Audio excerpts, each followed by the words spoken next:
present.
Whoa, this place looks like an underwater restaurant, doesn't it?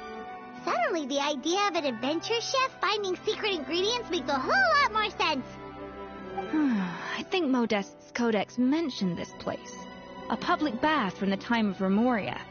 So yeah, definitely the kind of place that would have served food and drinks. Huh? Some blubber beasts have come to join the party? How did they get here?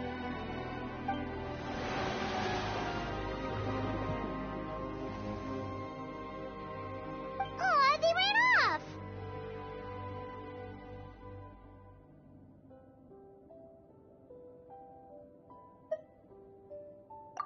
That could be easier said than done. Something's blocking the entrance. Well, did Modeste mention it in his adventure logs by any chance? They must have gotten through somehow. Good point. Yes, that's right. It's coming back to me now. We prepared a banquet for our shy little guests, and as the food flowed away on the current, they broke into a joyous chorus, and the path opened to us. We have to feed the blubber beasts? With what? There's nothing here besides rocks, romaritime flowers, and lumitwal. See, this is why you should always bring snacks. You never know when you're gonna need them. Now we have to head all the way back to shore and grab some. There is no time for that. Romaritime flowers and lumitwal will have to do. They may not look appetizing to us, but who knows? They could be blubber beast delicacies. Wait, we're seriously gonna try this?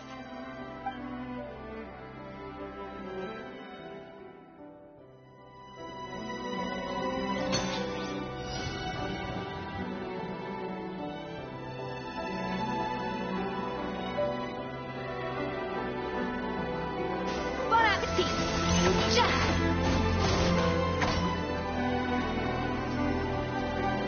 Adaptive frosting!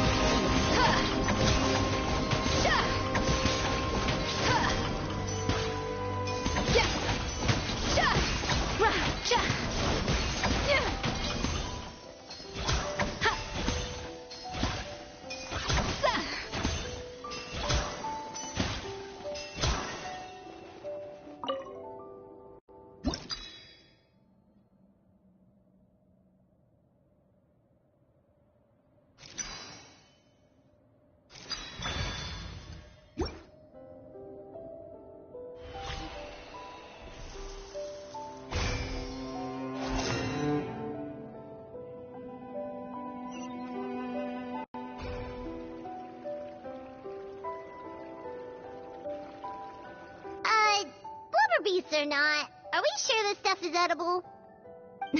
Trust me, they'll love it. Oh, good question. If we try to put them in the pool, we'll probably just scare them off again, and who knows how long they'll be gone. Yes, we can't afford to wait for them to double back. What was it that Modeste said again? Something about the food flowing away on the current.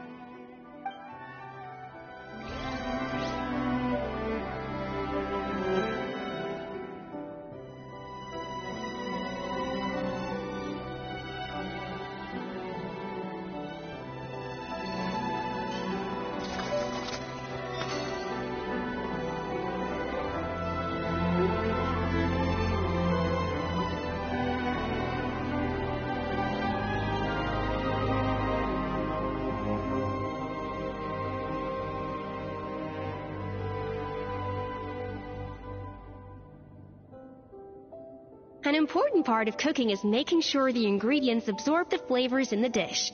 To that end, a chef must be able to wield a knife with the same level of precision as a surgeon. Practice makes perfect.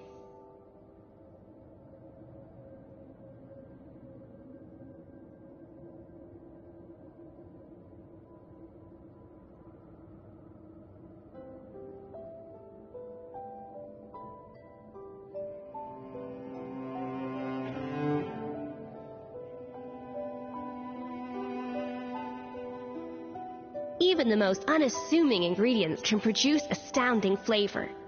But unlocking that potential takes a keen sense of smell, a refined palate, and an open mind.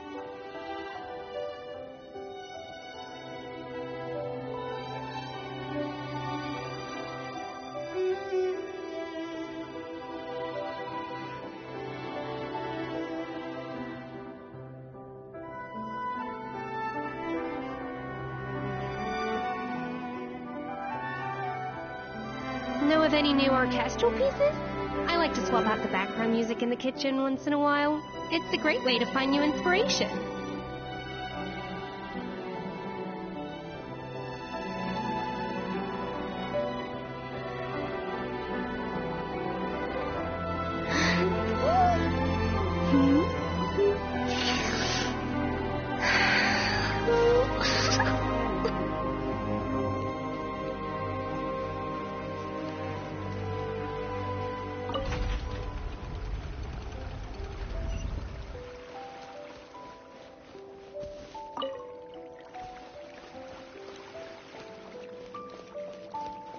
Hey, be careful! Scare them off too much and they might not come back again.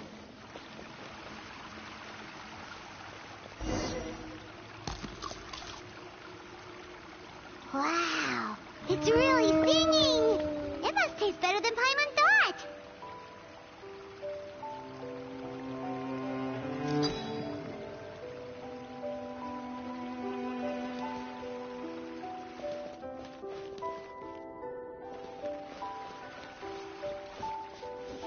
The tracks turned back again. Oh, so annoying. Off to the freezer.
Hey, it's open!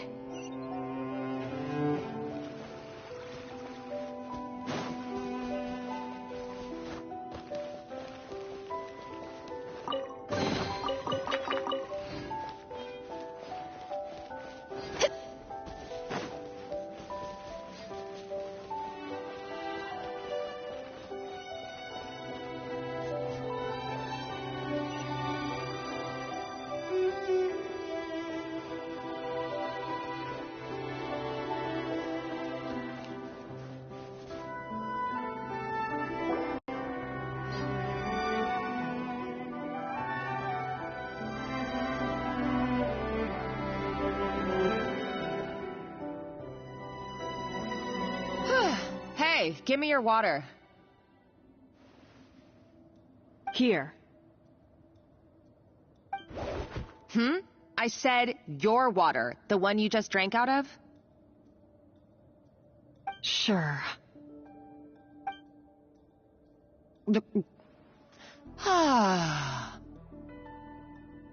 All those years slaving away under Escoffier, and then you. Today, it's finally paying off.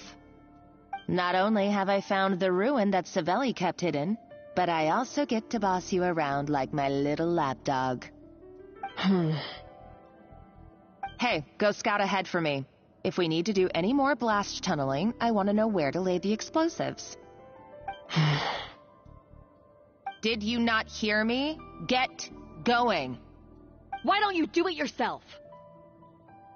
Oh, when did you learn to fight back? You're always so compliant when I give you instructions by letter. That's because you threatened to expose me for the Lumiline incident. I swear, if I'd known what you were planning, I'd never have... Ha! Don't be so self-righteous. Admit it, you've always been jealous of Escoffier. That's why you lapped up everything I told you. You were terrified of her finding out about your part in the Lumiline incident, and you resented the way her reputation hung over you. So you jumped at the chance to convince yourself that she was the villain, that she deliberately hid her secret recipes from you just to hold you back. It was the only excuse you needed to justify getting back at her. First, idolization, then jealousy, suspicion, and self-deception. That's what this comes down to. It was the same story with Savelli and my ancestor. He offered Modeste his friendship only to murder him out of vanity. He promised to explore the world with him, only to later destroy all records of their adventures. It's a miracle I even found this place. You have no idea the countless hours I spent piecing it all together. So you see, you're no better than Savelli. If you can't beat him, betray him, right? I am no Savelli, nor will I ever be. Oh, put a lid on it.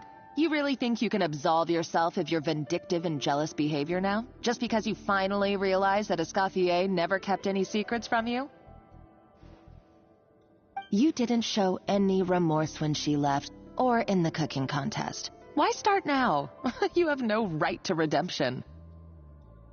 You're right. I don't deserve her forgiveness. But I am done being bullied into submission by you! Ooh, feisty. But you should watch your tone. Talking to me like that could get you in big trouble. I somehow doubt that, since I poisoned both our water bottles. What?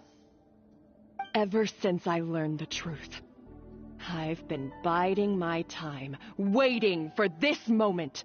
You've played me like a fiddle for so long, and now this is payback! But you drank it too. It's what we both deserve.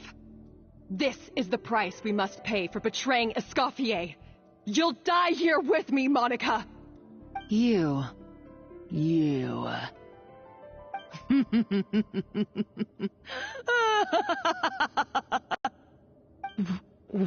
What's so funny? Oh, you're too much. I thought I'd play along for a bit just to amuse myself. You gave a very rousing performance. I saw your dumb plan a mile off. There's no poison in these bottles, just clean, fresh water. No.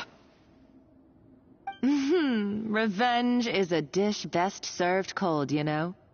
Did you really think your half-baked plot would fool me? You're a lousy chef, and you make a lousy villain, too. A complete waste of space. No wonder you never amounted to anything. Everything I ever did was a failure. And now, I failed again, for the last time. Hey, why don't you try your hand at being a comedian in your next life? You got a good laugh out of me. But now the show's over. You should have just done like I asked, Savannah. All I wanted you to do was scout the ruins for me. But you had your chance, and now it's time to say goodbye. Stop right there! Let her go, Monica! We got you surrounded! Escoffier?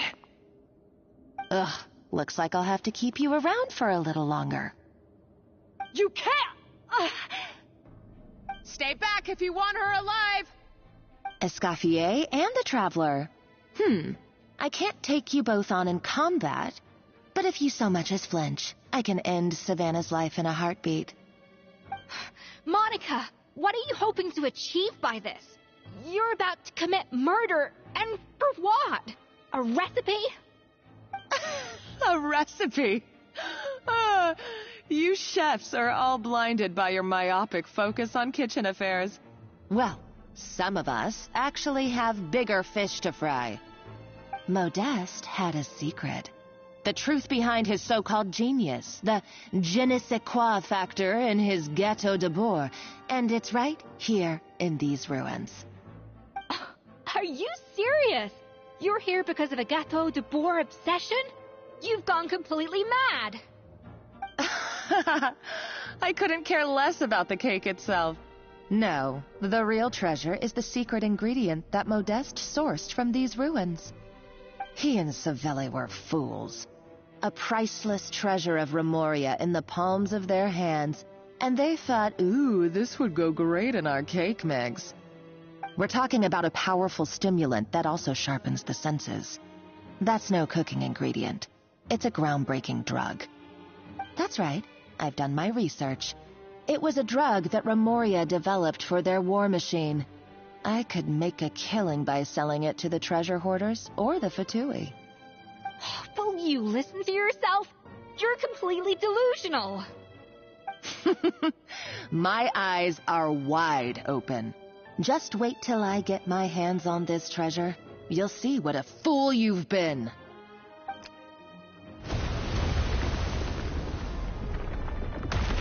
Wait, what's that sound?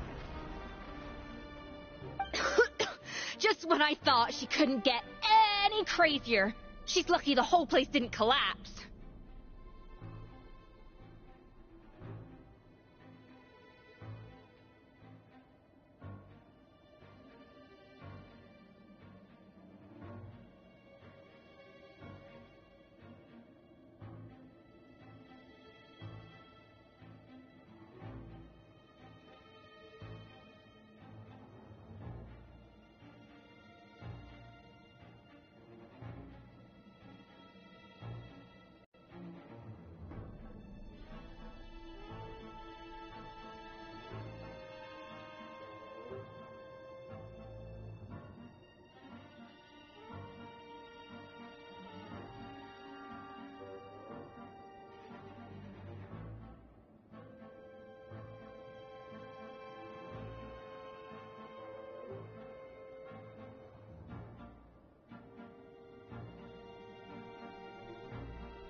Uh-oh, Savannah's gone too! Monica must have taken her.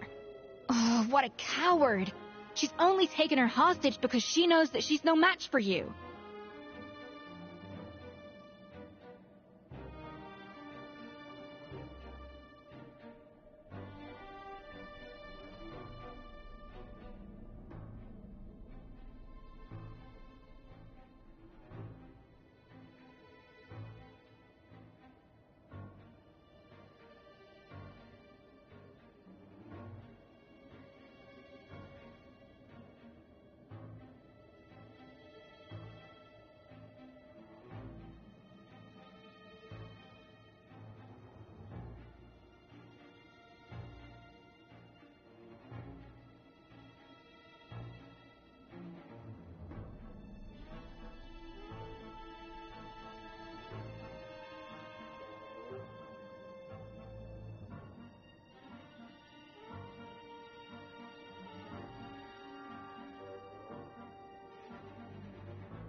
That's true. Even if she finds the treasure, she'll need Savannah alive if she wants to get out of here in one piece. Oh, well, our path's been blocked, so let's look for another route.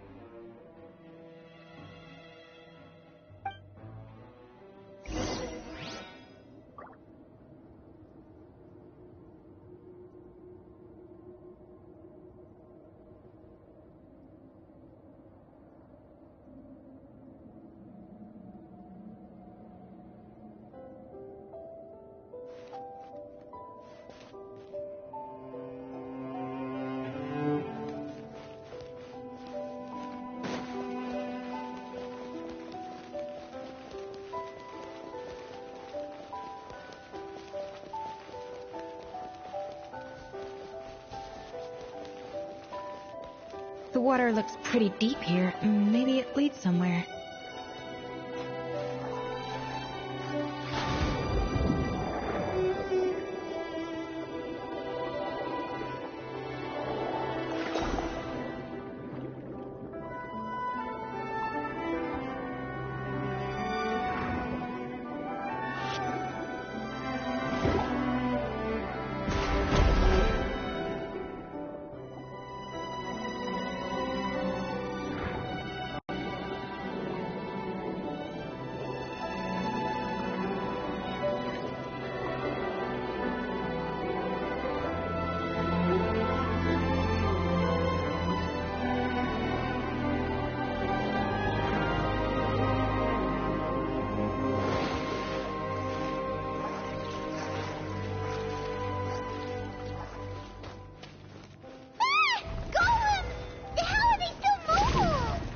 Probably awakened by the explosion just now. Alright, Knife Skills 101. Time for some rough chopping. A little amuse-bouche.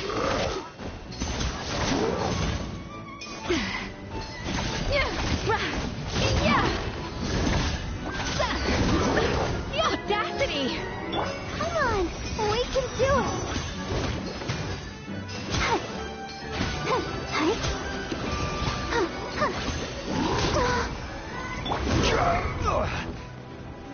Gather! Submit for judgment! A touch of frost! Swift and merciful!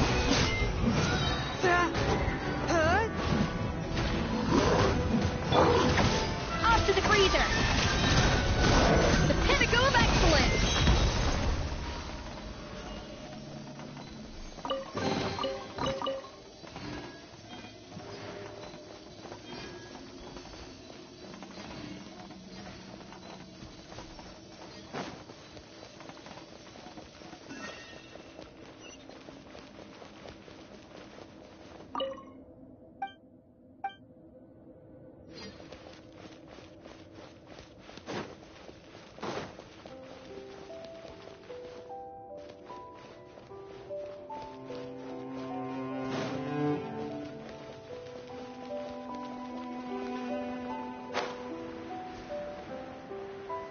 Another door? Guess we need to prepare another feast for our guests.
An important part of cooking is making sure the ingredients absorb the flavors in the dish.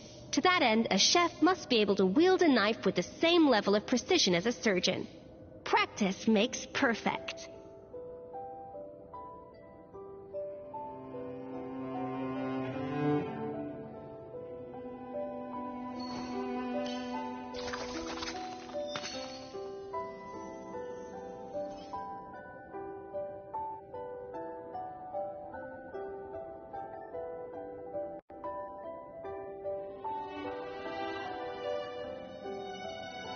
Even the most unassuming ingredients can produce astounding flavor. But unlocking that potential takes a keen sense of smell, a refined palate, and an open mind.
Know of any new orchestral pieces? I like to swap out the background music in the kitchen once in a while. It's a great way to find new inspiration.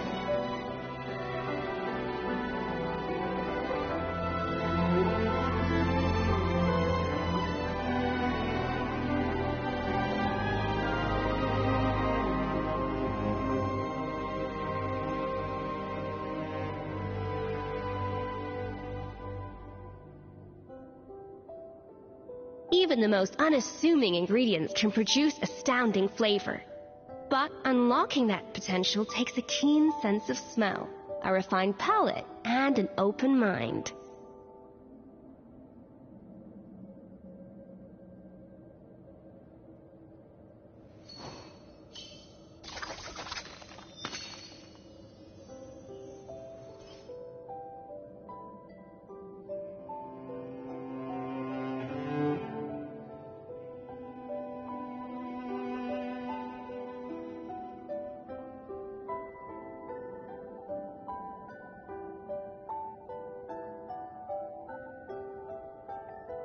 Know of any new orchestral pieces?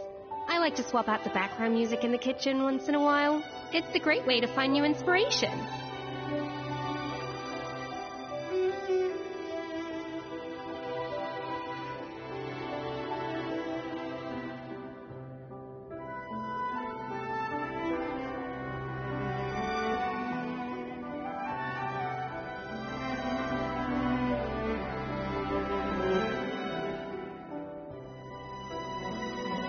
An important part of cooking is making sure the ingredients absorb the flavors in the dish. To that end, a chef must be able to wield a knife with the same level of precision as a surgeon. Practice makes perfect.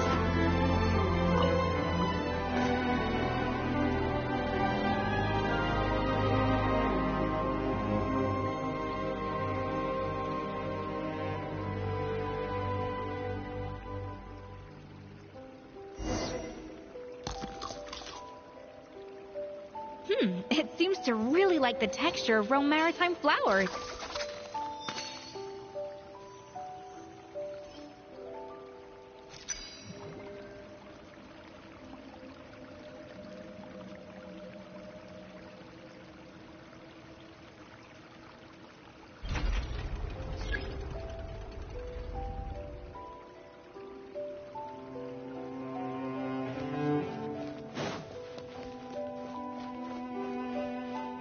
To the freezer.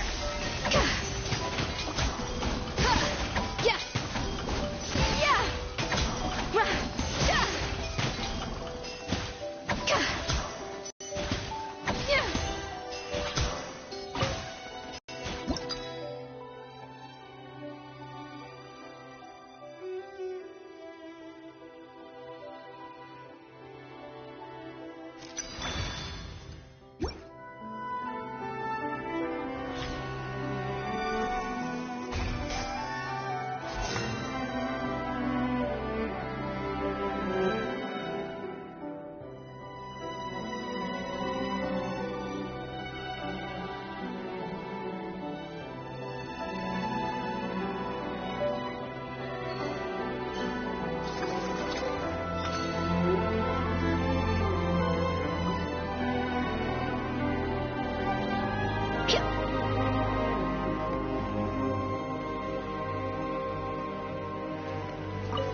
No recipe, no problem.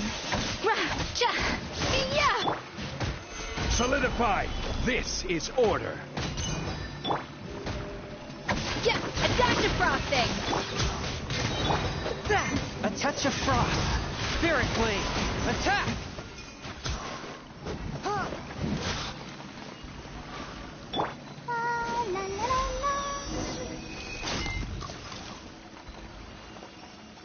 I never knew you could process Lumitol like that. All right, I've got to jot this down. Limitols and maritime flowers. This could open the door to a whole new world. Yep, that's literally the plan. Wait, hold on. Which door are you talking about?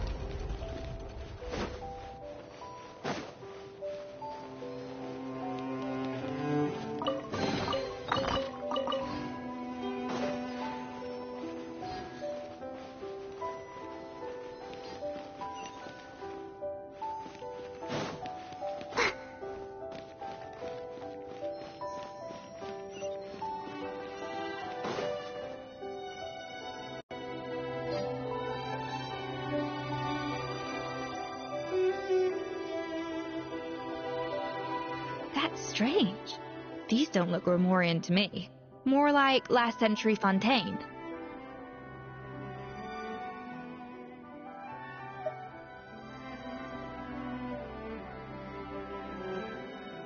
Adventurers from last century Fontaine, huh?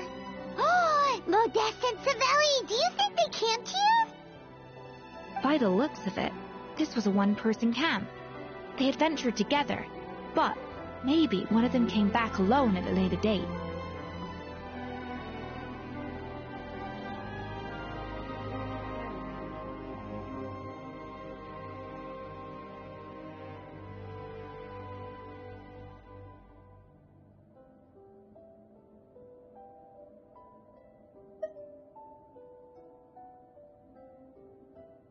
Huh, you really think so? Trust our adventurers' instincts. We're pros at this stuff, just like you're a pro in the kitchen.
Okay, well, the Traveler has more adventuring experience overall, but Paimon's definitely a pro rummager from all those treasure chests.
Her rummaging skills. Huh, no kidding. Are all adventurers so obsessed with journaling? I mean, I guess I take a lot of notes when I'm cooking as well, but I thought that was just me. Anyway, let's find out who was here. It's been years since I've last visited these ruins. It's exactly the way I remember it. This place probably hasn't changed in millennia. Sadly, up above, on dry land, everything has changed. The treasure of Remoria. That's what we used to call it. Modeste was right about its potential. It turned Gâteau de Bourg into a national sensation. Our limited stock of the substance meant that the gâteau could only be produced on a small scale. But this only drove up the popularity all the more. Modeste was right about that too. He predicted all of it. He was praised as a genius, while I, as the one person who'd ever disagreed with him, was labeled a talentless fool. Modeste tried his best to console me, but I knew better than anyone just how great the gulf was between us. Our conversations grew scarce, and we saw less and less of each other. I didn't fight it. He had new friends and a career of his own. Why invite further disdain by inserting myself where I did not belong? I told myself that maybe one day, when I finally created a masterpiece of my own, I'd be able to face him without shame. Or maybe one day, when I've put these feelings of self-loathing behind me, I'd be able to ask him with a smile on my face, how about we go on one more adventure, for old time's sake? Unfortunately, that day will never come. So it was Savelli.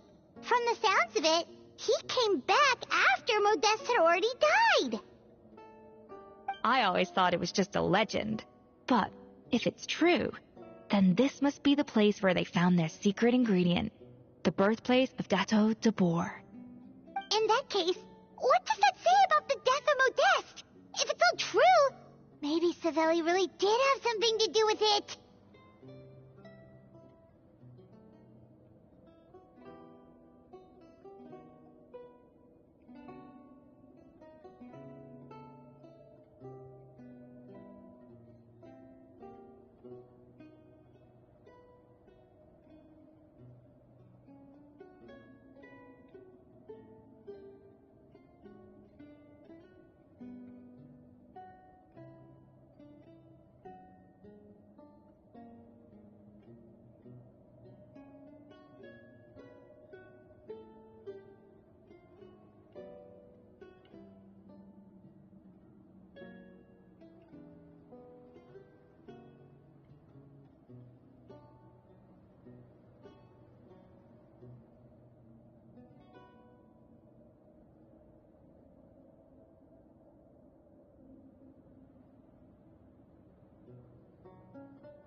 The taste of Gâteau de Bourg has changed. Modeste was convinced of this, even though everyone swore they couldn't tell. Being the perfectionist that he was, he refused to accept even the slightest flaw in his work. He stopped all sales of the product, locked himself away in the kitchen, and worked day and night, vowing to find out where he had gone wrong. But as he baked and taste tested over and over again, he found he only strayed further and further from the original taste. It was only when he was sipping on coffee one day and realized he could not taste the bitterness that the truth finally dawned on him. What had changed was not the gâteau, but his sense of taste. The treasure of Remoria stimulates the senses, taste included, and invigorates the spirit. In the short term, it offers people the ultimate gourmet experience, but in the long term, it dulls their senses entirely. In hindsight, it made perfect sense. After all, why would a culture that sought liberation from the constraints of their bodies care for the loss of their senses? But we realized it too late. We were just too late.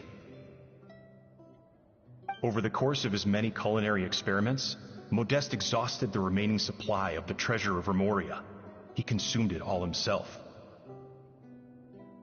The finest culinary talent of his generation now faced a future in which he would never be able to taste anything ever again. Finally, in despair, he took his own life. And because we had become estranged, I could not be there to stop him, to offer some words of comfort, or even to say goodbye. Yet despite everything, he sent me his final letter. The treasure of Remoria? Guess Monica was really onto something. It really was a kind of drug. So, Modeste chose to end his own life. Then, why all the rumors that Savelli murdered him? Also, neither the Codex nor any other contemporary records make any mention of the treasure of Remoria. It's almost as if someone deliberately erased it from history. Modeste told me everything in his final letter. His was a tale of how even a genius could fail, and how much more devastating it is when it happens. Did he hope I would gain some personal catharsis from knowing the truth? Or maybe he wished for me to warn the public about the dangers of Gâteau de Bourg, proving that I had been right all along. But if the public ever learned how Modeste's greatest triumph became his undoing, his fall from grace would be swift and merciless. 1 minute a genius, the next a joke. It would surely spell the end for his restaurant, too. What would be his legacy then? How would future generations view everything we built together? I fear the scorn I have faced these last years would pale in comparison to the scorn shown to him by the history books. I cannot let that come to pass. I will do what I must to protect his name. It will mean tampering with his notes to remove the damning details, leaving mere fragments of our story behind. It may lead his family to suspect me of having a hand in his demise. But if that's the price of destroying all evidence of my crimes, then so be it. I would rather the world believe a tale of genius and jealousy than see his reputation in tatters. The final loose end is the evidence here, at the bottom of the sea.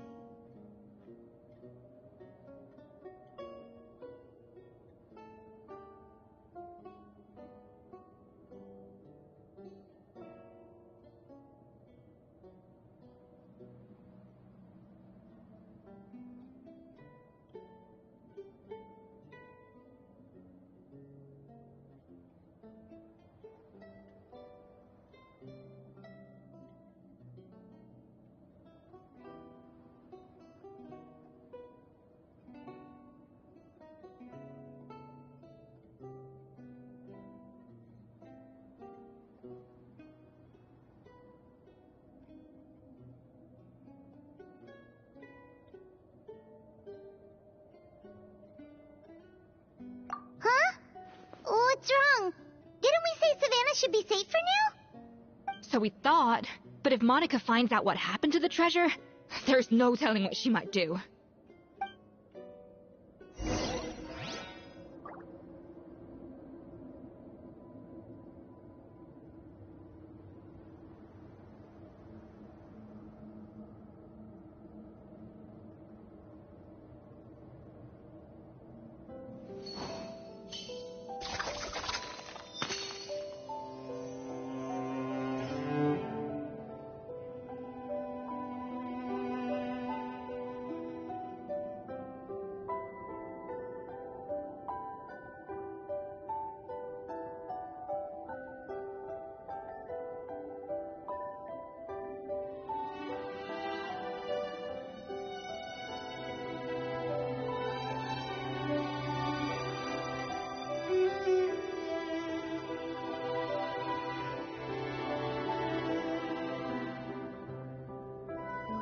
Know of any new orchestral pieces?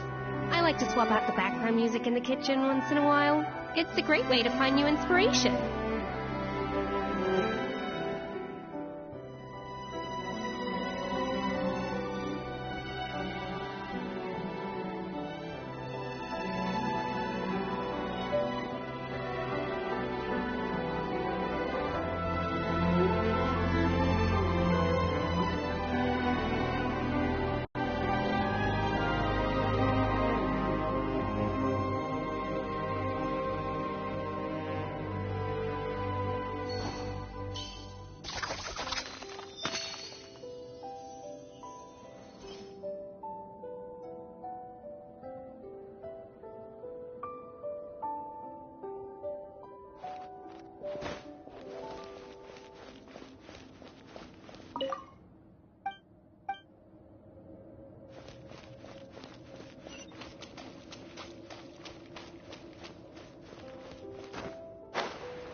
The treasure of Remoria.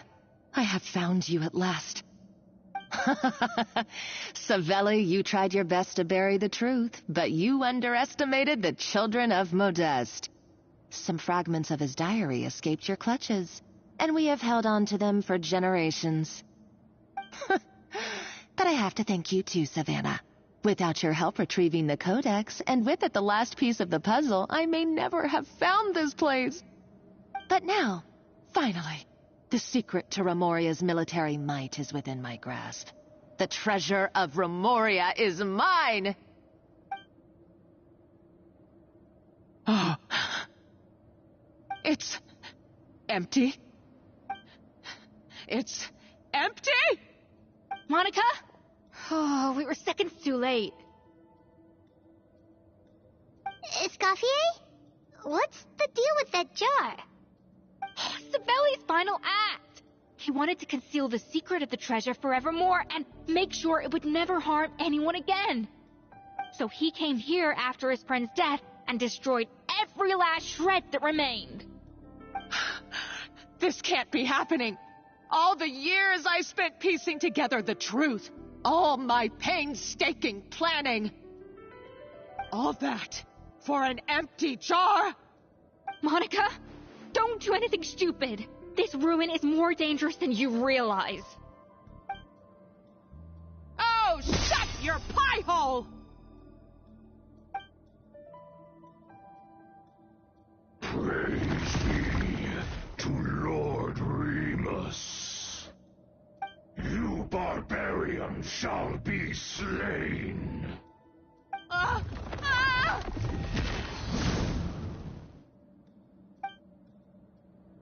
She's a nutcase! A liability to herself and everyone else. Well, now it's up to us to clean up the mess she's made. Take these golems out!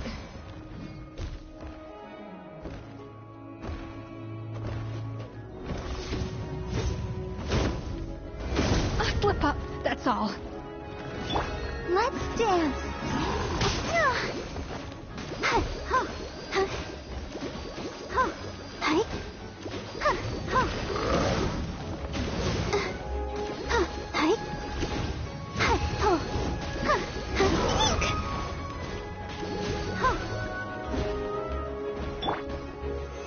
Stabilize!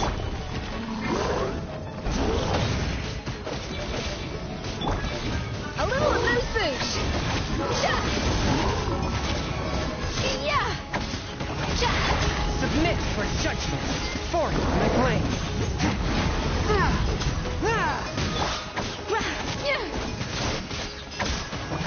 Attach a frosting!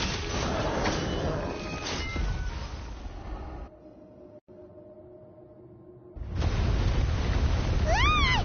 Why is this place still shaking?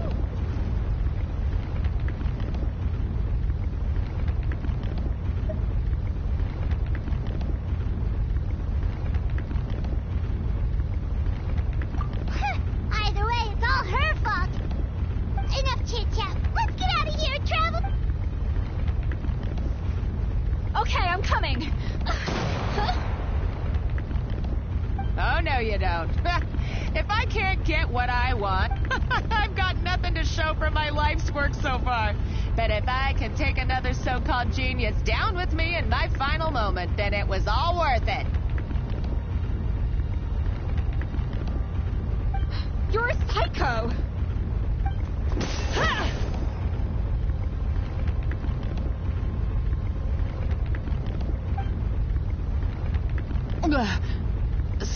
Savannah? Oh, when did you wake up?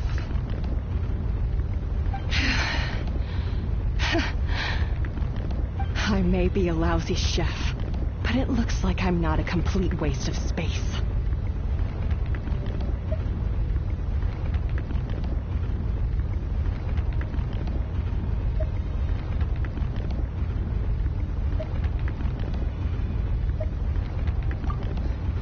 Traveler?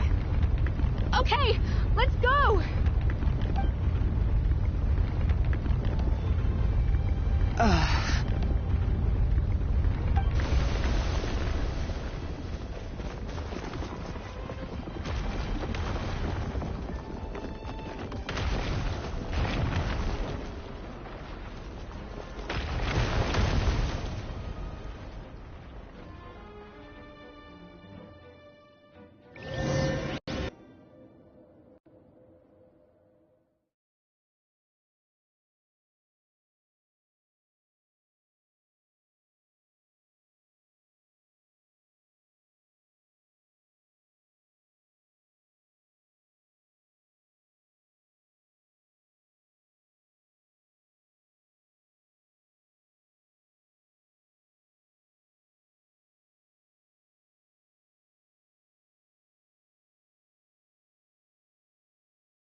Escoffier!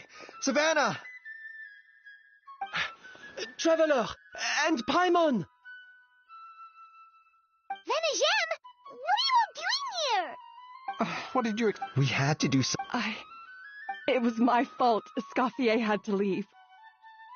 Then I couldn't live up to her standards. I acted like a tyrant in the kitchen. And now I almost got myself killed.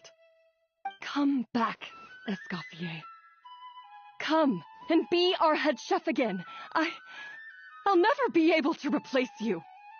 Okay, so everything I said to you the day I left, it just went in one ear and out the other? Huh?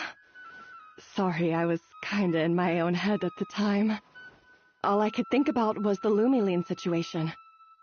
What? If you were that bad, why would all your staff show up here for you?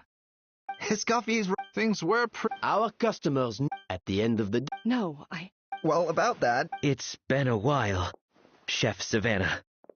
Firmal? I'm so sorry. I put far too much pressure on you. And the way I stubbornly refused to go and see you after you fell ill. There's no excuse. But I'm too late, aren't I? The damage is done. I heard that you can't even hold a kitchen knife anymore. Actually, I think I'm going to be just fine. Huh? We thought Firmin's problem was purely psychological in nature. But after the threat letter came to light, it got Firmin thinking. And then he remembered the tea that Monica used to give him every night.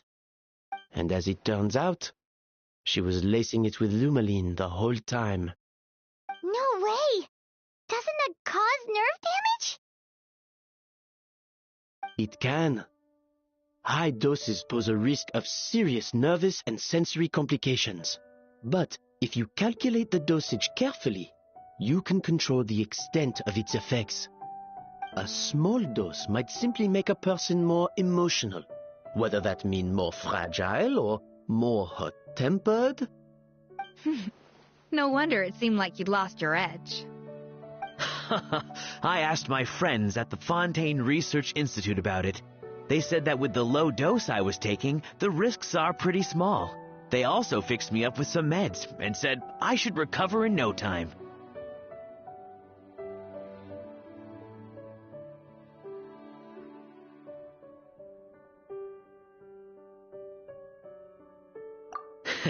Well, that's what happens when you give someone a little bit of hope to cling on to. There's more. We believe that Firmin was likely not Monica's only victim. You mean she poisoned me too? Oh, so that's why Savannah's been so irritable this whole time. Let's not be too quick to blame everything on the Lumaline.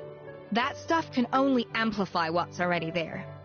So tasty food will seem like the most delicious thing in the world, while food you don't particularly care for will become utterly revolting. So you better make sure you reflect on your behavior and apologize to every single person you've wronged. I will. I'm sorry. There's still one question that's really bugging me.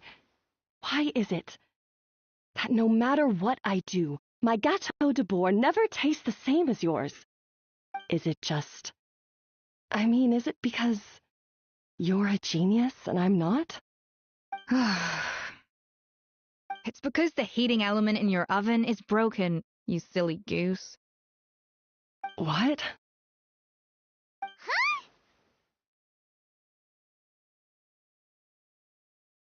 I felt like something was off during the cooking contest.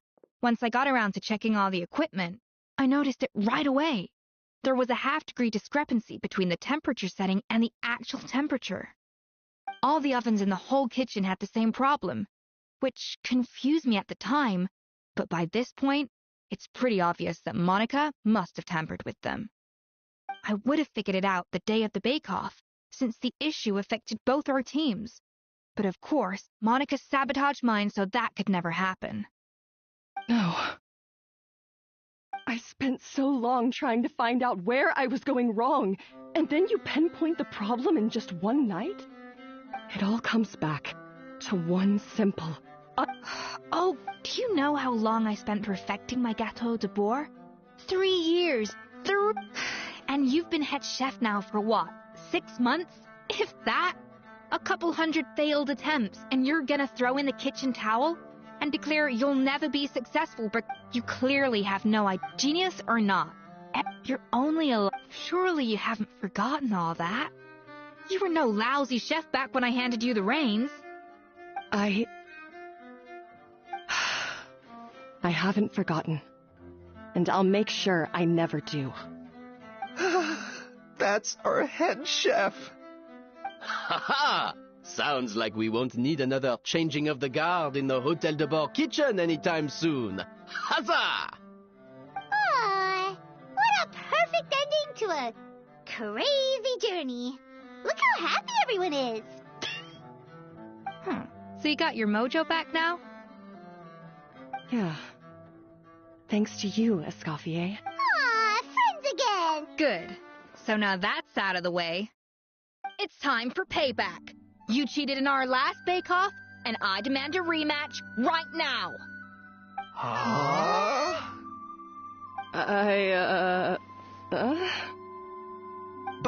But that was mostly Monica's fault, wasn't it? Right, and also, does it have to be right now? Savannah's only just got her mojo back, and you barely escaped from a death trap. No excuses! This is a cooking contest between two top chefs, and nothing will stand in its way.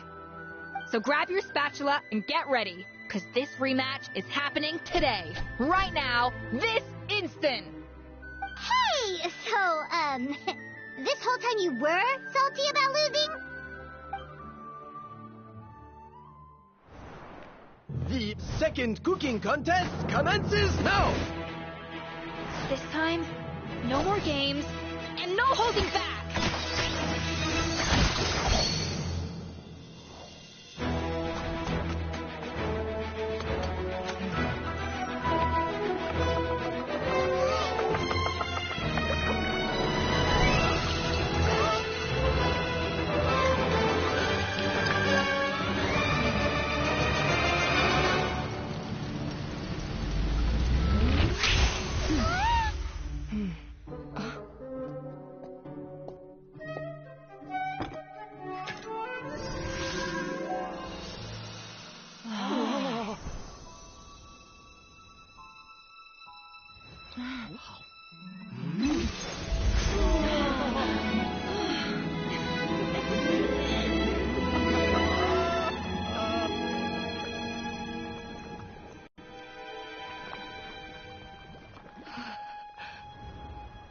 I feel like I don't have the right to be here.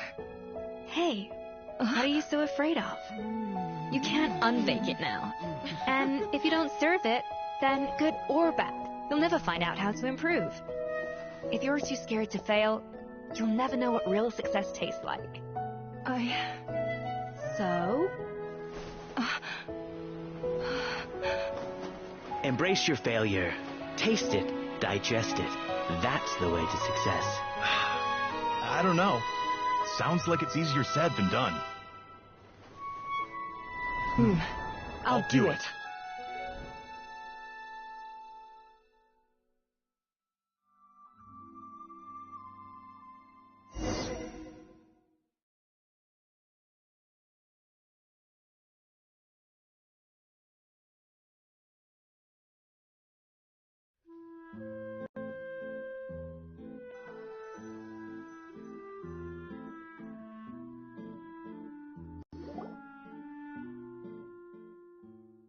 The results are in! A landslide victory for Escoffier! Quite rightly, too. Piece of cake.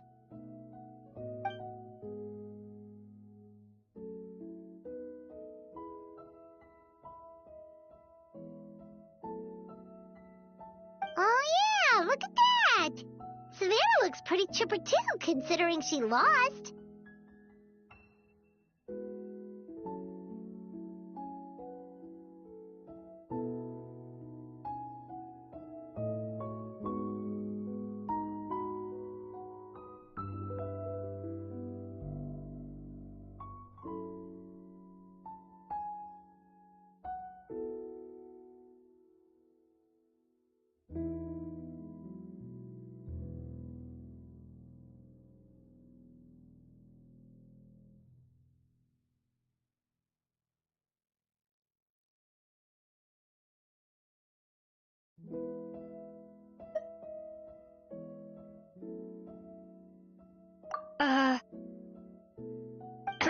Now, where were we? Yes. Do you have any more questions for me after everything that's happened?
I thought Navia would have filled you in. And actually, I said all this to Savannah before I left. Although, as we saw, I don't think any of it sank in. I had 2 reasons for leaving. One was the food safety incident, of course, but the other was that the Hotel de Boer had reached a point where it didn't need me anymore. So I decided to step down and look for new opportunities to improve myself. Improve how? Well, a while back, I got to know a fellow chef from Liyue, and in her, I saw so many new possibilities. She has that same adventurous spirit that Modeste and Sibeli had in their youth. Slime mucus, lizard tails. With her, nothing's off the table. There's a whole world of new flavors out there waiting to be explored, hiding away in ingredients we overlook. Case in point, remember those Romaritime flowers down in the ruins? I used them in the cooking contest just now. Did you taste the difference? What? Paimon didn't notice at all. Half of the art of cooking is dissecting the recipes of previous chefs and figuring out the exact constellation of elements that gave their work its signature taste. And the other half, it lies in freeing yourself from the confines of the kitchen. You've got to go out and explore the endless possibilities out there. Uh-oh. Paimon's suddenly not sure she wants to try your cooking anymore.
Don't worry, it's not going to be a free-for-all like in Modeste's time. Before I put anything into my food, I'll obviously do my research, make sure it doesn't contain any harmful substances. In the meantime, take this. It's a recipe for Petit Gâteau de Boer, revised version. I tweaked it to suit your needs as busy adventurers. Hope you enjoy, and remember, feedback is always welcome. All right! So, do you ever see yourself returning to Hotel de Boer? Oh, of course. I've already promised Vanishem that I'll come back every once in a while to make sure the quality of the food remains at an acceptable level.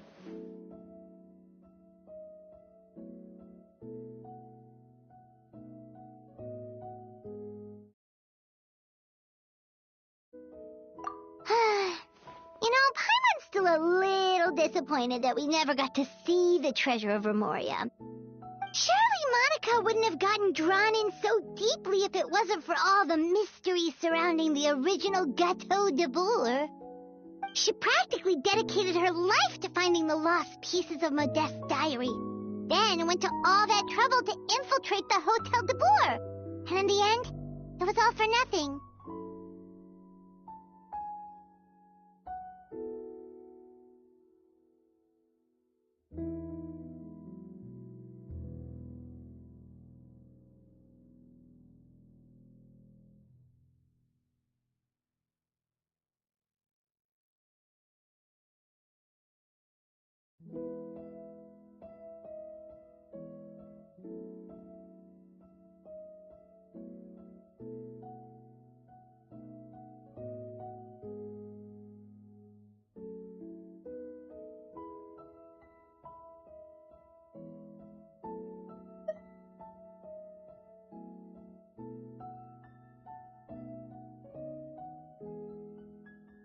Since you mentioned the treasure, Between Modest's writings and what we saw in those ruins, I think I may have figured out the truth. The so-called treasure of Remoria was most likely a substance that the Remorians extracted from Lumitoids, better known to us as Lumiline. Huh? So then, why all the hype back in the early days of Gâteau de Bourg? Don't forget, it was a very different era.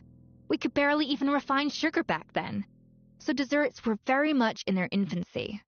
In a world of bland food, it's no wonder that the first thing to really excite people's taste buds took the world by storm.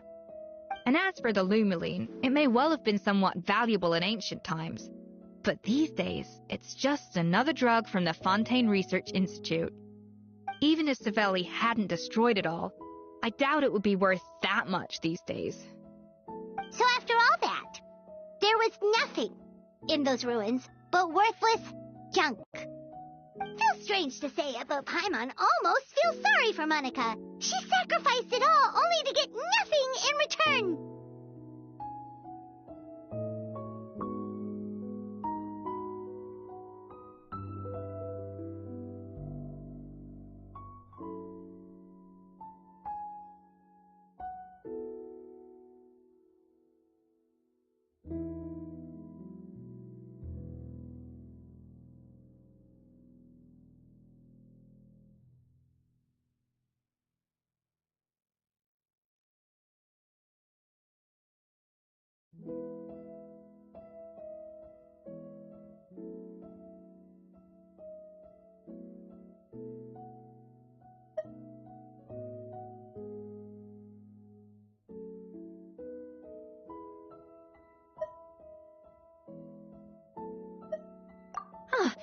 Hey! Huh? Navia? You just got back from that underwater ruin, right? Well, check it out. They ran a special issue. Did you see anything like this down there? Freshly unearthed from the ruins of Rumoria, a magnificent jar thought to be over 1,000 years old. Experts say it has immense artistic and historical value. It could be worth an absolute fortune. Wait, isn't that the jar they used to hold the treasure? If only it was still in one piece. Some butterfingers must have dropped it or something. Ugh, it's such a shame.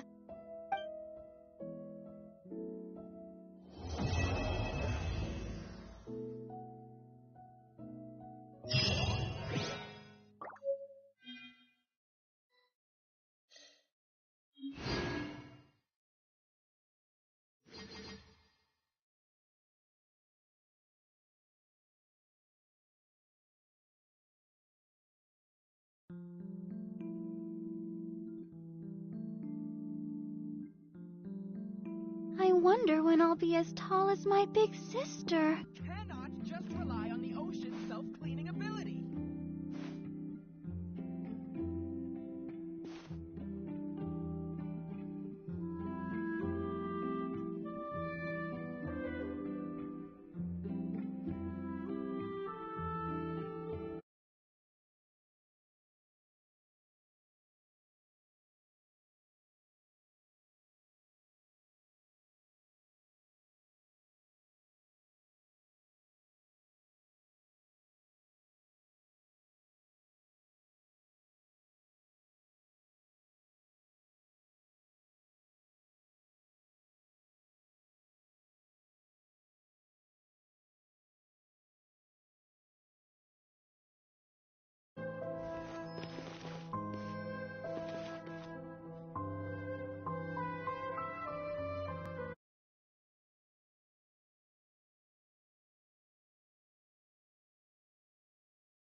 Sure, it'll wake you up.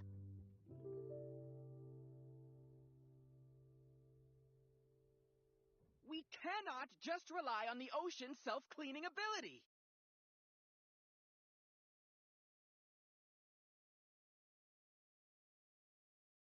La da da da da da da da da da.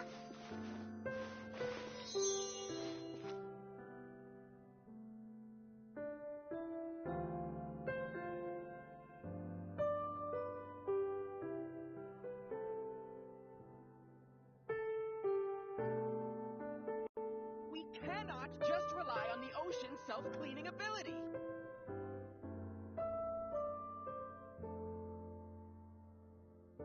I wonder when I'll be as tall as my big sister.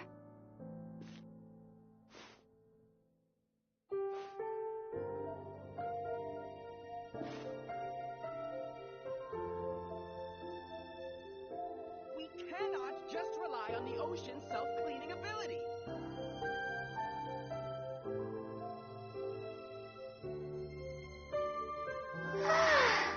All the standing around is making me so sleepy.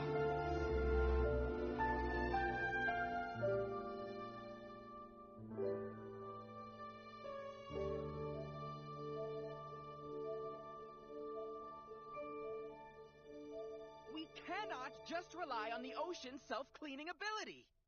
I wonder when I'll be as tall as my big sister.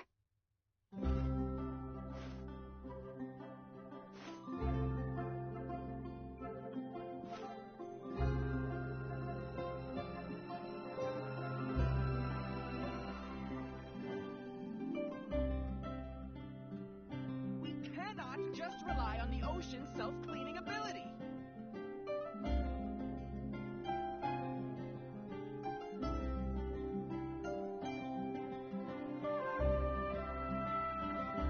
La da da da.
Cannot just rely on the ocean's self-cleaning ability.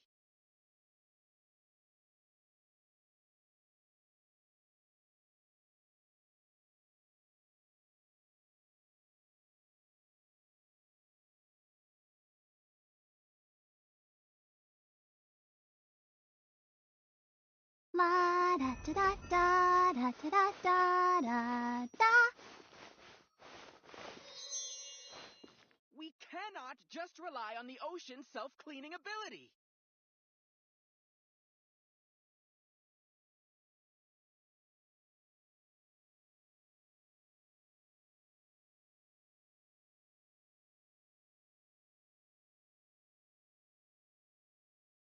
I wonder when I'll be as tall as my big sister. We cannot just rely on the ocean's self-cleaning ability.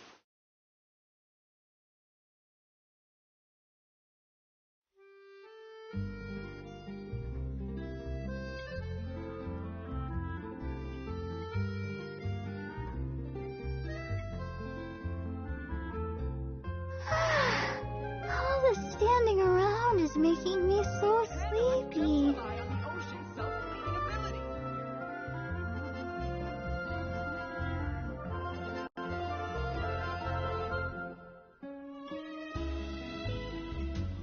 La da da da da da da da da da.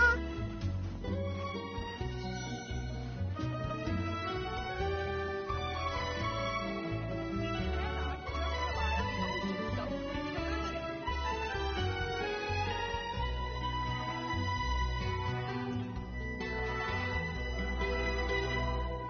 Everyone is working super hard. We should be too.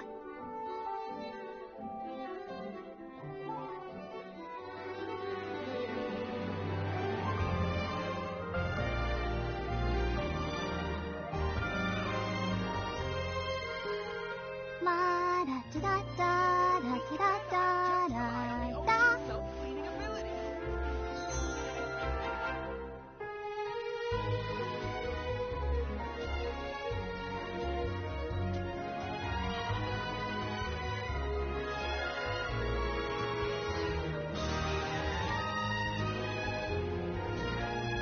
Are you tired?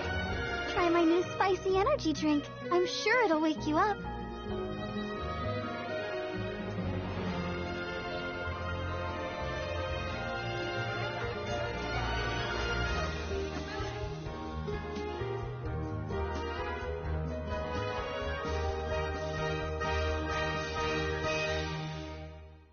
I wonder when I'll be as tall as my big sister.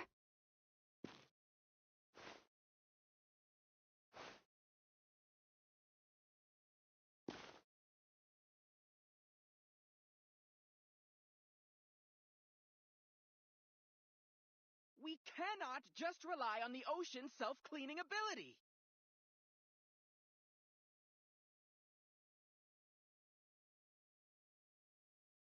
La da da da da da da da da da.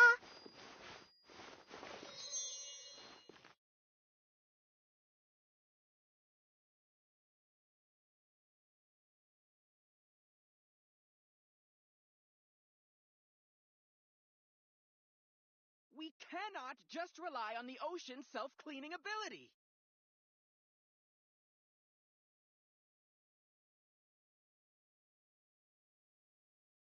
I wonder when I'll be as tall as my big sister.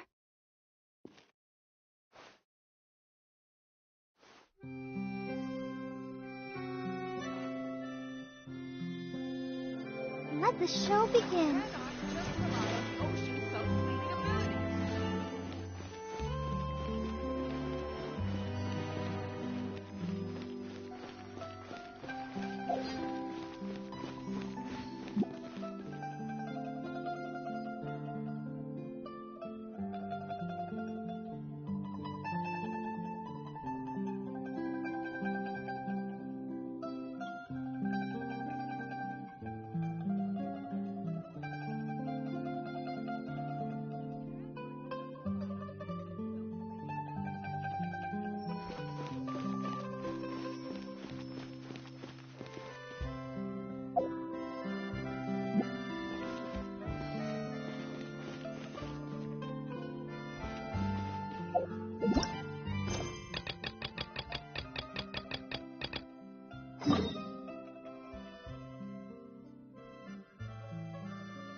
What's this?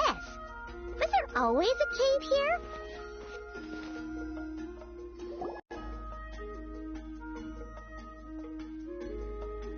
Hey, there's a hilichurl here.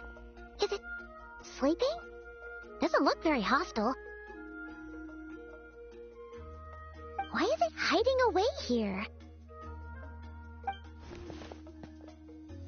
Ah! You woke it up!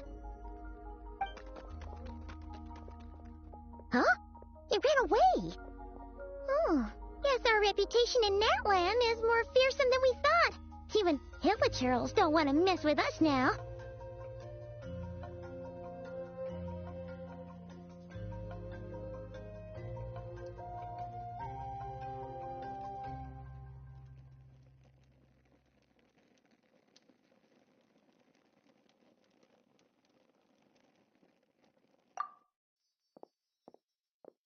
that shiny thing? Huh. Must have dropped it as it ran off. Huh. Paimon bets that Hilichurl thought it was a priceless treasure. It was probably planning to hide it here for safekeeping. Until we showed up. Let Paimon take a look. Hilichurls aren't the brightest, so it might not be worth much, but still.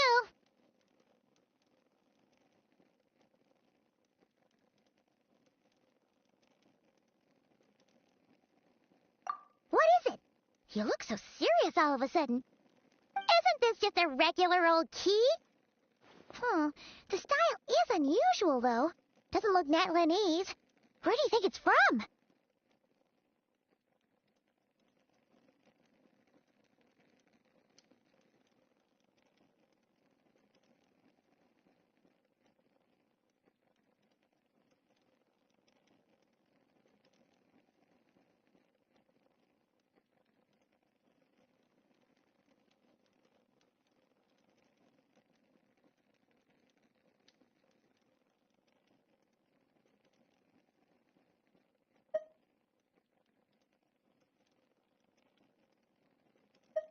What do you mean? What hibernation chamber? What spaceship?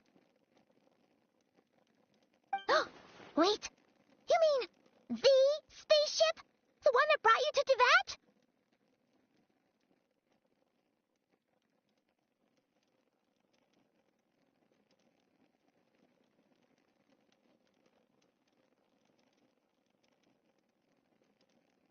So, how did that key show up here?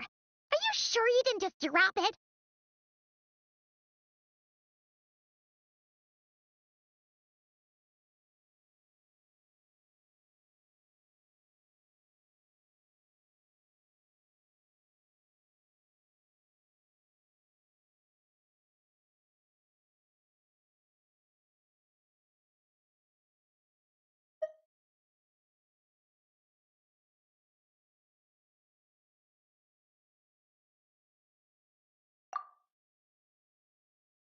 Whoa! Yeah! These look identical! So, if one of them's yours, does that mean the other one is...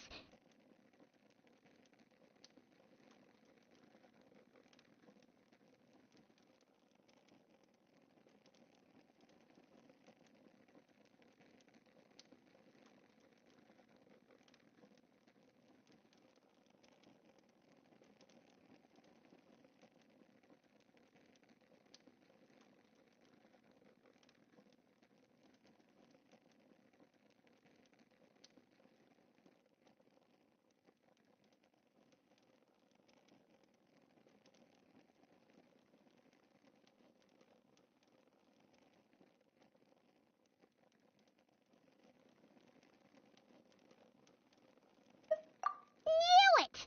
Huh! The keys to a spaceship! Huh! Somehow that really rams home the fact that you really are an actual alien. Oh, wait, no. Descender. But anyway, now we know where it came from. The question is, how did it get here?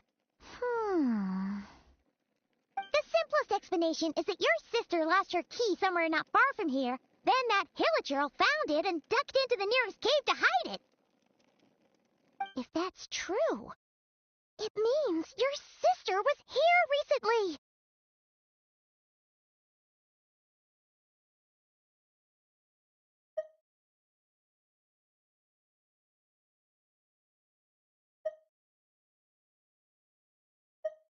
Yeah. Man, this is so crazy.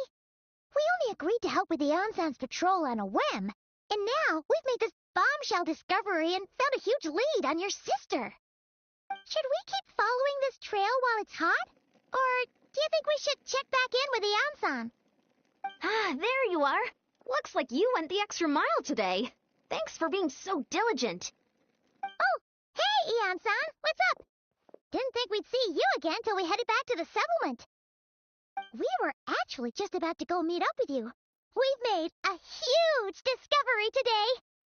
I came here to let you know that you don't need to keep patrolling anymore. The bodybuilding competition has just been canceled, so the usual squad will be resuming their normal duties. They'll be here to take over shortly. Wait, canceled? Why? Why? What happened? The Abyss Order attacked. Huh?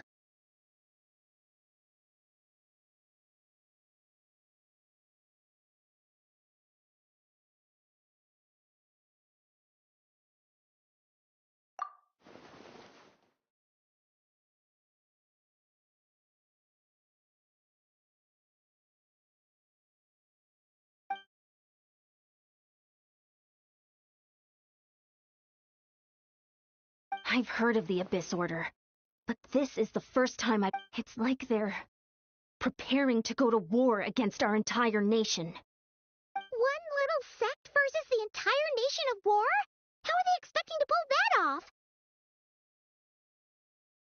Based on everything we've seen from them so far, they usually prefer to act in the shadows. So, what's different about it this time? What could they be after? No clue. All we know is that they've attacked our tribe, but that doesn't tell us much.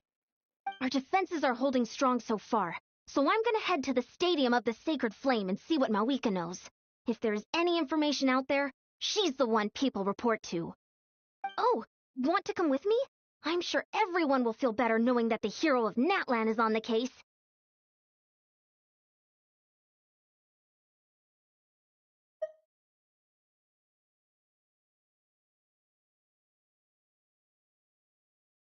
Great, then let's head over together.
Oh?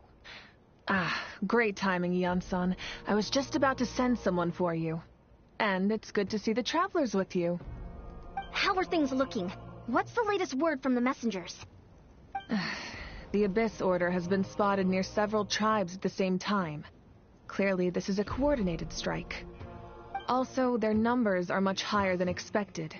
Their organization appears to have grown considerably, but because they're usually so secretive, this is the first we're learning of it. It sounds like they're throwing everything they have at us. What are they trying to achieve? That's what I'd like to know as well. Historically, Natlan has not been a hotbed of Abyss Order activity, and we have no particular quarrel with them. Could it be revenge, perhaps? Would they want to get back at us for our recent victory over the Abyss? Seems unlikely. But then again, Paimon wouldn't put anything past the Abyss Order. It's too early to say anything definite. For the time being, we should continue monitoring the situation. How are the battles going? Not too many casualties, hopefully? Well, even if they're committing all their forces to the fight, they're in for a tough time. Our brave warriors have just emerged victorious from an all-out fight against the Abyss itself. Yep. We have a whole nation's worth of seasoned veterans fighting for us. Compared to the true Abyss, the Abyss Order poses a far smaller threat. They cannot endlessly replenish their forces for starters. However, this is still a war, so we must give it our all and do our utmost to minimize casualties. The tribes are organizing their defenses as we speak. Traveler, this is one war that Natlan can handle on its own. If you wish to stay out of it, you'll be safe here at the stadium with me.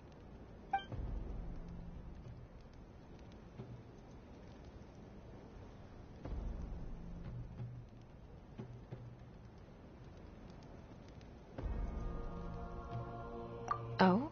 In what way?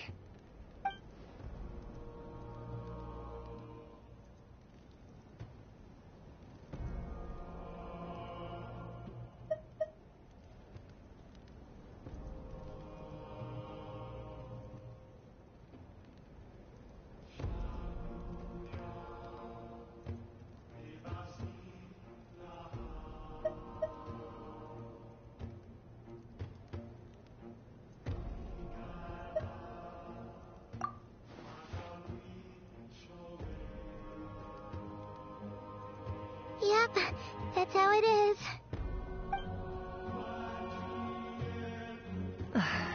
I see. My goodness, that is very personal indeed. If you don't mind me asking, do you have any idea what her goal could be? Safe to say, they're not exactly on the best terms at the moment. Ever since Paimon met the Traveler, he's been trying to track his sister down and get some answers. But she's been avoiding him. I see. So you two have fallen out. Huh. A pretty common occurrence between siblings. Well, yeah, that may be. But the stakes are a little higher where these two are involved. They certainly are. Although somehow it doesn't surprise me that a spat between the Traveler and Twin could affect the fate of the entire world. Just so I'm clear, you're still on Natlan's side, and you have no idea what your sibling is after. Is that right?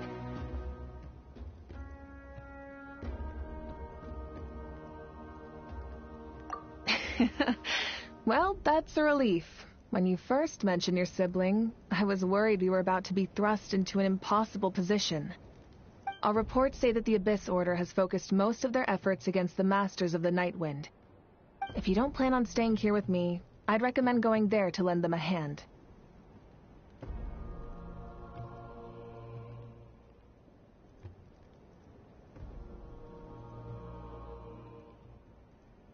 I'll join you.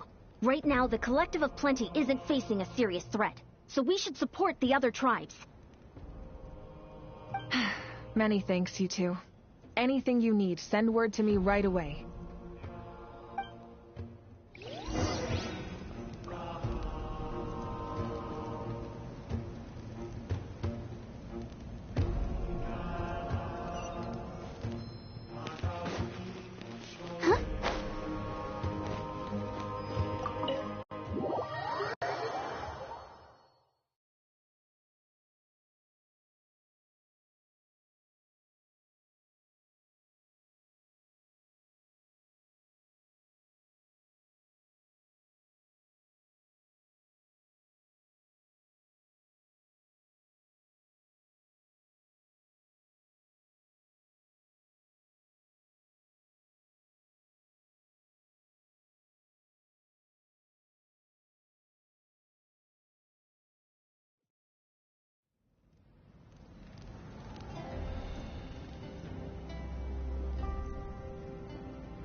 I wasn't expecting to see you here.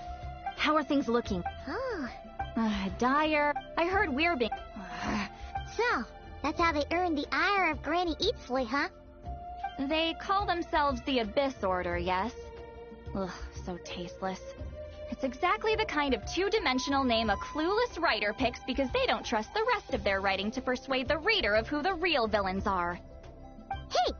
She's saying your sister has poor taste.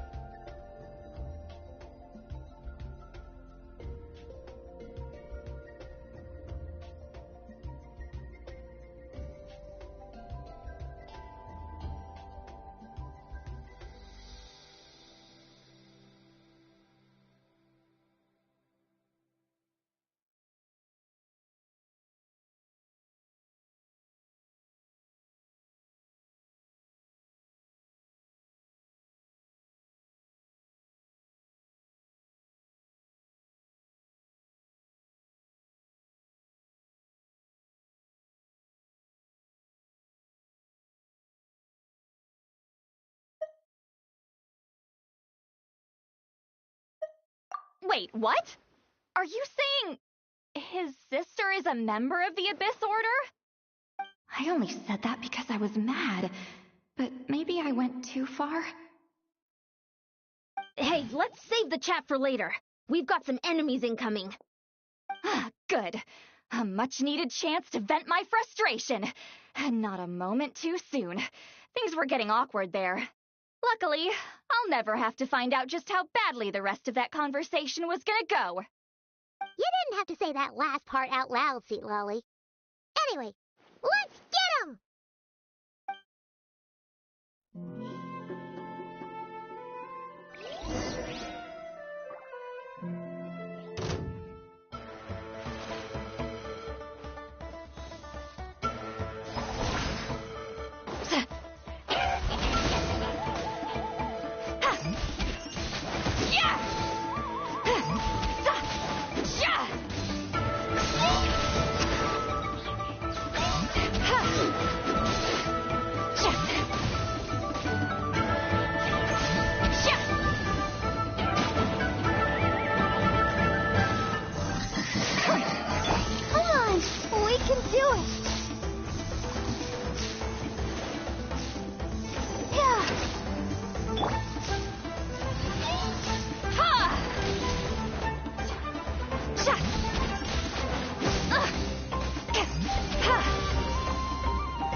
Order guide you.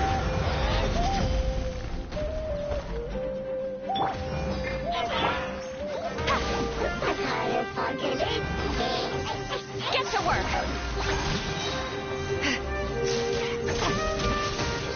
You two! Time to end them!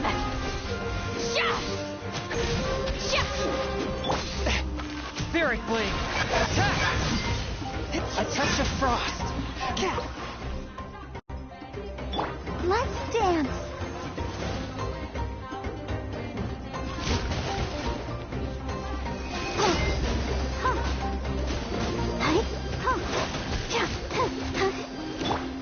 Show no mercy! Suffer the wrath of Eatsley!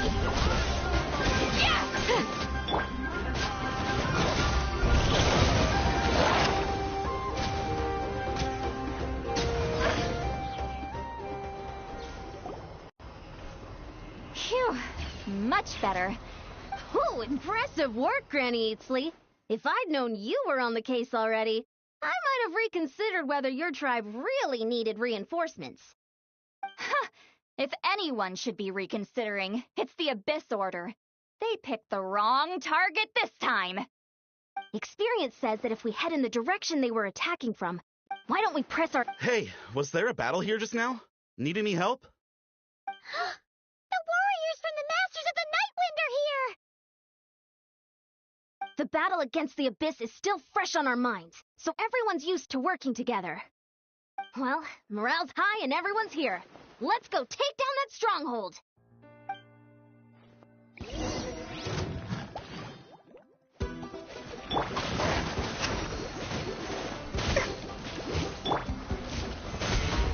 This is order.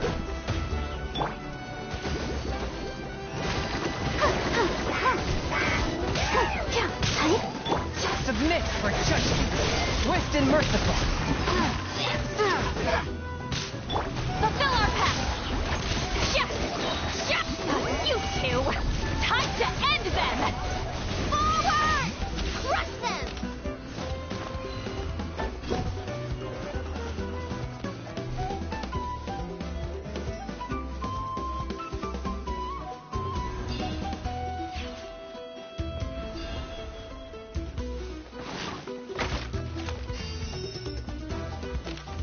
Let the show begin.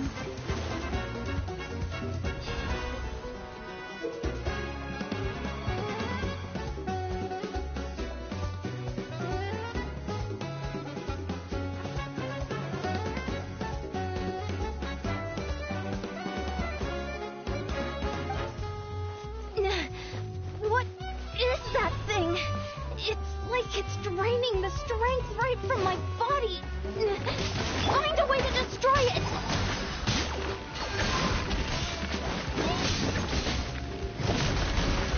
Ha!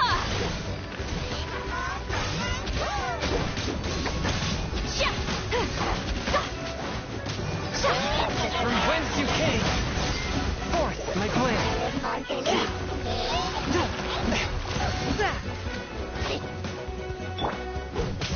Show no mercy! Eat Lolly! Eat Papa! Get him! The Abyss Order's resistance is faltering! Now's our chance!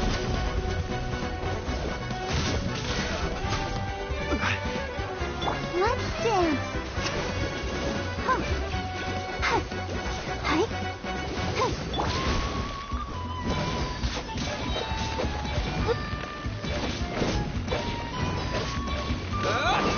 Fulfill our path!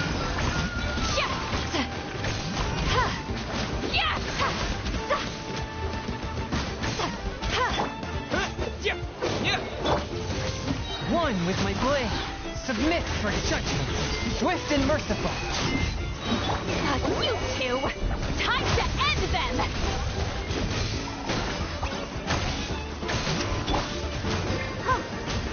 Let the show begin.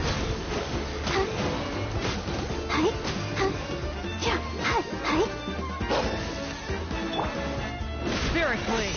Attack! A touch of frost.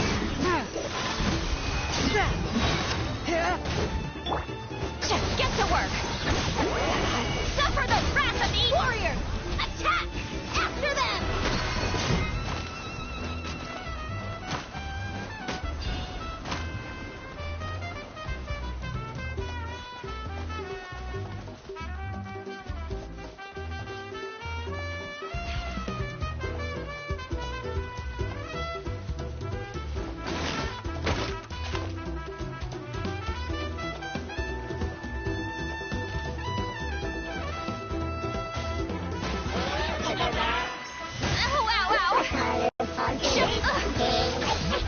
Get to work! You two! Time to end them! From whence you came, swift and merciful. One with my blade.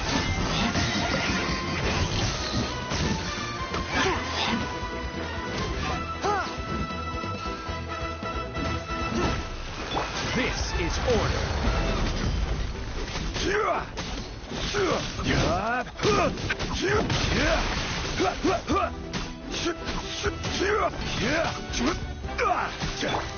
I'll protect us.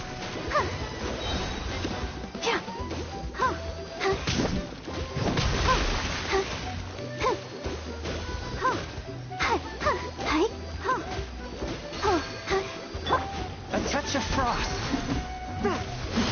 You must be the boss here. Time to show you what happens when you mess with the Masters of the Night Wind. All who resist the abyss will pay the price! Yes!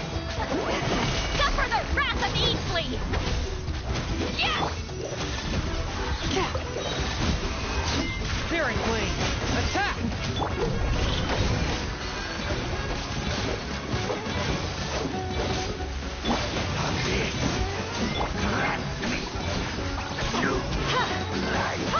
Keep lolling! He's Papa! Get him! Submit for judgment. Swift and merciful. Get to work! Yes! The world!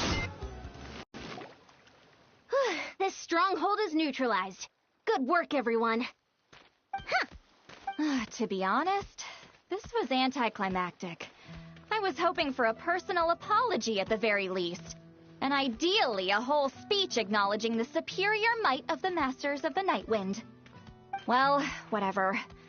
I'll just have to make up for it with some extra wine at the victory feast.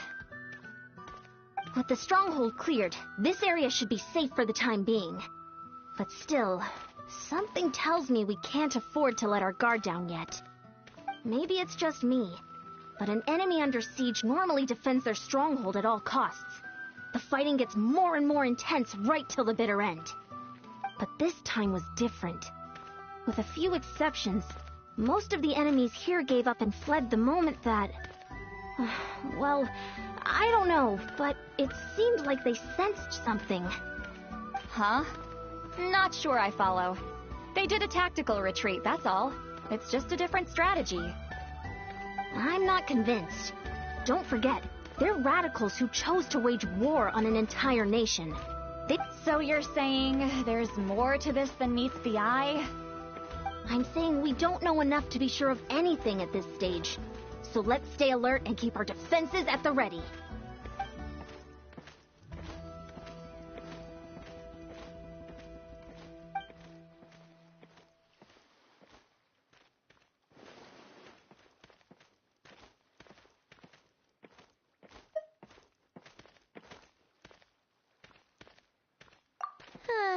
Paimon had a hunch you might say that. But you're right. If we can somehow use that... Wait, you're leaving? But I was still debating whether to invite you to the first victory feast. Go ahead, you two. See, Lolly and I will take care of things here.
And we're back where we started.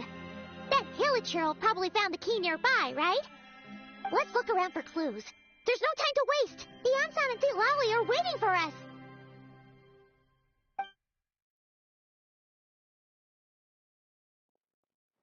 Oh, we've scoured the entire area, but still nothing. How the heck did did the key end up in that Hilichurl's hands? Are we supposed to believe that it just fell out of your sister's pocket as she passed by? Seems kind of ludicrous to lose something so important in such a dumb way. But then again, who knows? Sometimes in life, things just go missing and that's that. Oh, thank goodness! Someone's here. Please help me. Huh? Who are you? What happened?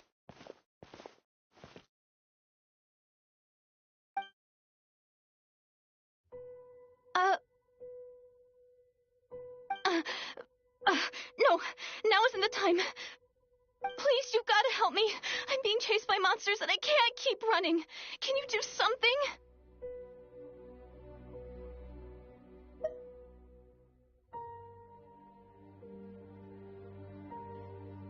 Yeah, where are they? Paimon doesn't see any monsters behind you.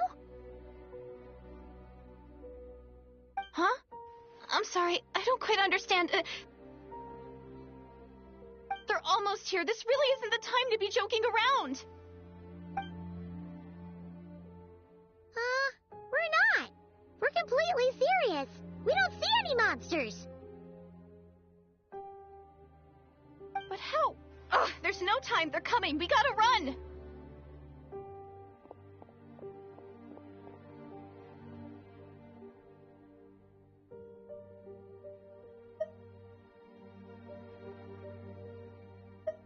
What's wrong with that girl?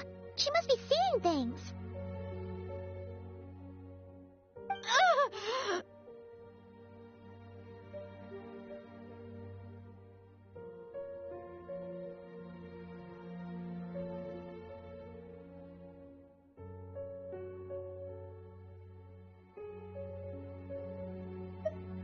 Oh no! It looks like something really hit her. Maybe she was right. Quick, let's see if she's okay. What's wrong? Are you hurt? What was that? The monsters! They're right there! You need to get out of here. It's too dangerous.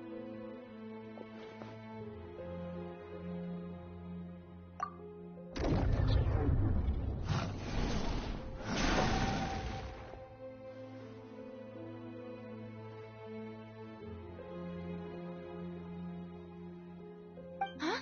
Oh, now you finally see them. Well, it's about time. I nearly kicked the bucket just now.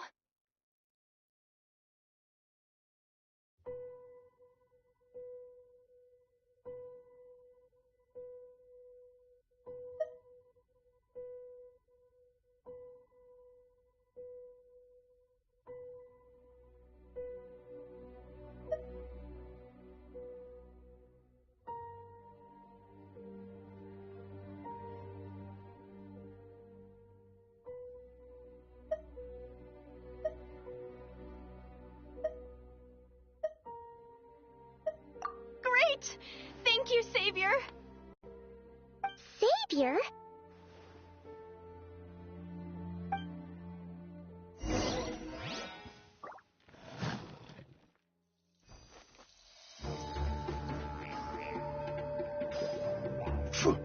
Order guide you. Forth, my blade. From whence you came, one with my blade. Solidify.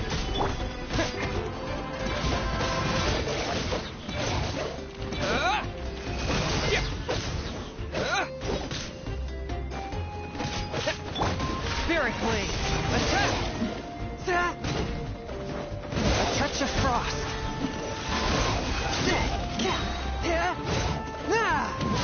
I will have order.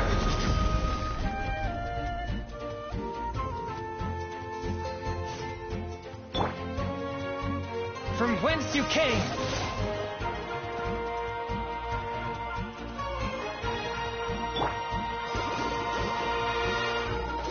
Let's dance.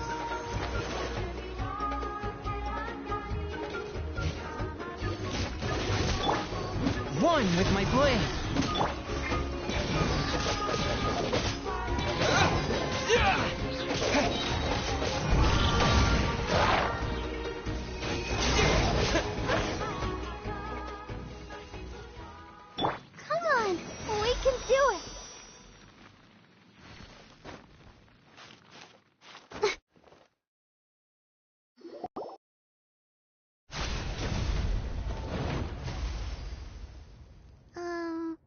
You done? Paimon still can't see anything, so she can't tell. It just looked like you were slicing at thin air. Kinda funny, actually.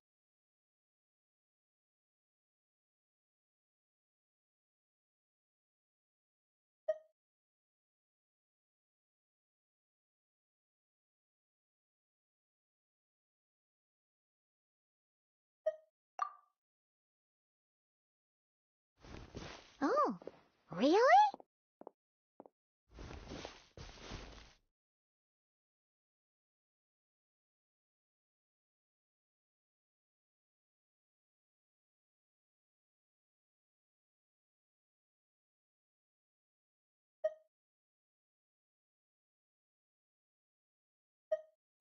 Sure.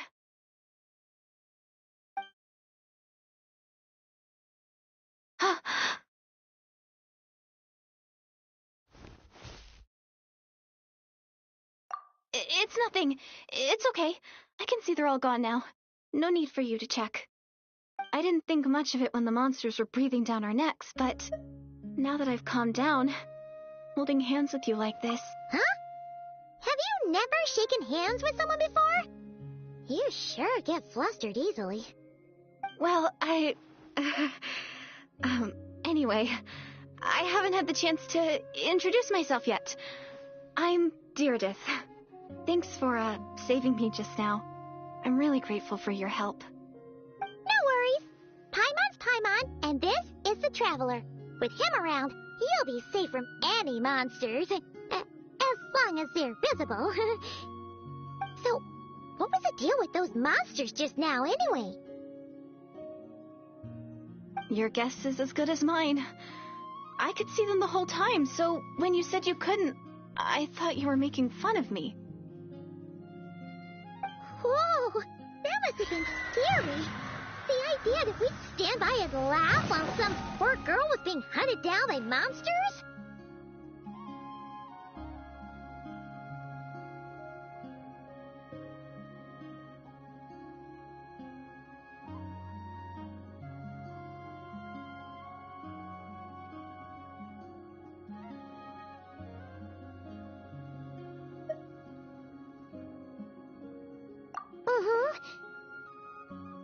Don't worry, we aren't like that. When we say we can't see something, it's because we really can't see it. But more importantly, did the monsters hurt you? How bad is it? It's nothing serious. But I did sprain my ankle back there. I won't be doing any more running for a while.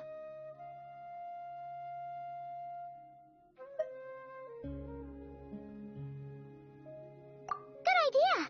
We'll take you.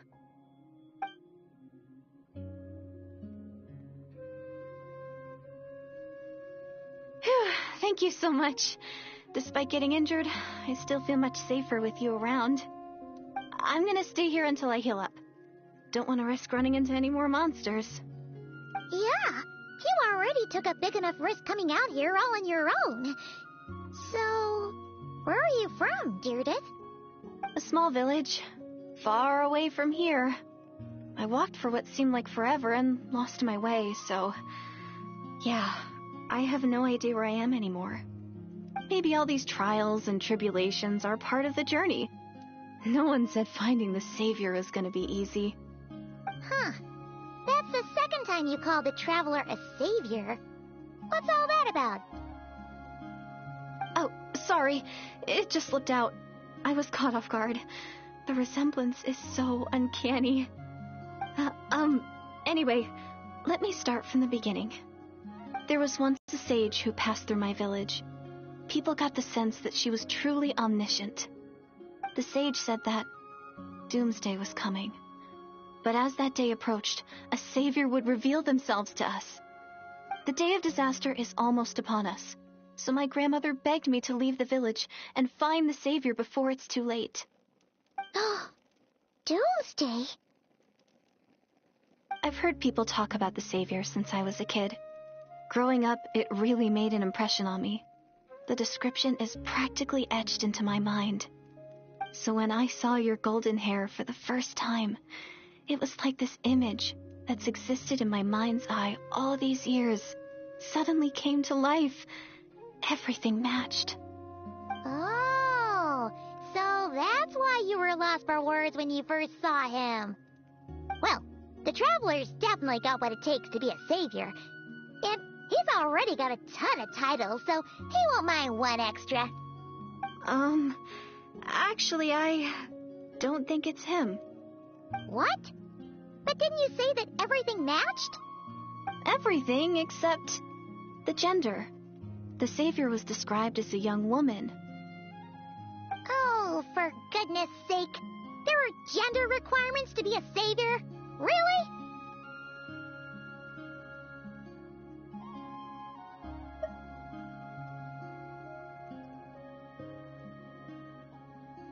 Oh, of course.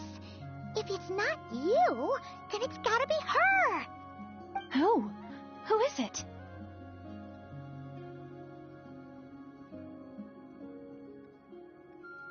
You have a sister? Well, then that's it. Oh, it's her. It has to be. Oh, thank goodness. Please, can you take me to see her?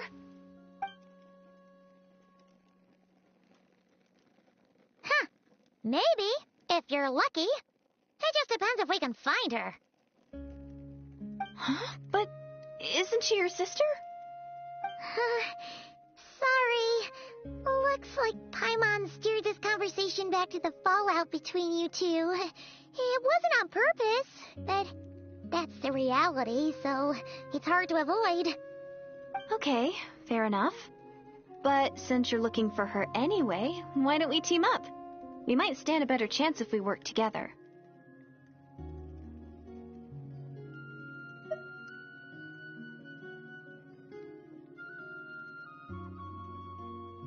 Yes, everyone says that the disaster is inevitable. But the Savior will rescue us all from our pain and suffering. I've always dreamed of meeting the Savior. Do you really buy this whole doomsday thing? Seems kind of far-fetched.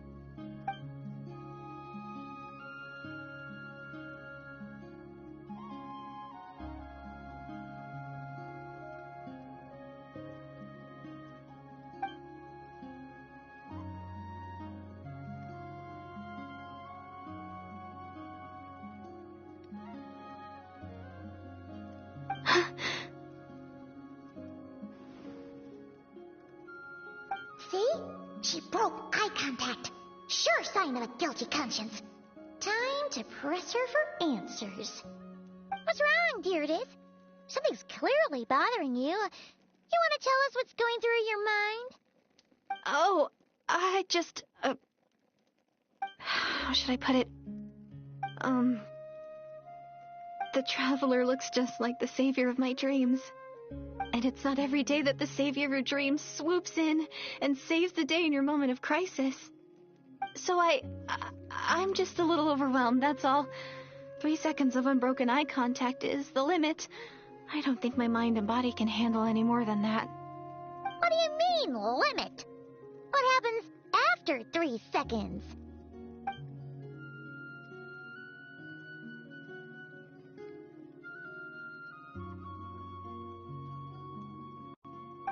I'm sorry. Please forget that I said anything. Let's just leave it there for now. Like I said, I'm going to hide here until I feel well enough to move again. If you manage to find the Savior in the meantime, please come and let me know. Thank you. Are you sure you'll be okay here on your own? Do you have enough to eat? I'll be fine. I might not be much of a fighter, but I know how to stay hidden. And if I get hungry, I'm sure I'll find something around here. Don't worry about that. All right, then. Well, take care. Being on your own isn't easy. What a mysterious girl. We should definitely keep an eye on her. But hey, at least she seems to like you. And it sounds like she's gonna help look for your sister when she's healed. Anyway, this is probably all the progress we're gonna make for now. Let's head back to the Masters of the Night Wind and see if they need our help.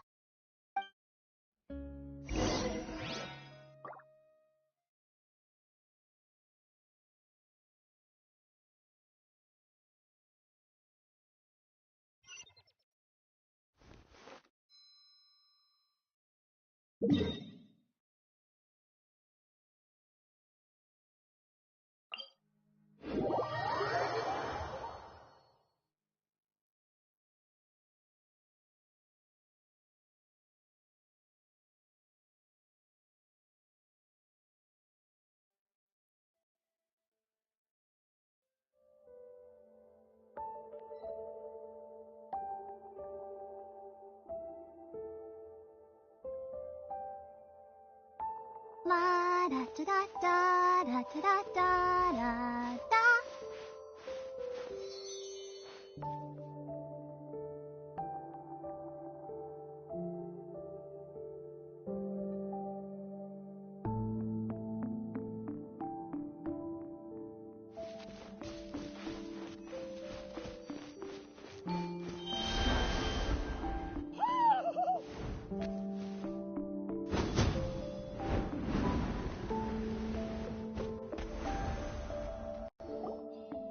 Oh, you're back! How did it go? Find anything? Nothing substantial, unfortunately. But we had the weirdest experience. So I take it that the war's still on?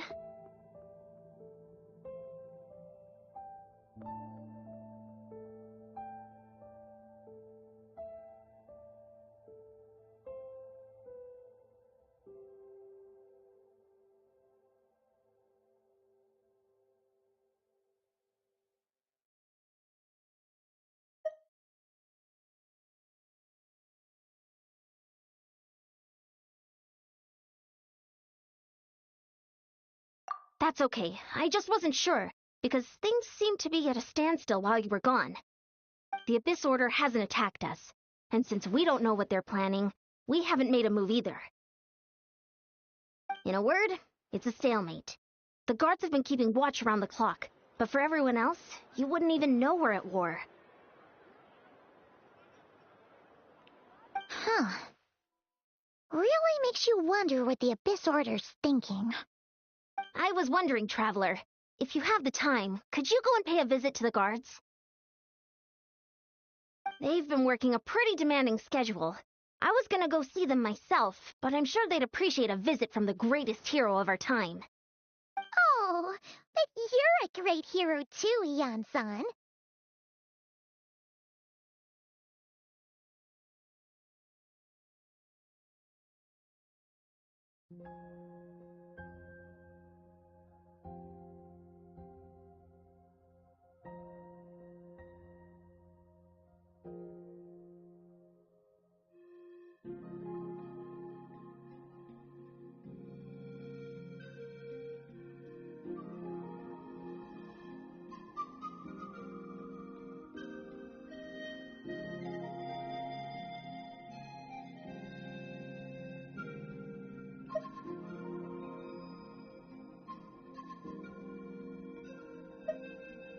Great. Thanks, you two.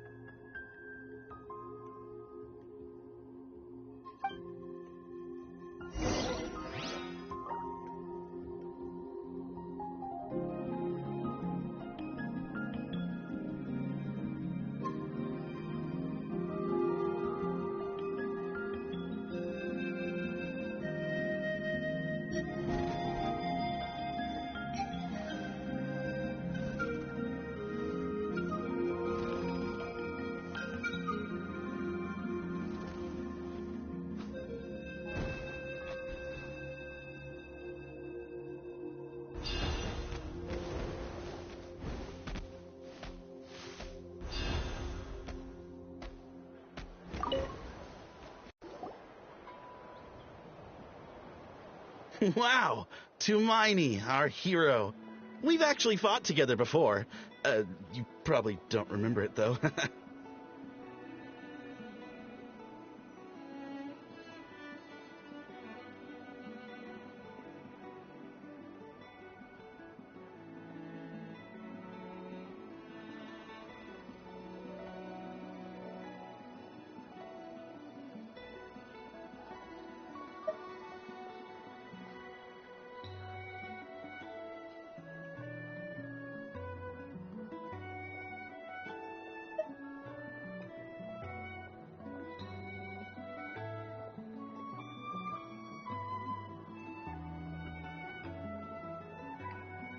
You do? Then it's truly an honor to serve alongside you once more. Thank you for standing guard this whole time. It's all good. Honestly, it's not been that much work. Haven't heard a peep from the enemy. Nothing that would indicate an impending attack. I've spotted a bunch of Abyss Order operatives, but they weren't acting hostile, just hanging around. There were even moments when they seemed to be meditating. At least, that's what it looked like to me. Maybe it's part of their religion or something. Out of an abundance of caution, I asked some shamans from the tribe to take a look and see if there was anything nefarious at work. But they didn't sense anything untoward, so we just put it down to religious ceremony and left them to it. Huh. Interesting. Oh well, the more time they spend meditating, the less time they spend trying to beat us to a pulp.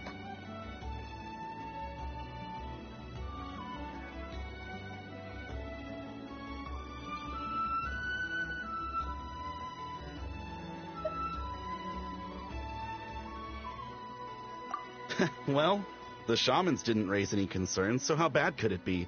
As far as I'm concerned, so long as they don't pose an active threat, they can do all the cult worship activities they want. Besides, as soon as everything's in place and we're ready for an all-out offensive, there'll be no match for us. Huh. Sounds like morale is pretty high. Guess there's strength and confidence in numbers. Let's keep going, Traveler.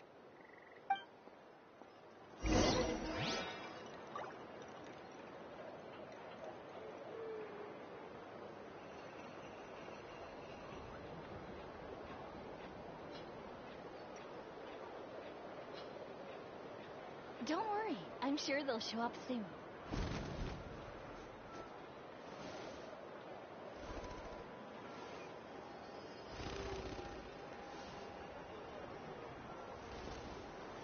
Gotta sort out this cash flow problem as soon as possible.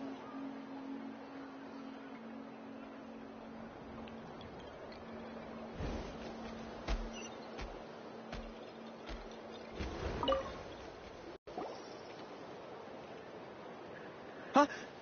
Is that Tumaini? What brings you here?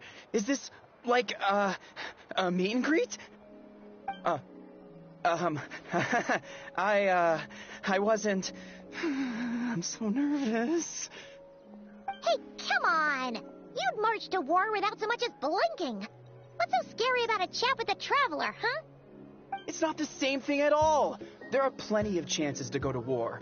But a one-on-one chat with our great hero? That could be a once-in-a-lifetime opportunity. How can I not be nervous? What if I say something wrong? Or if my posture's bad? Or if I accidentally make a weird expression with my face? One bad impression can stick for life. No one's here to judge you on your posture or your facial expressions. Relax! All right, then. I'm sorry, great hero, but I have a small favor to ask. Let Paimon guess. An autograph, right? That's easy. May I challenge you to a fight? What? How can you be so audacious and so sheepish at the same time? Huh. I'm starting to think your nervousness is all just an act. No, of course not. I just figure that if I don't ask now, I'll regret it for the rest of my life. But I am still on patrol, so please, Great Paimon, if you wouldn't mind taking over for me for just a few minutes? Again with the sheepish audacity. Just pick one or the other, will you?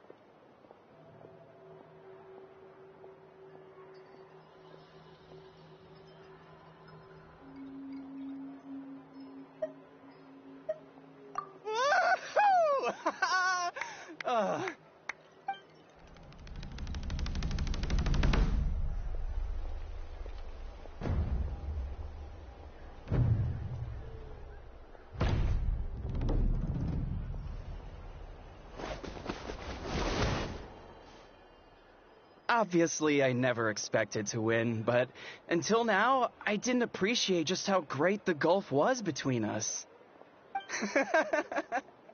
I'll be bragging about the day I got to spar with Tumaini for the rest of my life. Today's really my lucky day. Oh, Paimon can't keep up with you. Your tone has changed all over again. Now you've had a spar with the Traveler. What gives? Well, some people connect through conversation, but we warriors bond by sparring.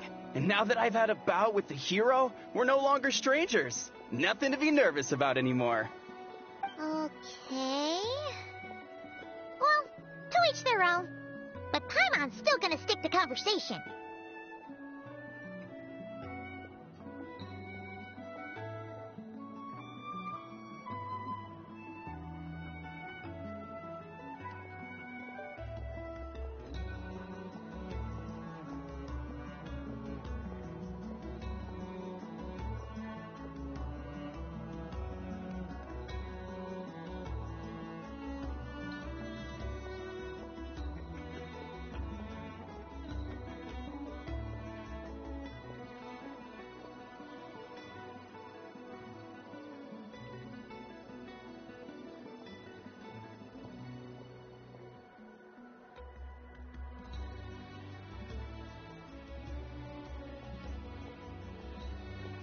Not at all. We haven't spotted any new enemy movements. As Paimon expected, nothing here either. Let's do another lap and get back to Ian-san.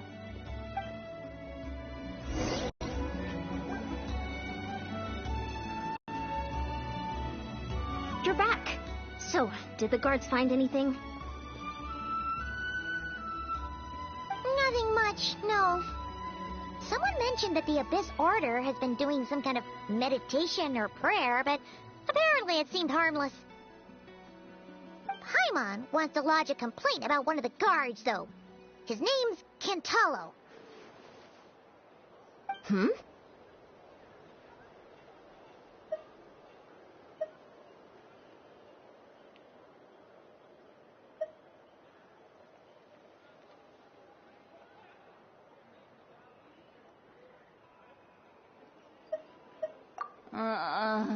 Traveler?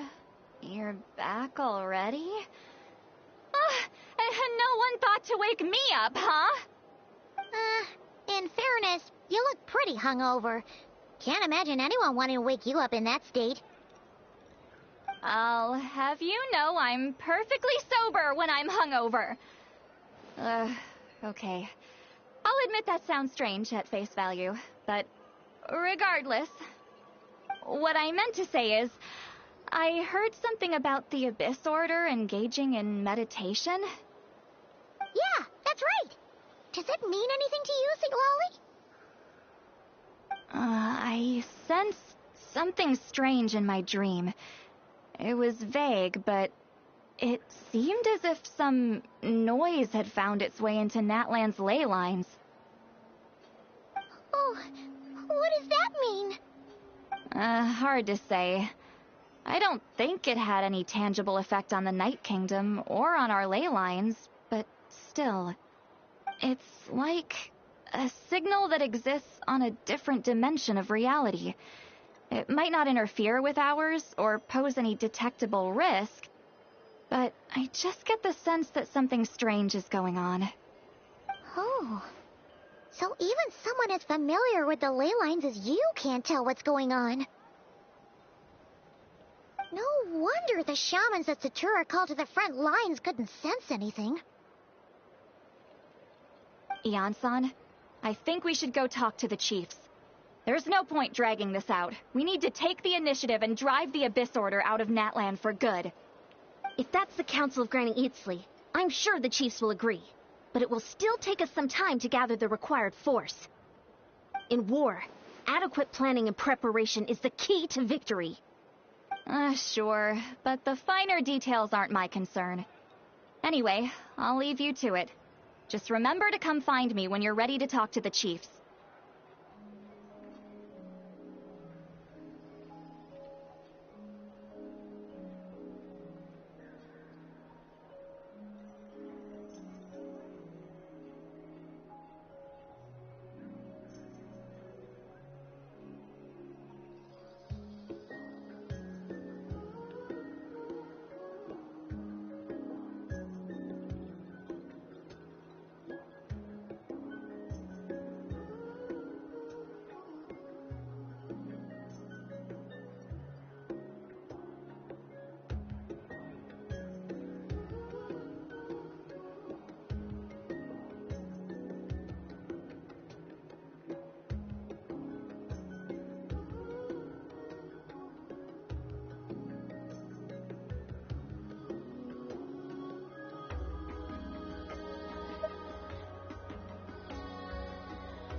Oh? Sure, what is it?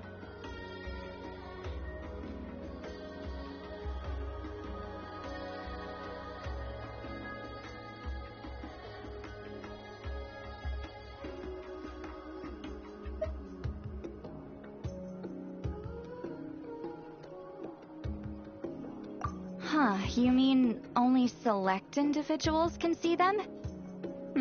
Now that's a strange one. I guess they could be manifestations of a disturbed psyche? Or extreme negativity embodied in physical form? It could also be a simple case of dead monsters whose souls got stuck here somehow. Well, I say simple. Things quickly get confusing when you start looking into monster souls. For starters, trying to figure out which classification system to use is a real pain in the... Alright, we get it.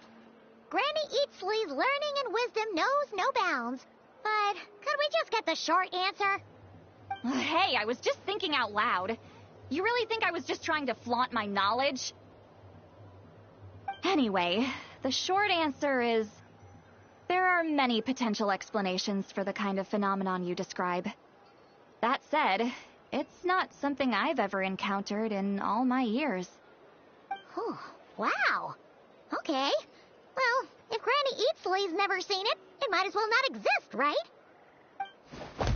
Hey, I'm not that old. Care to elaborate on what happened? This all sounds rather mysterious.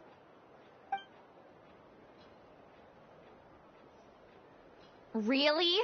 You had to hold her hand to see the monsters? That sounds a little contrived. Huh? That's the part that bothers you? Maybe the point is more that it requires direct physical contact, whether that be hand-holding or otherwise. But that's neither here nor there. What bothers me is, it sounds like she's convinced that your sibling, the leader of the Abyss Order, is a savior. That really makes me question whose side this girl is on, and whether what she told you about her background is actually the truth. Sorry if that comes across as paranoid. It's just hard not to be suspicious of everything when we're in the middle of a war. Actually, Paimon feels like you make a fair point. Whoever this girl is, she sounds like bad news. Okay, well, you're clearly just jumping to conclusions.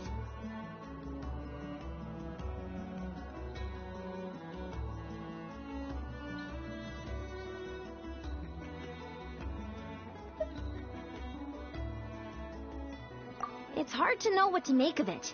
A young lady all by herself, lost in the middle of nowhere, sees monsters that no one else can, calls the leader of the Abyss Order her savior. At the very least, we should remain vigilant. Keep a close watch on her. Sounds sensible. On that note, we probably shouldn't have left her by herself in that cave. Traveler, we still need some time to muster our forces. Maybe you could check on her if you're not busy. Just be careful.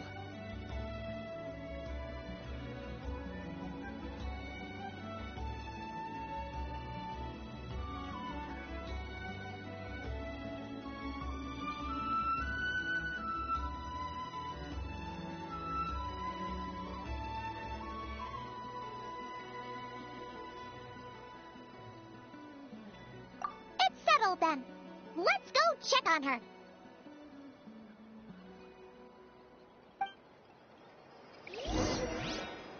Don't worry, I'm sure they'll show up soon.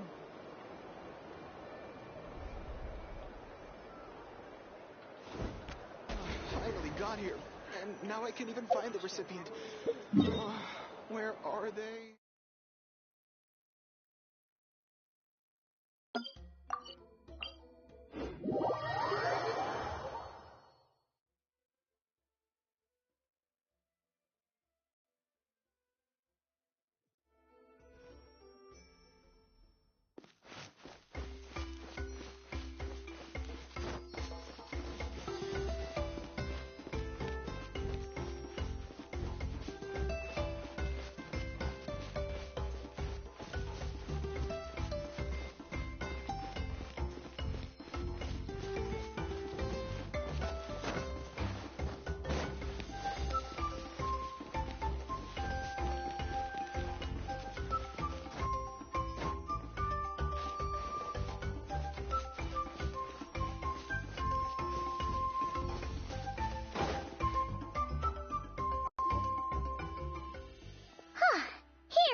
You'll still be here, right? Oh, it's so quiet, though. Uh-oh. What if Yan-san was right? Maybe she never intended to stay here at all.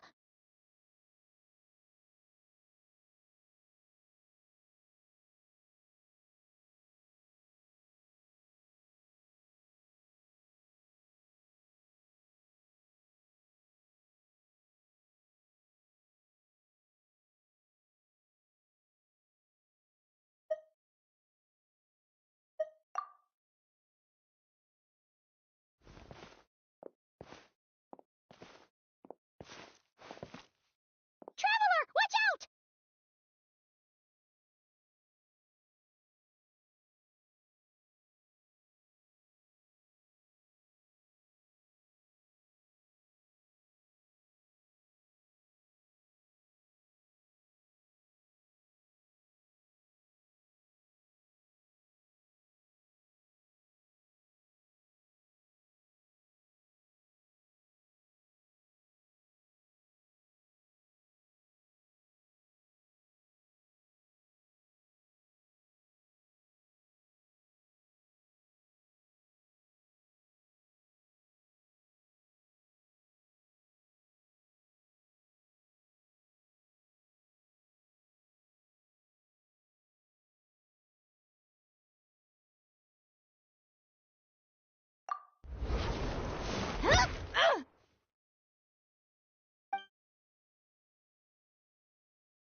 Oh, sorry.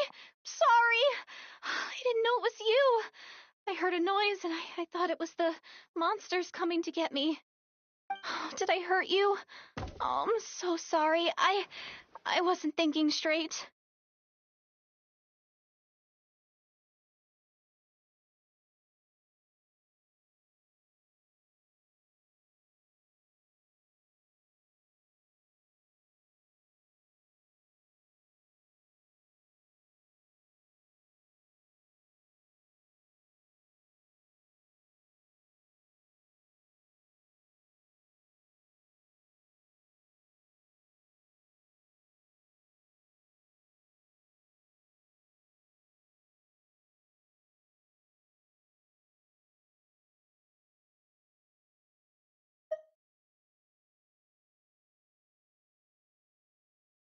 Phew, that was scary. Paimon thought we'd walked into a trap. Maybe we shouldn't have sneaked in without announcing it. Then you would have known we weren't monsters. To be honest, I've been really on edge since you left. I just have this constant feeling that any second, the monsters are gonna come back and get me. And it's not like I can run from them. There's also no way to cook here. It's good you got back when you did. Another hour and a half and you probably would have found me starved to death. Oh, that's weirdly precise. Though, it does explain why your attack on the Traveler was so weak. Wait, if you really thought you were gonna starve or get killed by monsters, why'd you promise that you'd be okay here on your own? I just didn't want to lose face in front of my hero. He already saved my life once. That's more than enough. I just don't want to come across as a constant burden. Huh.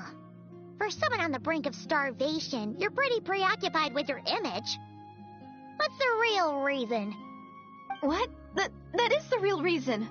I'm kind of bearing my soul here, you know?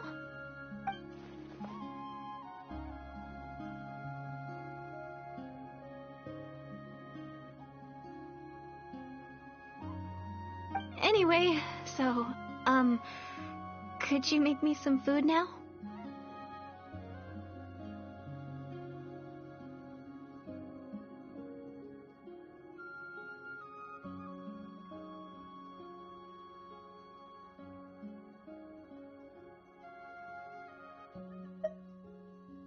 Oh, Paimon's getting hungry now, too.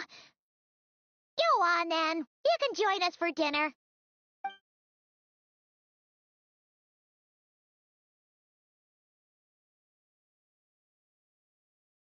Whew. I am so full. Thanks for saving me, again. Starvation feels like a distant memory now.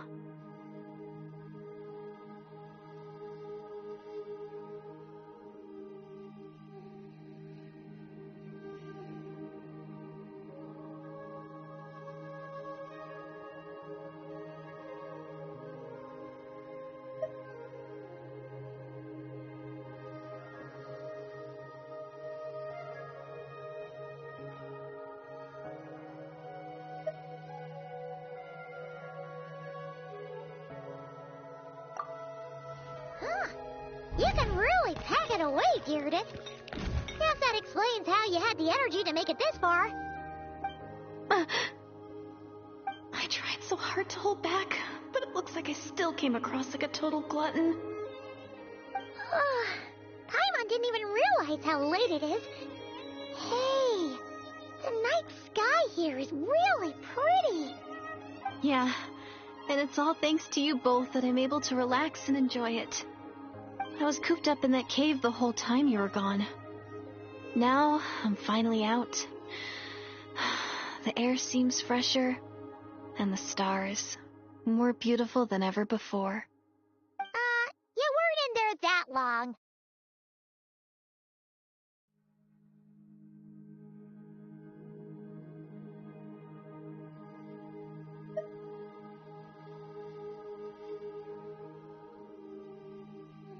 When I was young, I used to lie on the roof of my house, gazing up at the stars. And often, my mind would drift to this question. Is this starry sky actually real?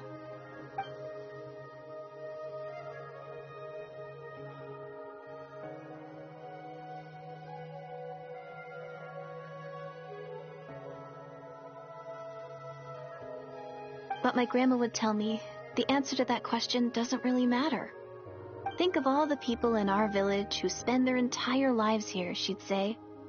To them, that little village is their whole world. And so, if it's our destiny to live beneath this sky all our lives, then whatever may or may not lie beyond, this is our world, and that sky is real to us. Paimon kinda gets you, but also not really. Is it kind of like how journeying with a traveler is everything to Paimon right now?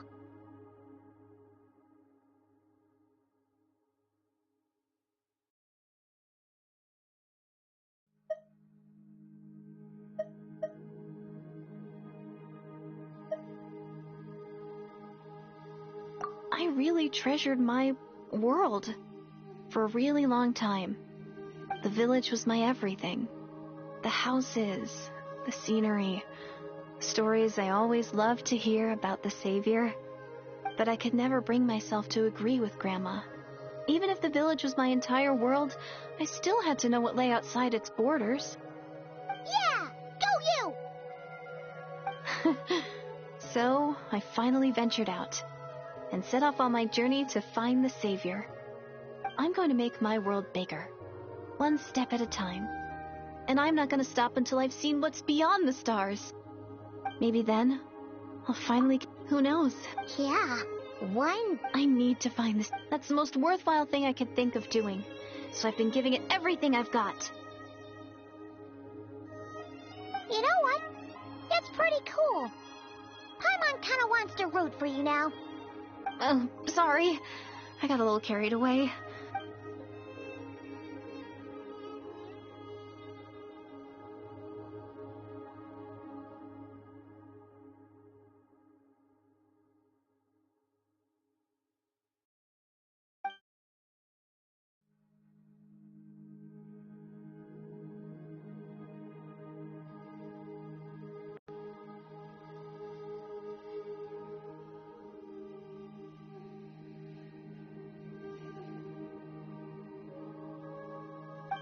Hold on. Shh.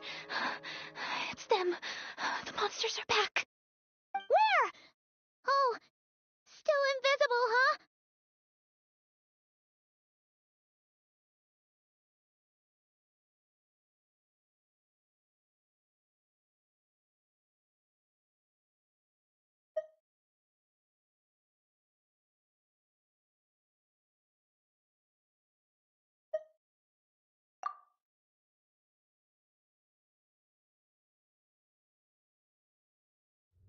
you see them now?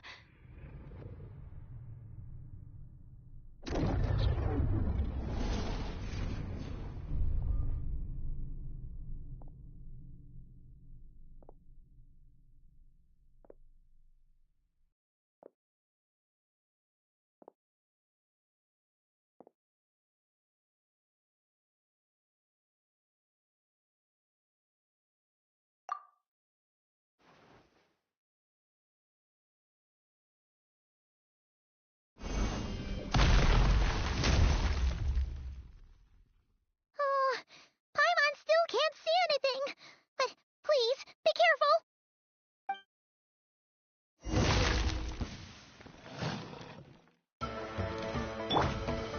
Stabilize! Swift and merciful. One with my blade. Submit for judgment.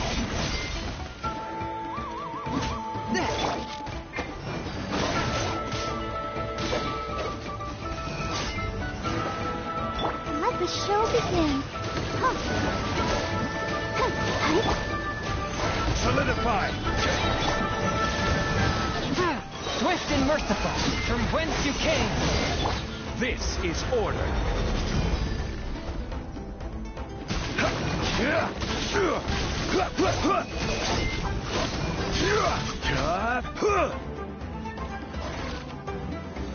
Gather!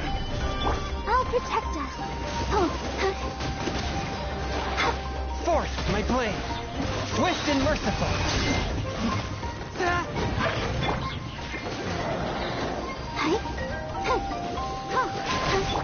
Submit for judgment.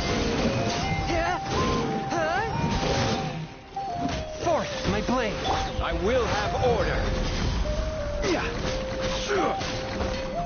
Solidify!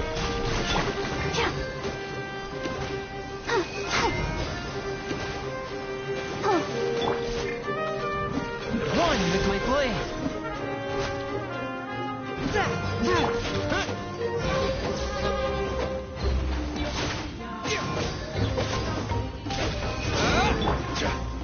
Stabilize!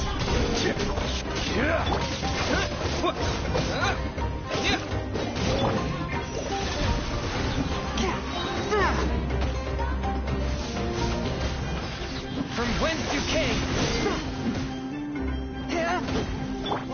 This is order.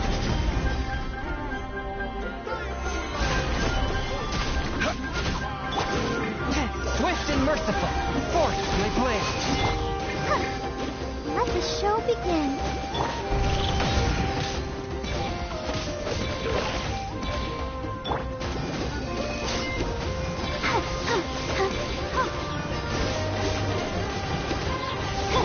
Spirit blade. Attack. Swift and merciful.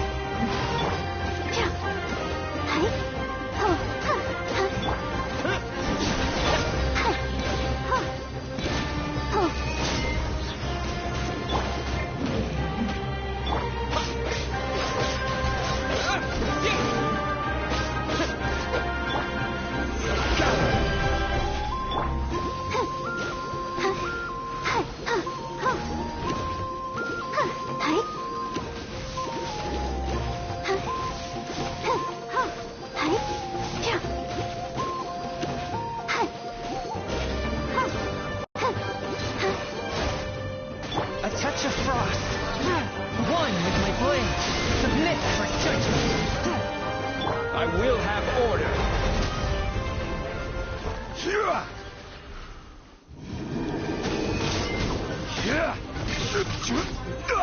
Stabilize!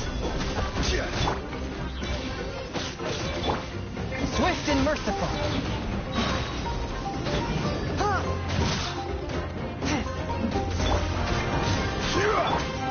From whence you came.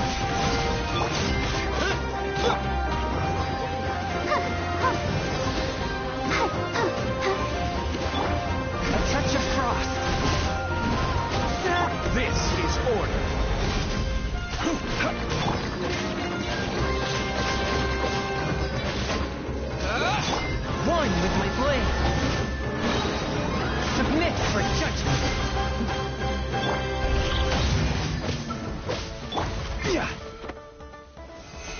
solidified! Fourth, my blade.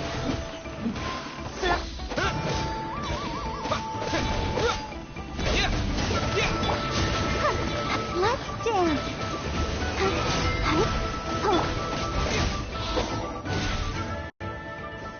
Huh? Wow, that was fast. Did you get all of them? Oh, Paimon's slowly but surely getting used to the sight of you fighting thin air.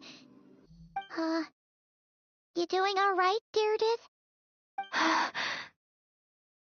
Deirdith? Hey, it's okay. There's nothing to be scared of anymore. Oh, I'm fine. I just spaced out there for a moment. You spaced out? That's a pretty bold move under the circumstances. I was just... the image of the traveler fighting to protect me. I was trying to commit it to memory. Seems like the least I can do. All right. Whatever floats your boat. Anyway, there are no more monsters in the area, and it's getting late. Why don't you stay here tonight? Sounds reasonable to Paimon. What do you think, Traveler?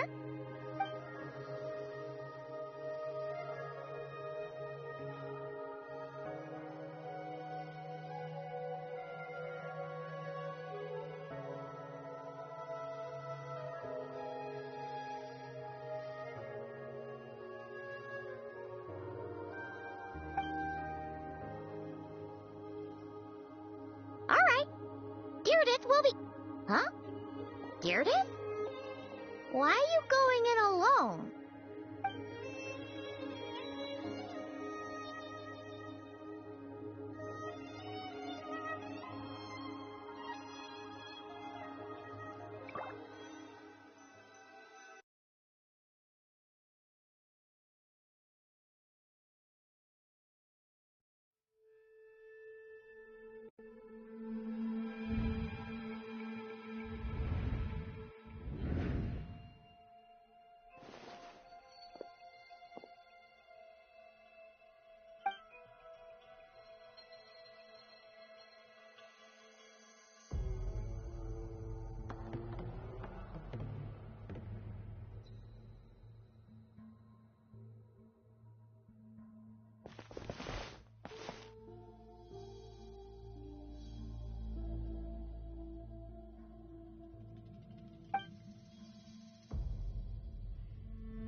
Doomsday. A fitting name indeed.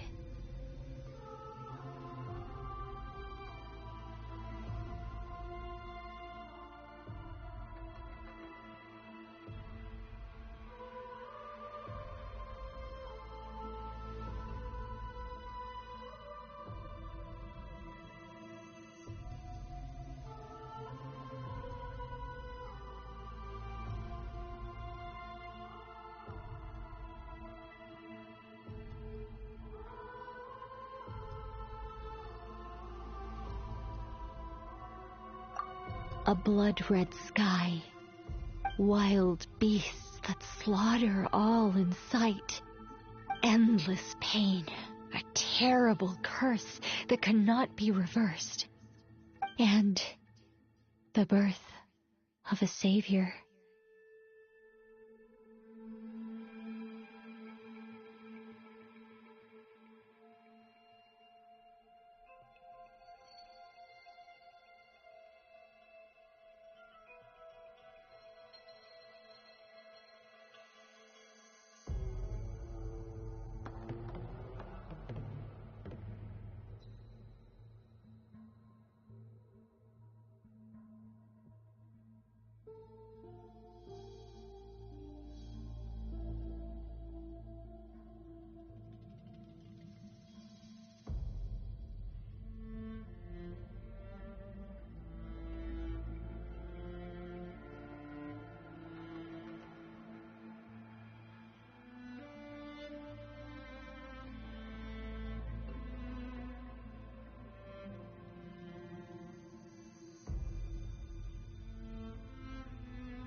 You're awake.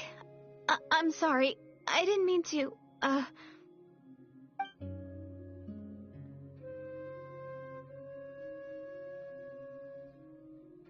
You just look quite distressed, like you were having a nightmare. I thought if I took your hand into mine, you might find it soothing. At least, that's what my family always did when I had nightmares. But it didn't seem to work on you. In fact, I think I made it even worse. I'm so sorry. Oh, is that right? Huh. You better not be trying to pull up. What? Don't be so... I have more self-control than that. Self-control? What does that have to do with it?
No way is Paimon getting back to sleep after this.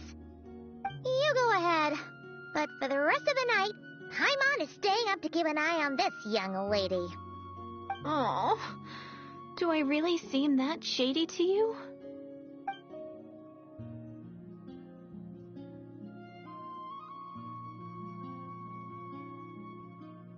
Well, Deirdre, there should be enough food for 3 days.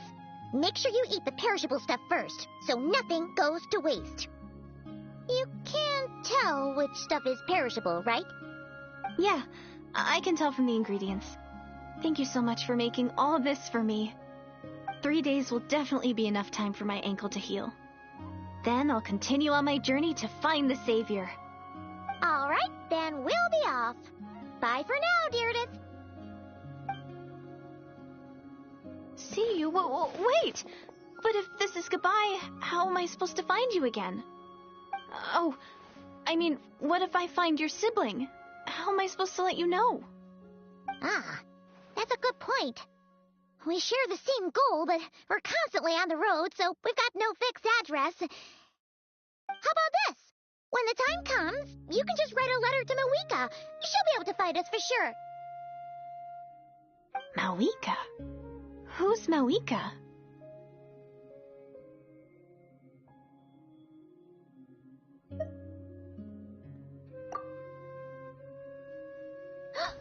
It's the Abyss Order! They're here!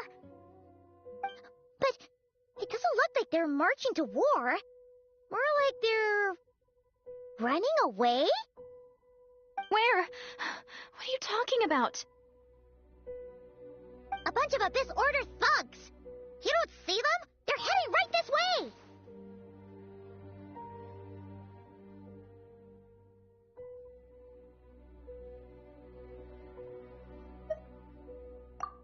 That's strange.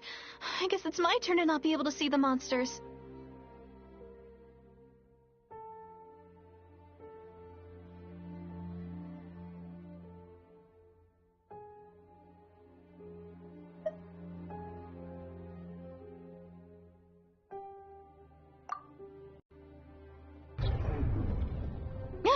You're right!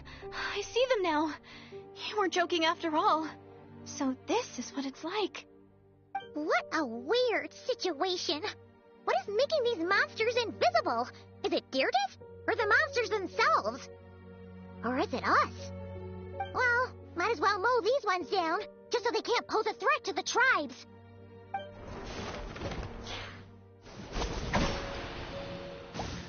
Woohoo! All done!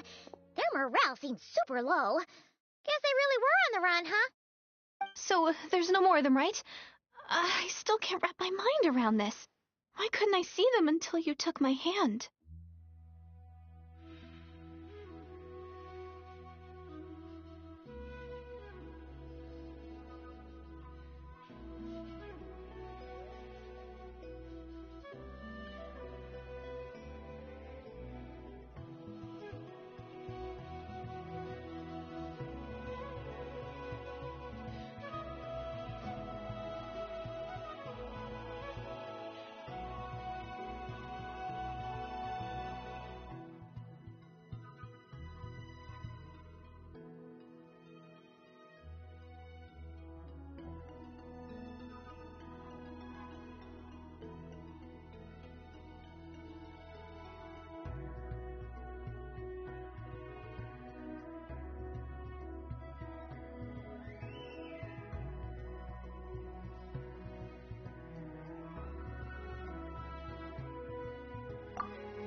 So, any ideas on why those monsters might have been running away?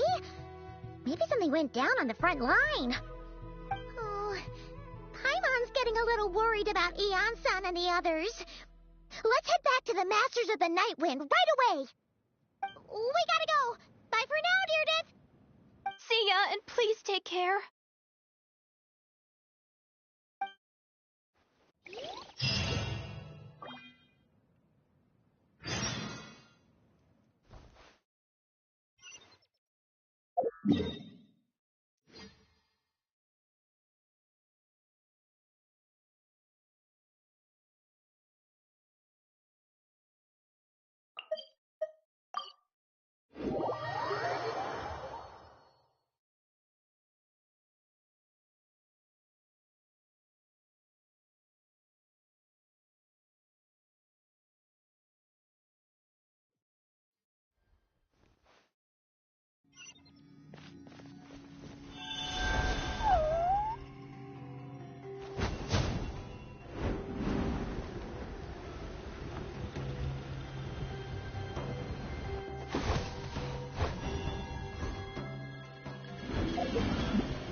We ran into quite a big group from the Abyss Order just now.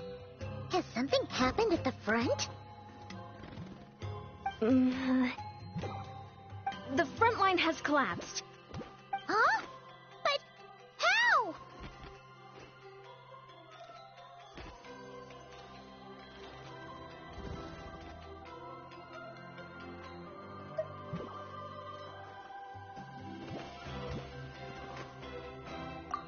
No, relax. Oh, feels like you could have phrased that more clearly at the start. This is good news, right? Why'd you still look so serious?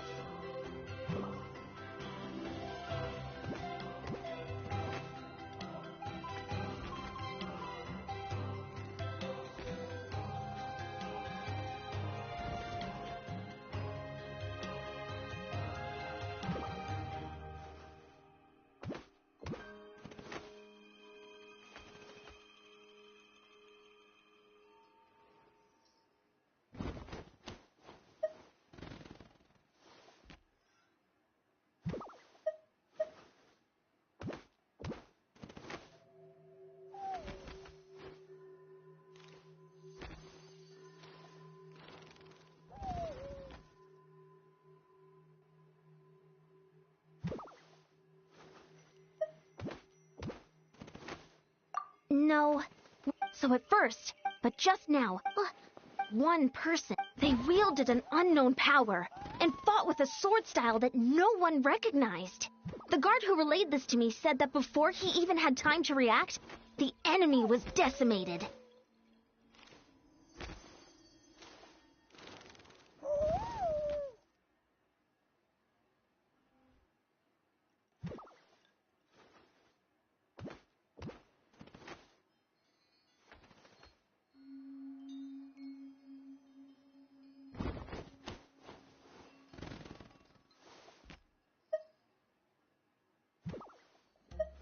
I'm only recounting what I heard, and I'm sure the guard in question must be exaggerating to some extent. But still, we have to identify this person. And assuming they're a neutral party, we'll need to figure out how to engage with them. Clearly they're a force to be reckoned with, so we don't want to come across as too weak or too hostile. It's quite a diplomatic conundrum. You don't need to sweat it, Eon-san. From your description, we're already pretty confident that we know this person. Honestly, with the Abyss Order acting out so publicly, it's about time he showed up.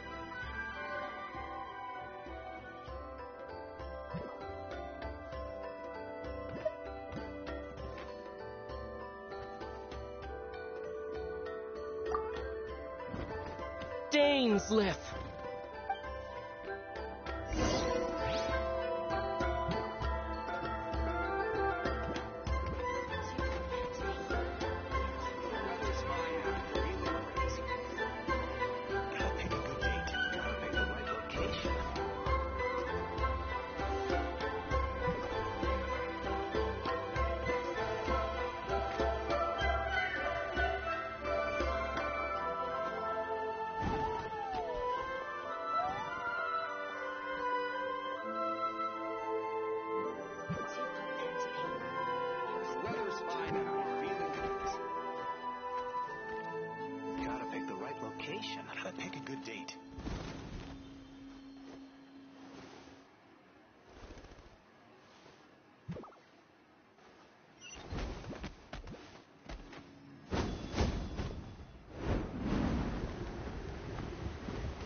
It's been a while, Dane. And, yeah, after we heard what went down, we figured you'd shown up. You caused quite a stir, you know.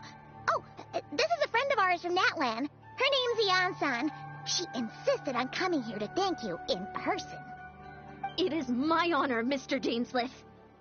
Thank you for breaking the stalemate in our war against the Abyss Order. Natlan is fortunate to share a common enemy with such a mighty warrior as yourself.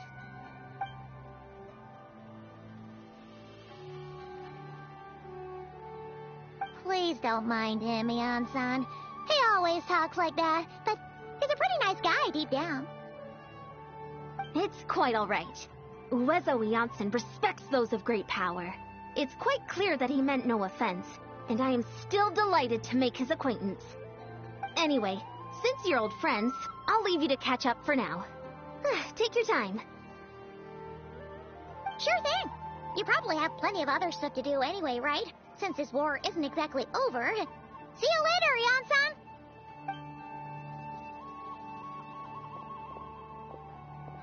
Hey, Dane. Would it have killed you to be a little more polite? She's our friend.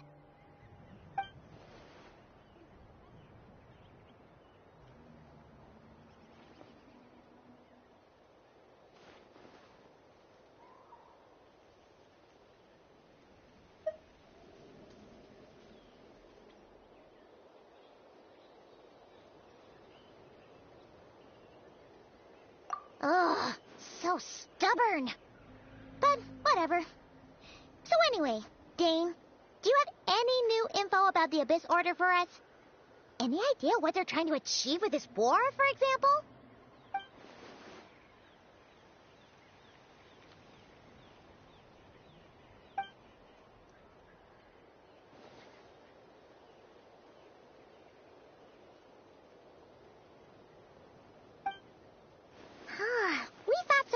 too.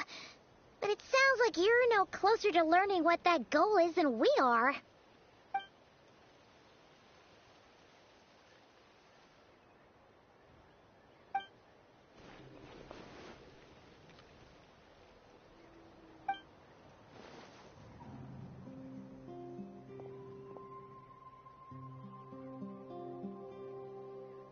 What do you think we should do?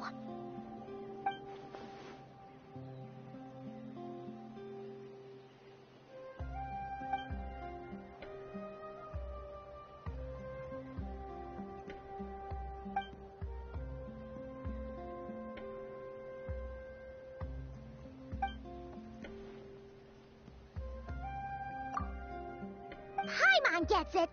Nothing in the world can satisfy you like making mincemeat out of the Abyss Order, right?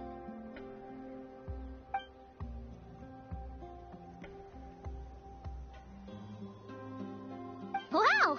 Okay. A rare, candid response from Dane.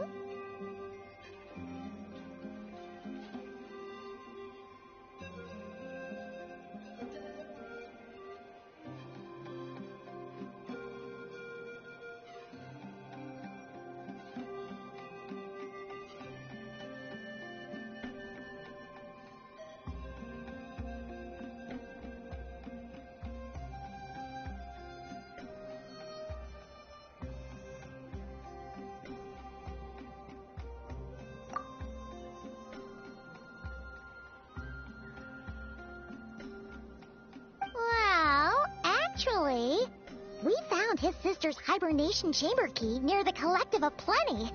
She must have lost it.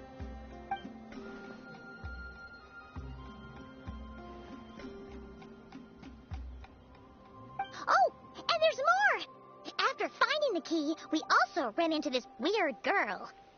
She kept seeing monsters that we couldn't see, and then, this other time, we saw a load of monsters, but she couldn't. She also said she was on a journey to find the Savior.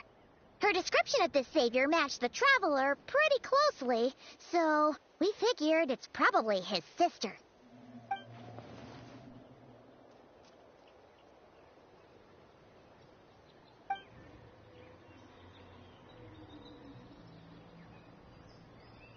Yeah, that's right.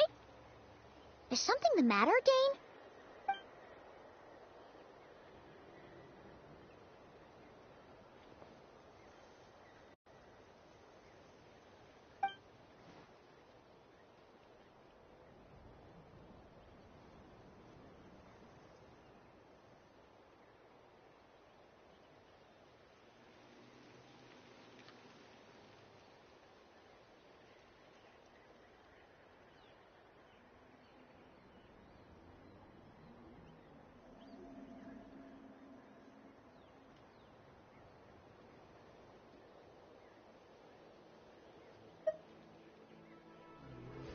Wait, wasn't his sister called the Princess, though?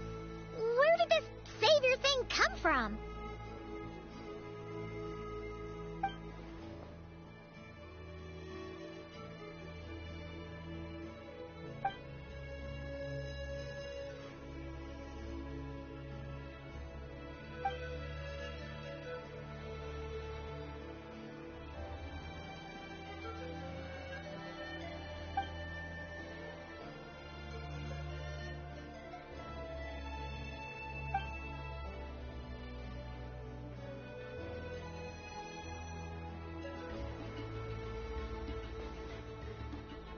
Oh, sounds like the people of Conria really believed in her.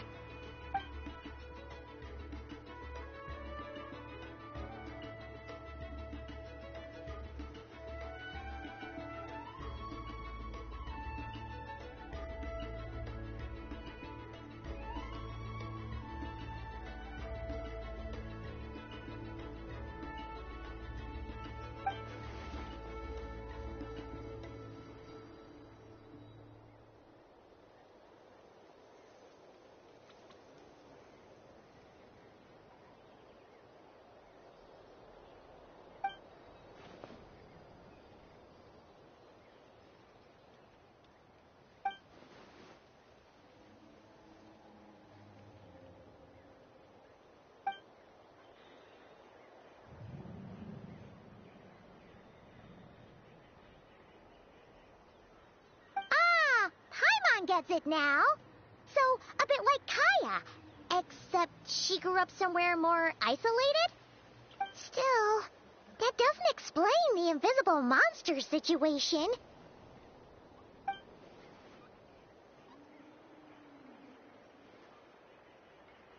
Sure. Also, why don't you stay with us at the Masters of the Night Wind for tonight? You must be tired after all that fighting today.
Yes, we sent the teeth and the femur bone found at the scene to the church's medical office, and were able to conclude that these are, in fact, human remains.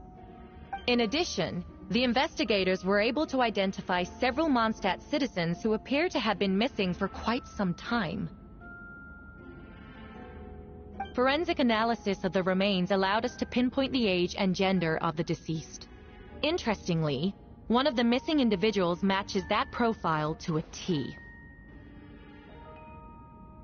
The medical office couldn't spare the personnel, so Miss Rosaria is here to present the results to the court.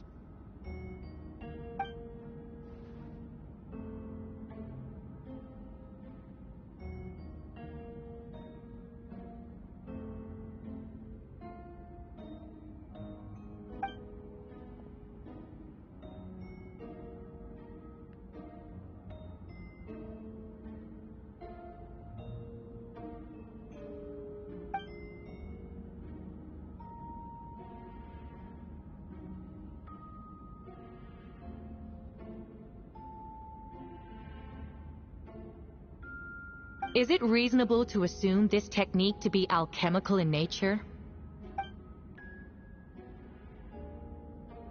Thank you for your testimony. The identity of one of the victims is now confirmed. But what about the defendant's motive? Considering what he wrote in the letter, we can deduce that the defendant needed subjects for an alchemy experiment. Who better than individuals whose disappearance would go unnoticed? In other words, he sacrificed the good people of Mondstadt for his own gain. A truly vile act. In addition, another witness has agreed to testify. Miss Donna, if you would.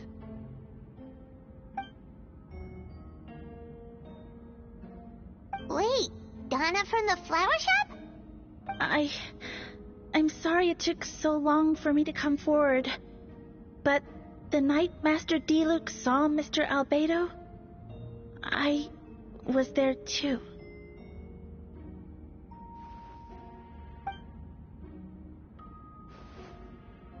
I was camping with a friend and we decided to stop near Dragonspine. I couldn't really get comfortable that night, so around dawn, I decided to go for a walk. And that's when I saw Master Diluc. I thought it might be nice to, chat. So I headed in his direction, and then I saw it.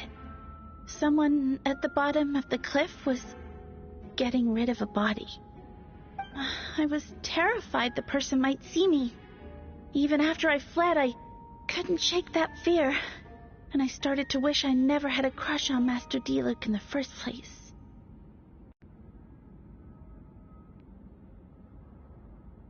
If I hadn't wanted to talk to him, I would never have been in that situation. Well, I didn't want to come forward because I was scared. But Miss Hertha convinced me it was the right thing to do.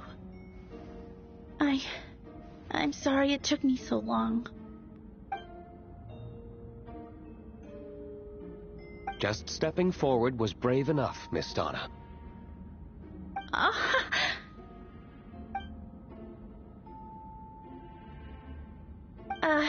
Yes.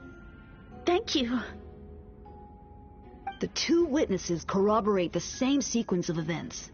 That just leaves the question of how the defendant disposed of the bodies. I believe the answer lies in the alchemical technique mentioned in the letter. The defendant is the most accomplished alchemist in Mondstadt. He has the skill, no question.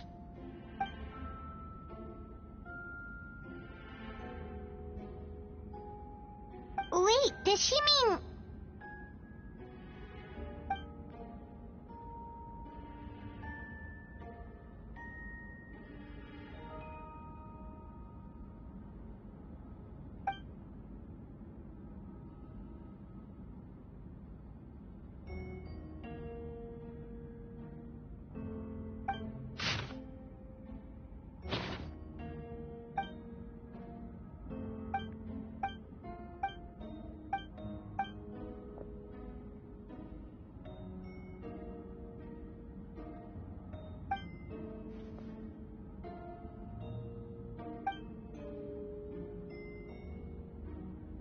We have witnesses and physical evidence. What could you possibly say in your defense?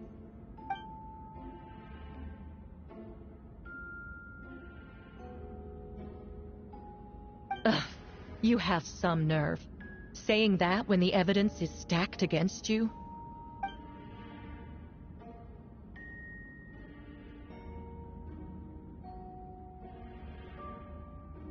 So, what? You're just going to bombard the court with excuses?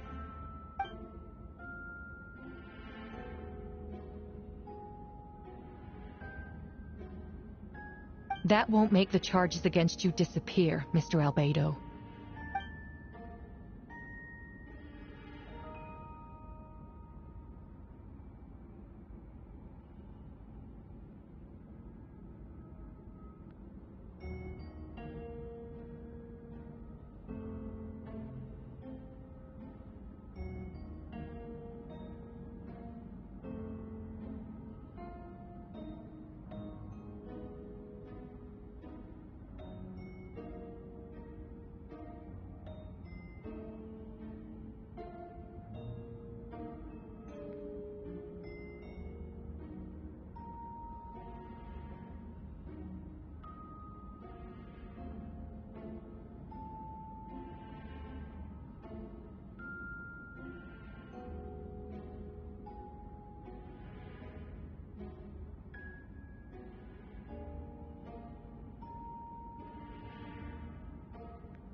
Then, there must also have been a body.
Questions there may be, but allow me to point out, there is no evidence to suggest that anyone besides the defendant knew about the third location, and the map was found in his notes.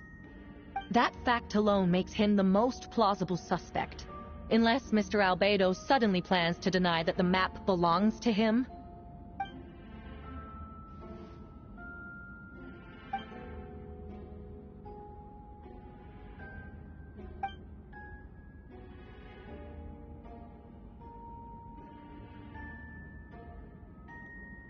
What?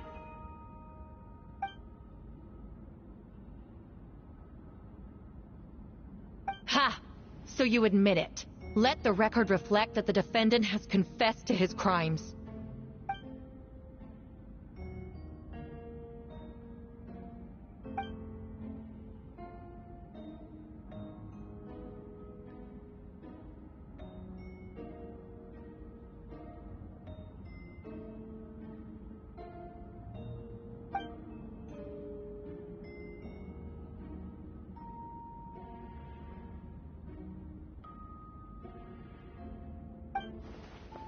Actually, the traveler Amber Bennett and I were with Albedo that day.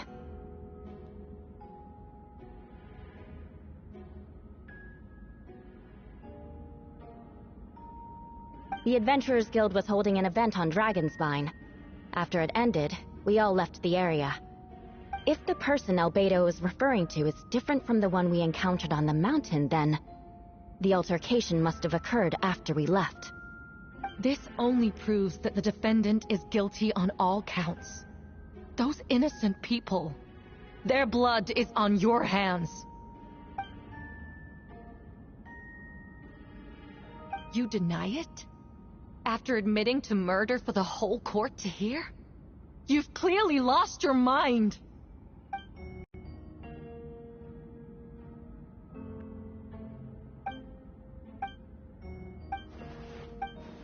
It's one thing. What's going on? Regardless.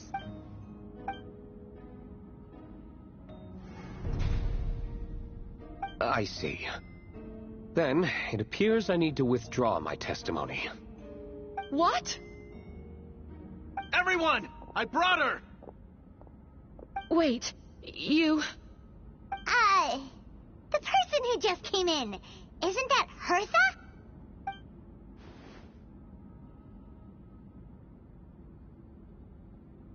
Who are you? Why do you wear my face? Hello to you, too. I see what's going on here. It's all been leading up to this, hasn't it? Your confession. It was all an elaborate stunt to set me up. You want to undermine my credibility? Fine. It doesn't eliminate the mountain of evidence stacked against you. All I want is justice for the people of Mondstadt.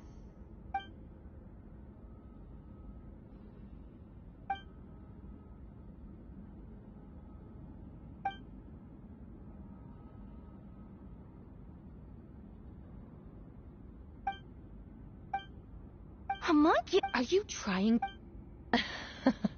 So this is what I look like when I fly off the handle. You know, they say imitation is the best form of flattery, but your impersonation has overstayed its welcome.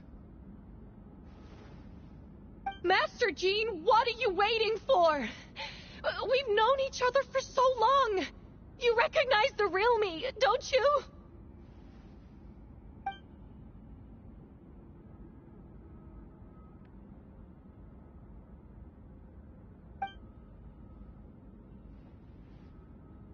That means nothing! By that logic, I could just as easily accuse the Albedo in this room of being an imposter! How do we know he isn't the fake one? A cold-blooded killer who replaced the real Albedo long ago! Then, how about something only the real Hertha would know? The longest scar on my body. The knights who fought alongside me that day should remember where it is. I remember. Let's hear your answer. I'd like to hear Miles' answer first. Huh? You don't know? Or you don't remember? I heard you've been acting strange these days. Disoriented? Confused? You were closer to me than anyone during that battle. And yet you don't remember a thing. Strange indeed. No, my head. It hurts. The scar is right here.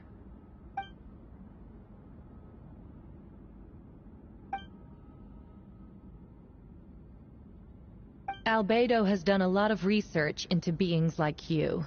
If you deny it, then show us your arm.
Show us your arm. Ugh! Have it your way! Whoa! Come on, let's go!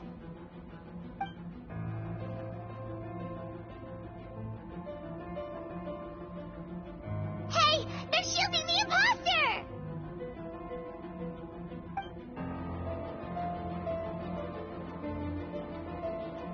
There are others trying to get in! Must be more people under her control!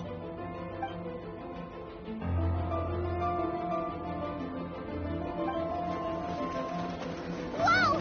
She just leaped across the room! After her!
Lupercal, it's you.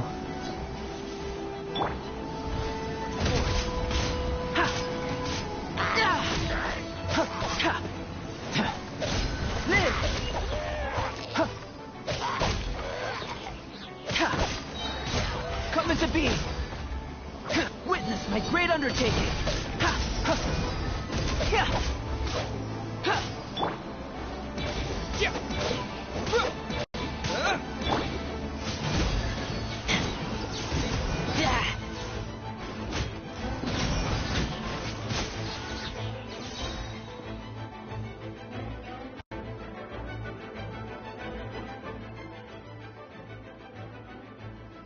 It happened a lot before?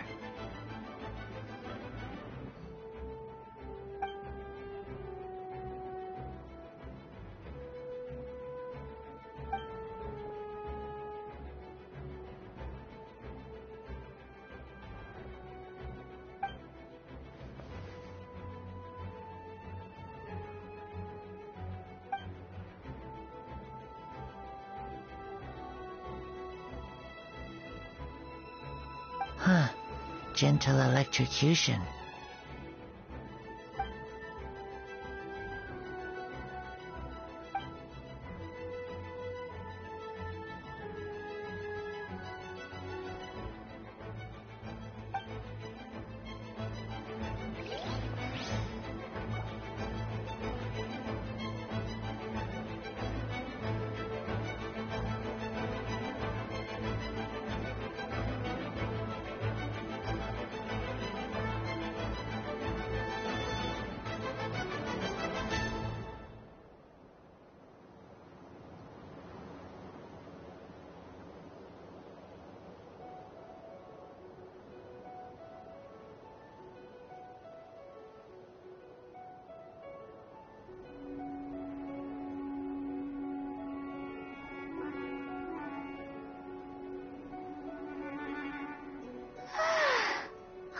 Standing around is making me so sleepy.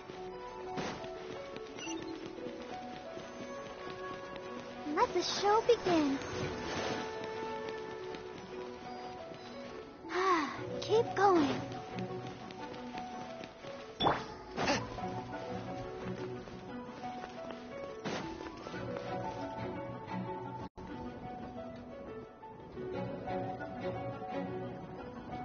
Hold firm! Drag another wardrobe over here.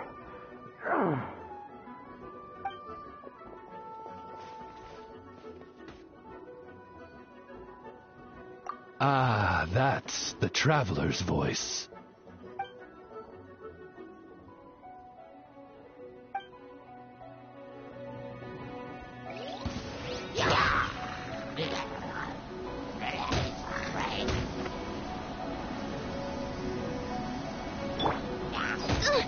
Insubordination by royal decree. Liz!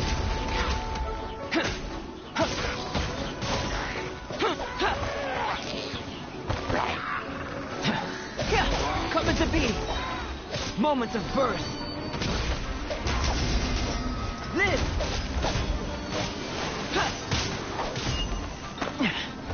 forth.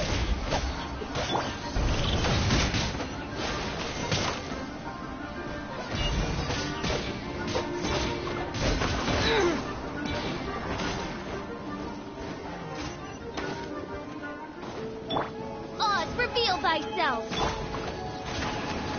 Come into being! Feel this ancient power!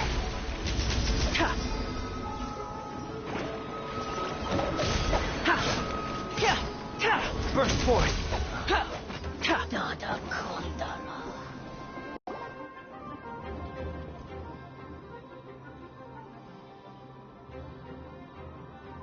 Mein Fräulein means to say that you should refrain from going out for the time being.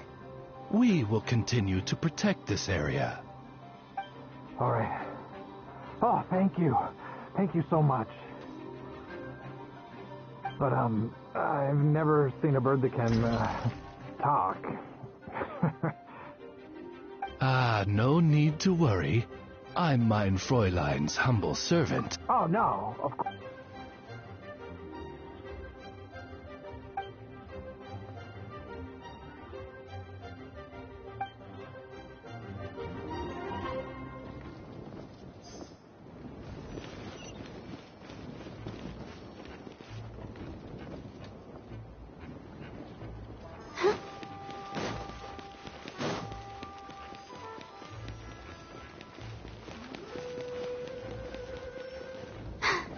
I'm fine.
Ready, steady, go!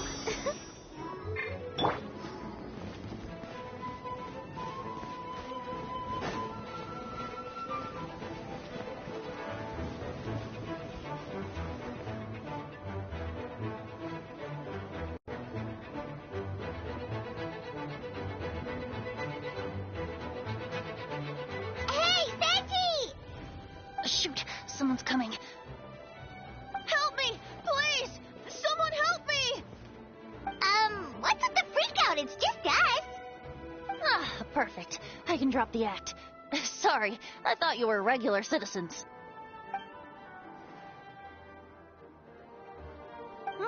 I agree. Although, it's been a while since I dealt with something this big. Oh, it's gonna be pretty exhausting. Haha! Just what I wanted to hear. So, these two know the other's identity then?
monsters started surging in from Dragonspine during the trial. They soon became agitated, likely in response to the core coming under pressure. Still, I never expected those monsters to have become this advanced.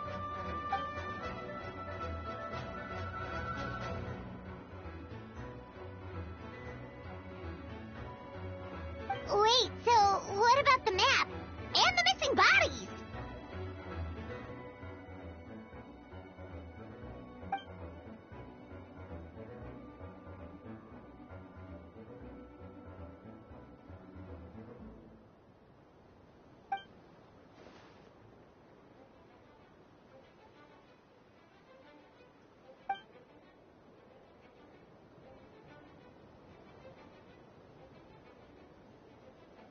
What about the remains D-Luke found?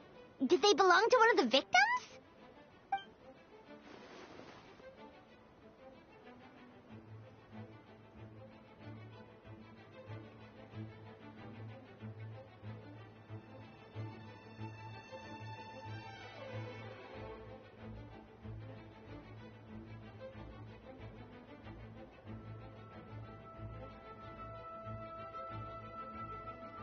The only bodies Albedo...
You saw it for yourself, didn't you?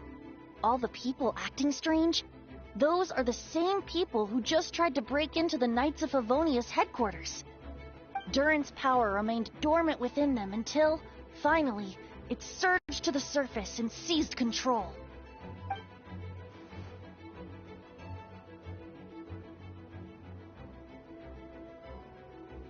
Wait, so what do? We can't go around hurting innocent people. That's why I'm here.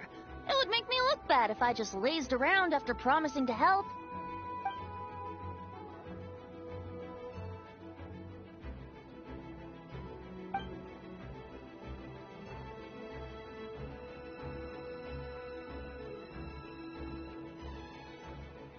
Yes. So, if there are little secrets other people shouldn't know, my identity, for example, keep it to yourself, okay? All right, this should do it.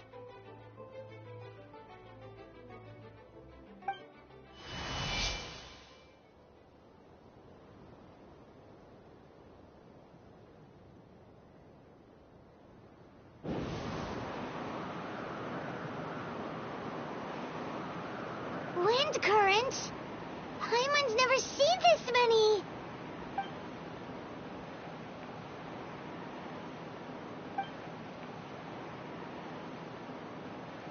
All good. We have enough manpower to provide support. Requesting assistance at the side gate. Heading over now. Whoa! It's long-distance wind communication! How is that even possible?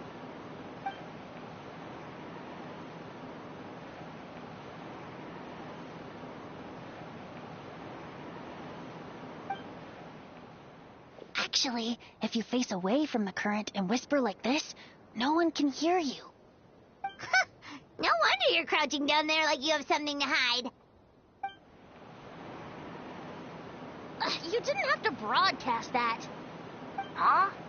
That voice. Venti? Is that you? Oops. Oh, you know, just a wandering bard calling for help. Thank goodness the Traveler, Paimon, and Albedo found me. Got me out of a tough spot.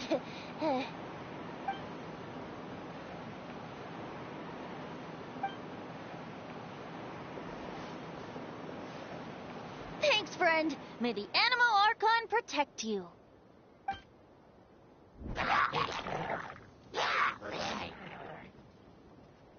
I've got things covered here.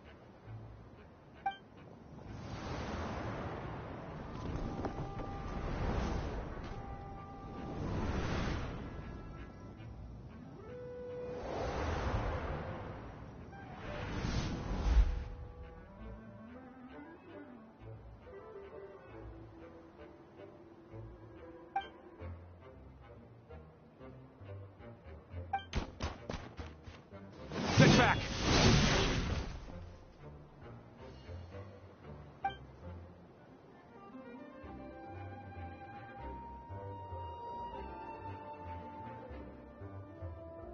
No need. I didn't intervene to save you. It was for my own convenience. You were in my way.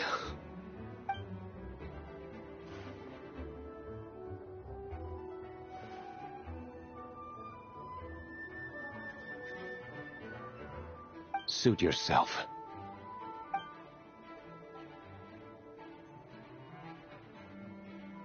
The first trial. No, because of you.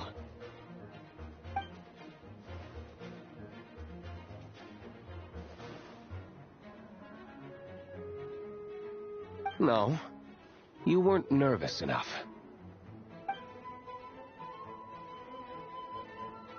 I suppose we'll see, won't we? Monsters, incoming.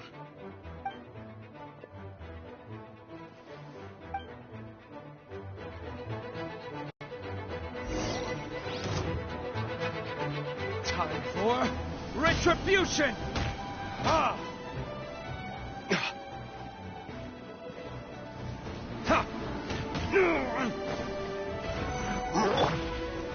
Freeze! Don't get frostbite.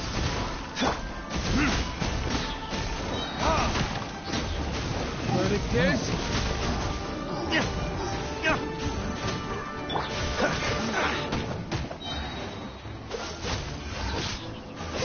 Oh, so sorry.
Retribution!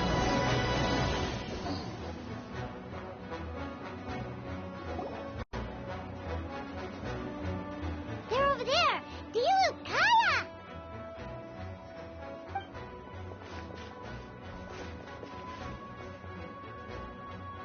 What? We can't be here because we care?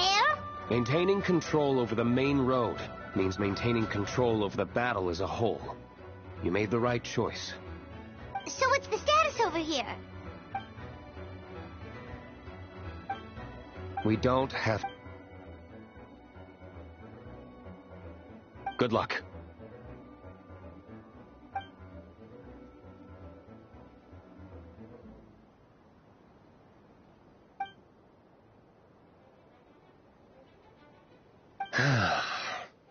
I suppose it just didn't feel right to believe that someone who helped me in the past could be a cold-blooded killer.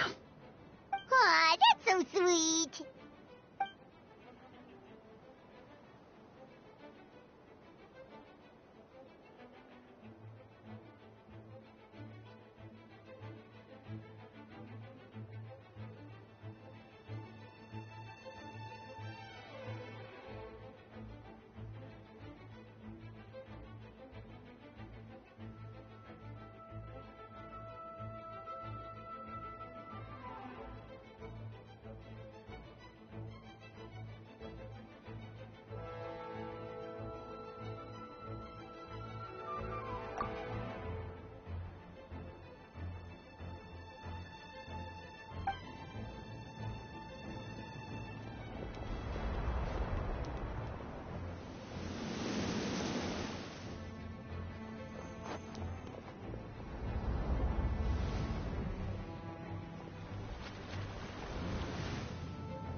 I'll protect us.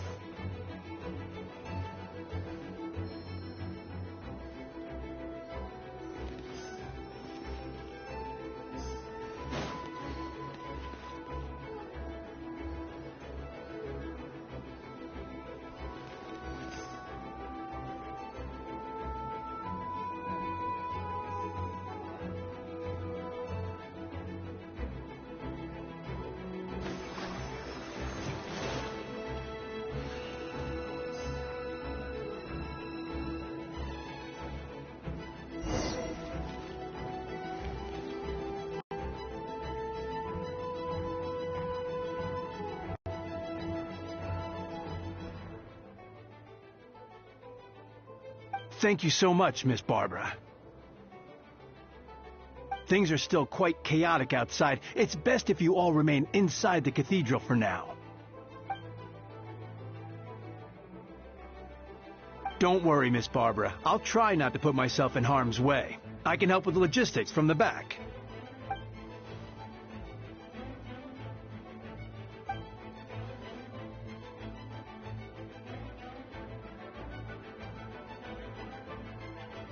Of course. Thank you, Miss Rosaria.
guard, everyone!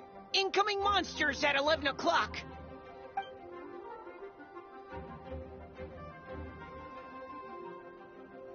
Prepare elemental countermeasures!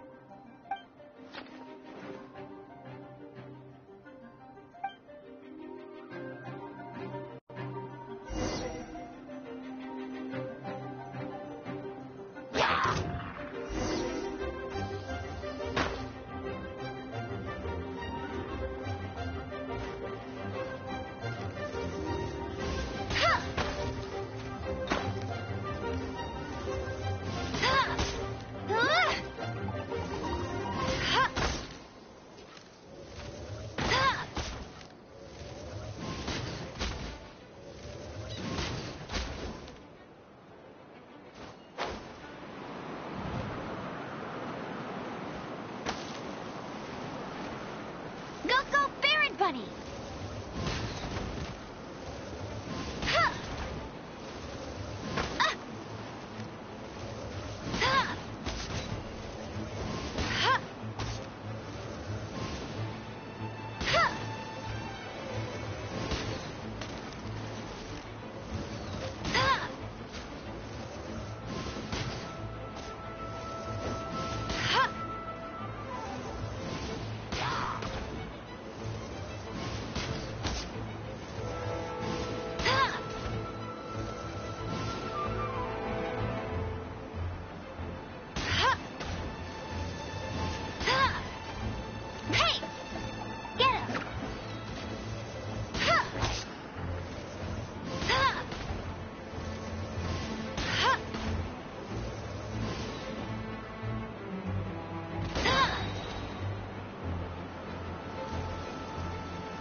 No escape!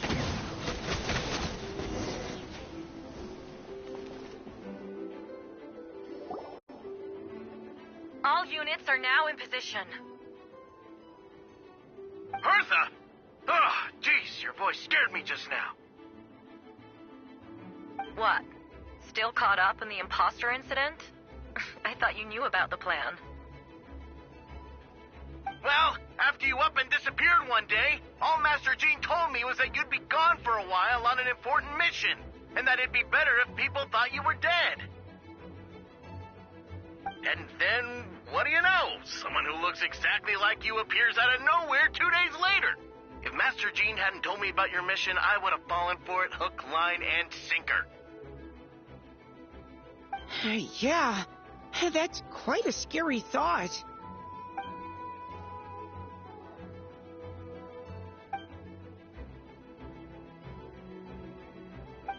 Albedo! Are you okay? The trial wasn't too hard on you, was it? I'm sorry I couldn't be there. I was so worried.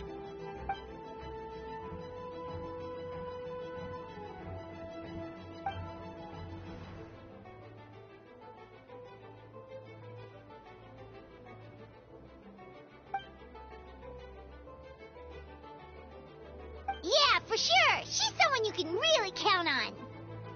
Wait, so how did you decide Hertha should disappear again? After all this fighting, I can't seem to get it straight.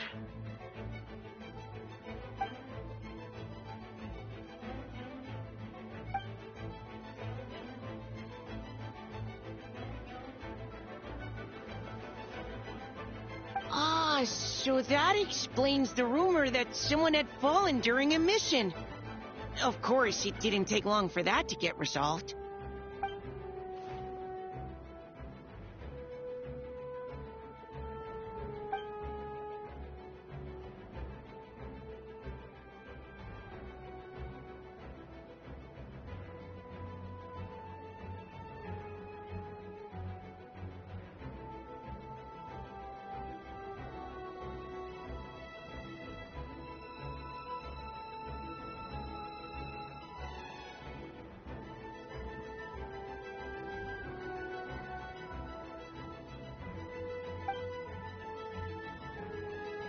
When did that happen? Over 6 months ago. Whoa, so this has been a long time in the making.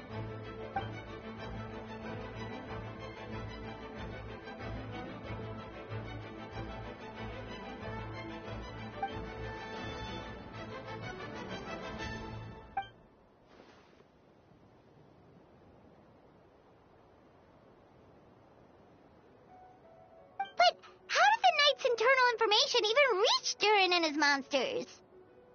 There's an informant among our ranks.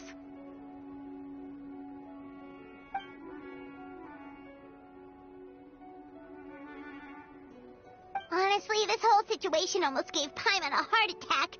All those awful accusations in the first trial, and you couldn't even defend yourself!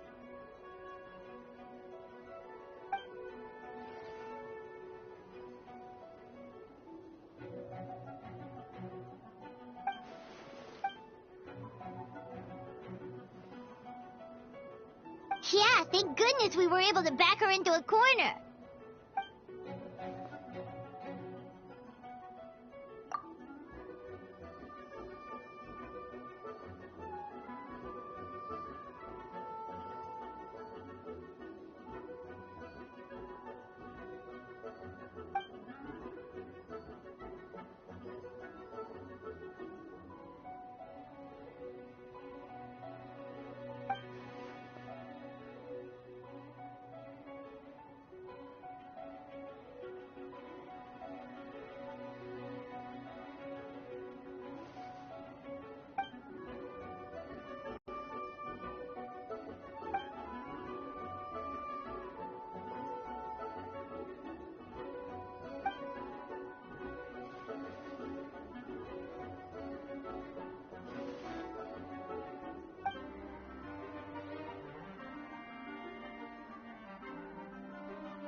Aw, that means a lot.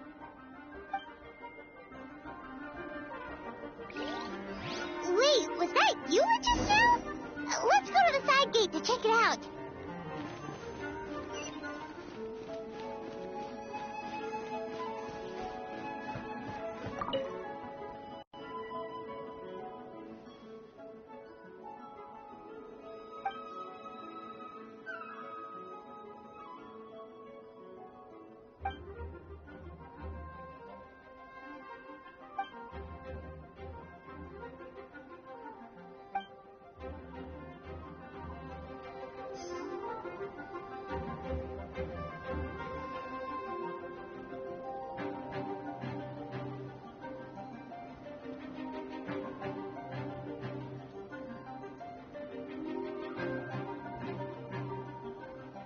I wonder when I'll be as tall as my big sister.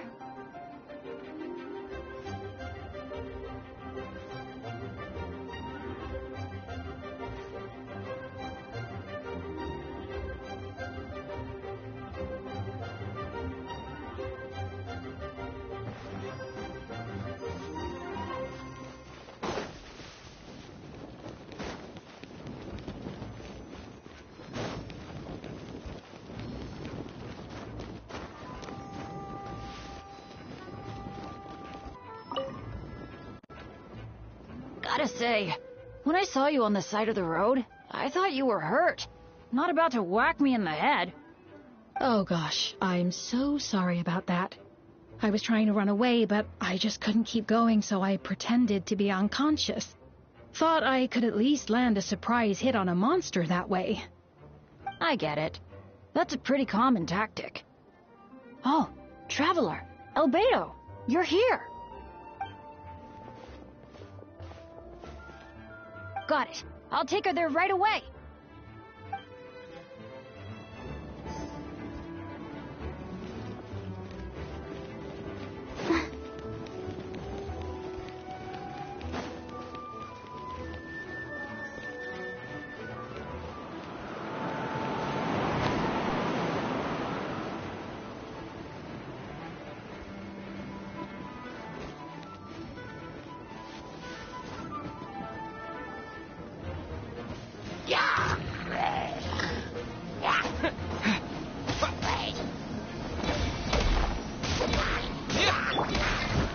fall to me.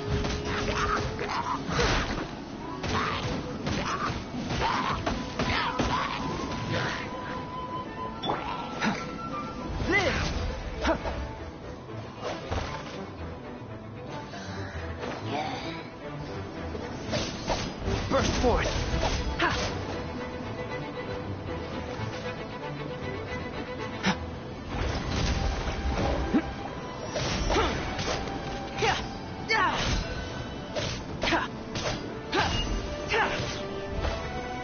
Come into being! Steady as stone.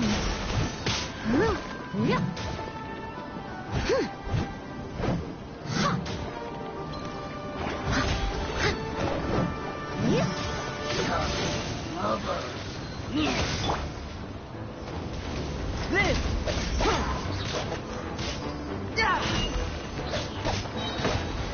Burst forth! Witness my great undertaking!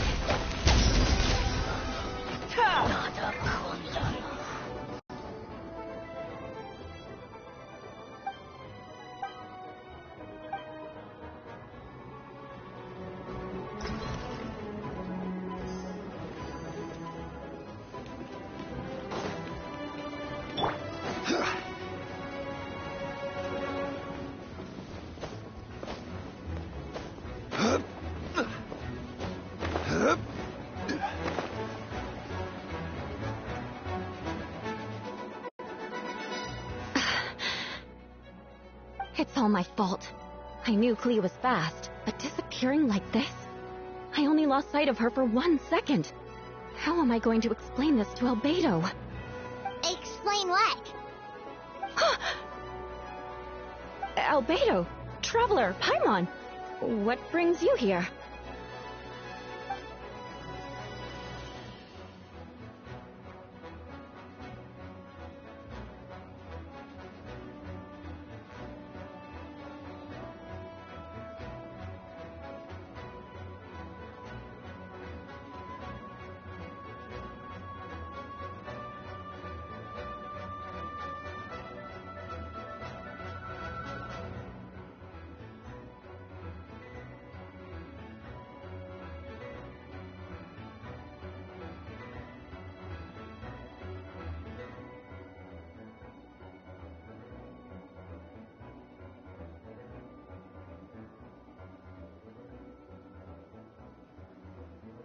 Yeah, plus week.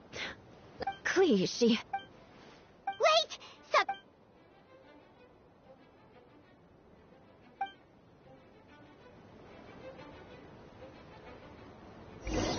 She was right next to me, and the next thing I knew, she ran off somewhere. I swear I only lost sight of her for a second. Beg for mercy. Live!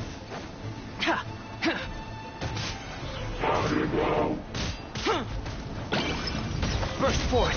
Moments of birth! Those bombs. I see what you mean. She was not to be underestimated.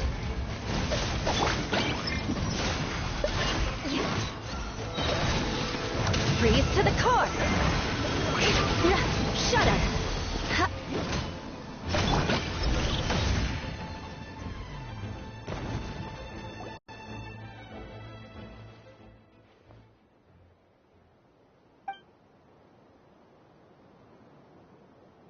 Albedo, you can't... Camping.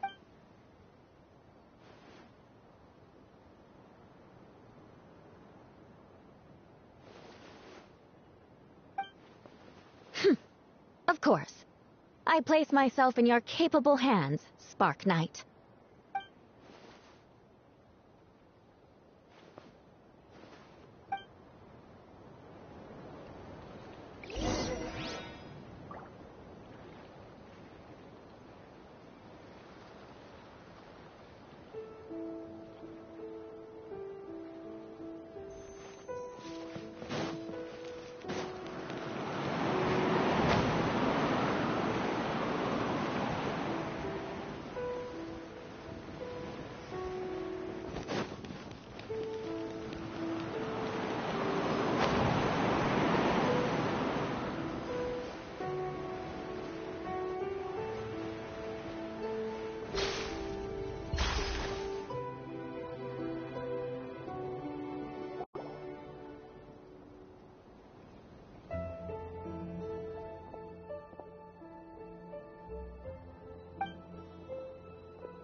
Amber?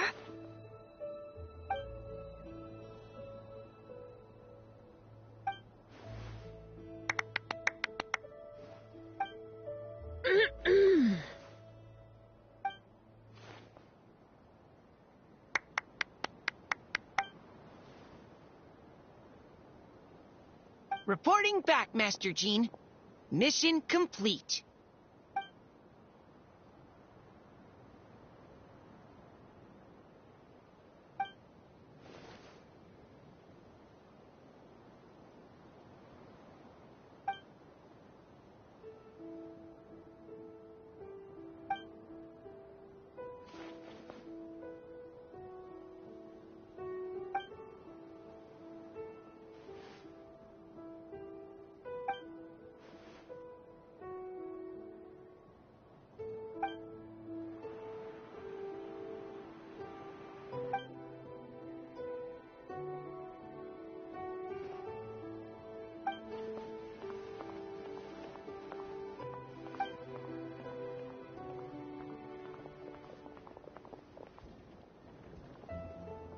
Hi, everyone.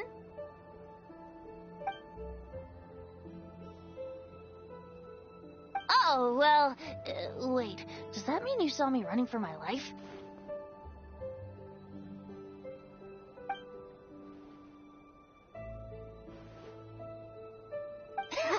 Just kidding. But you're right. It was tough out there. I almost lost my hat to the wind several times. Of course. I was out on the city wall for quite some time. I heard all sorts of things. As for something notable, well, I picked up on anxious voices and a child's anger.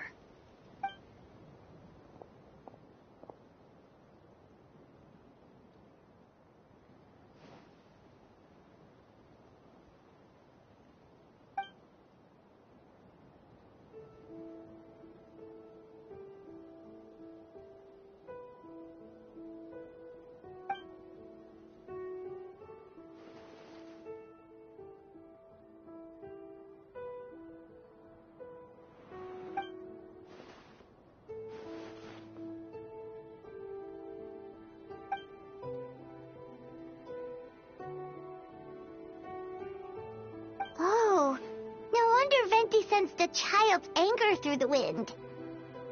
That same feeling. It's close.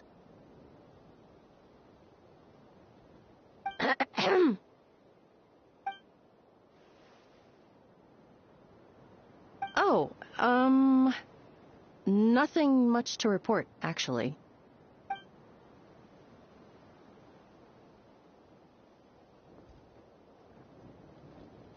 Good. No problems.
Wait, the operation isn't over. What do we do now?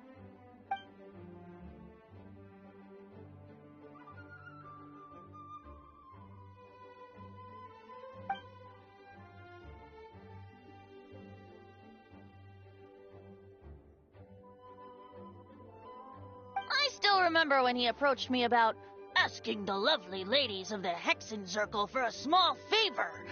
The chumminess caught me off guard. If I hadn't known any different, I'd have thought he was talking about his older sisters or something. Older sisters? Is Varka really young or something? I wouldn't exactly call him young, but he's not old either.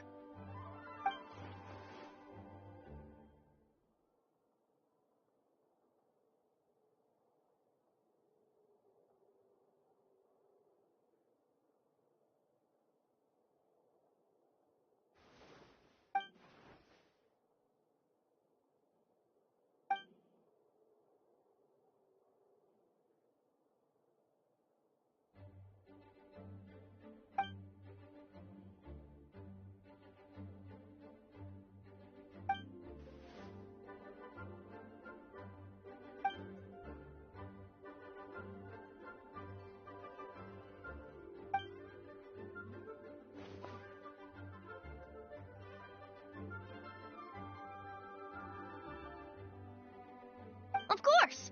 Traveler, pass me the Dodo communication device. Huh? You're gonna use that thing to call them? Just watch and learn. Okay, I think this should do it.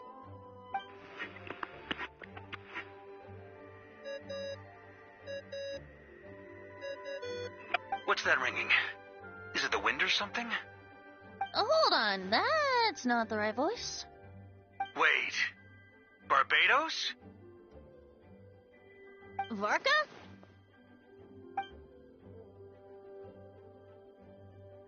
Oops, wrong contact.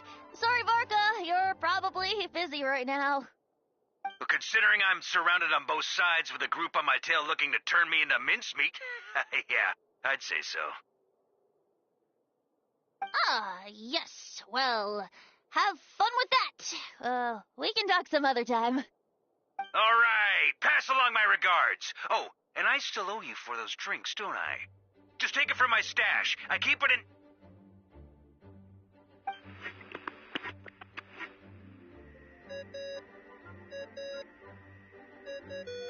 Hey! He was just about to tell us...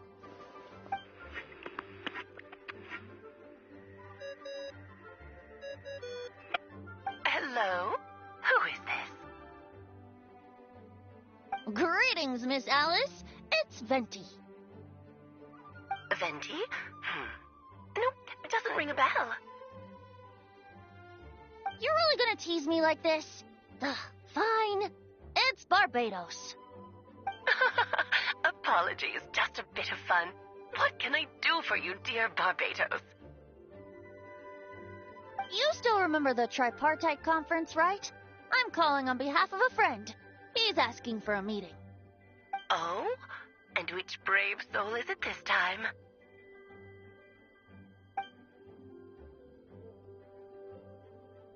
Albedo, captain of the Knights of Favonia's investigation team, requests a formal meeting with the Hexen Circle. And what is your wish, dear Albedo?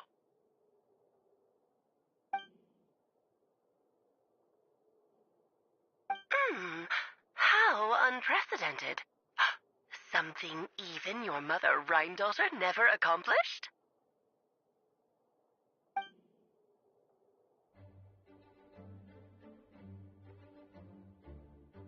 Okay, that makes no sense.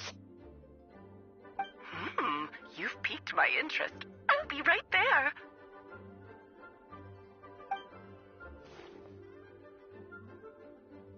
Hello again, everyone.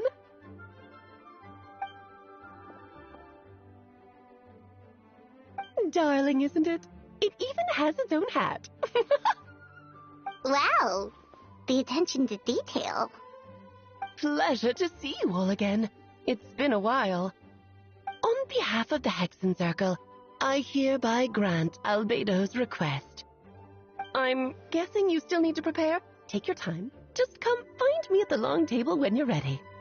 Aw, that's nice of you. Huh, I suppose it's just my nature, darling.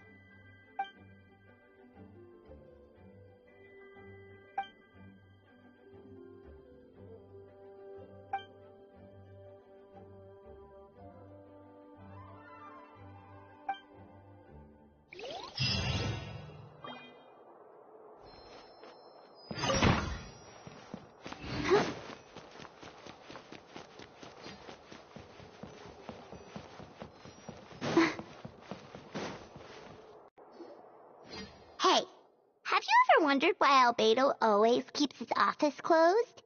Paimon bets there's a secret snack stash hidden around here somewhere.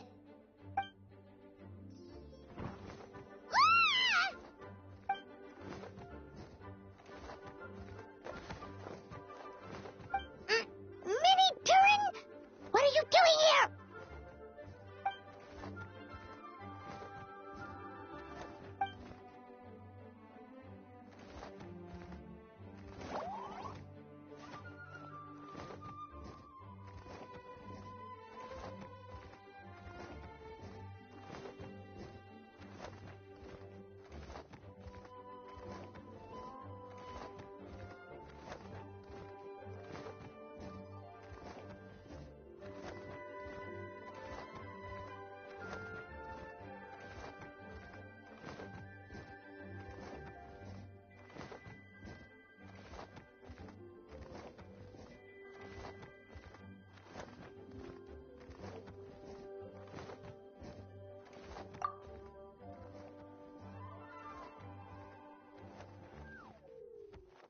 Oh, don't worry. We aren't scared of you.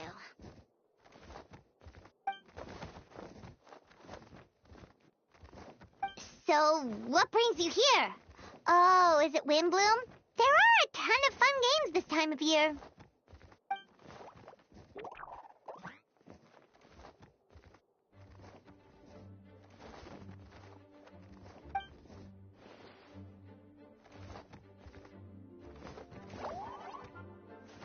What do you mean?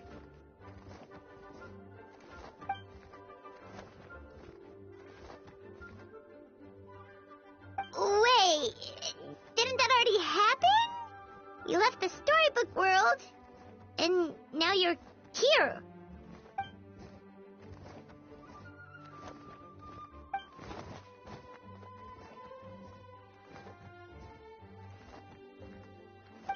What?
And that's what you want, Mini Turing? To become human?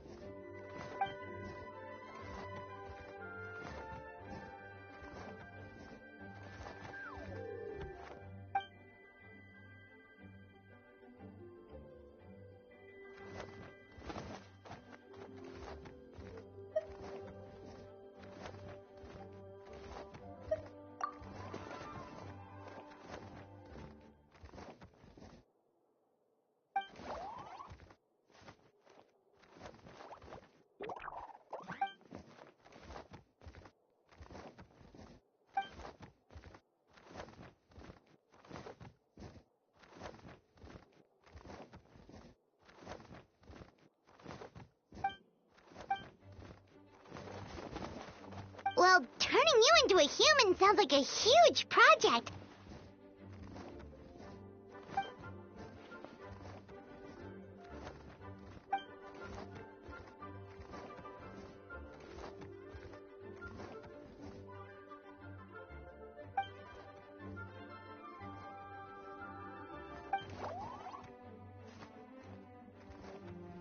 Definitely. You've just gotta trust one another. Actually, while we're on the subject, does your friend Hack Guy know about this?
Welcome, one and all. Please sit wherever you like. So, no unspoken rules to be aware of? I don't want to unwittingly park myself down on some important lady's chair. I highly doubt anyone's going to mind where you sit, Lord Barbados. But thank you for being so considerate. Jean didn't fancy tagging along?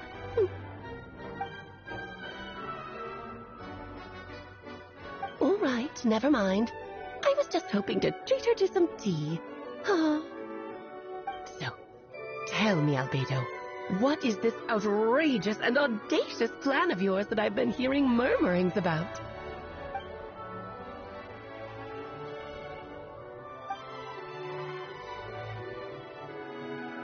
Oh?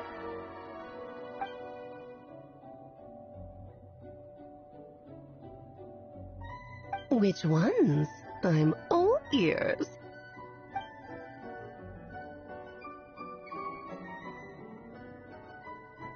Interesting. What else?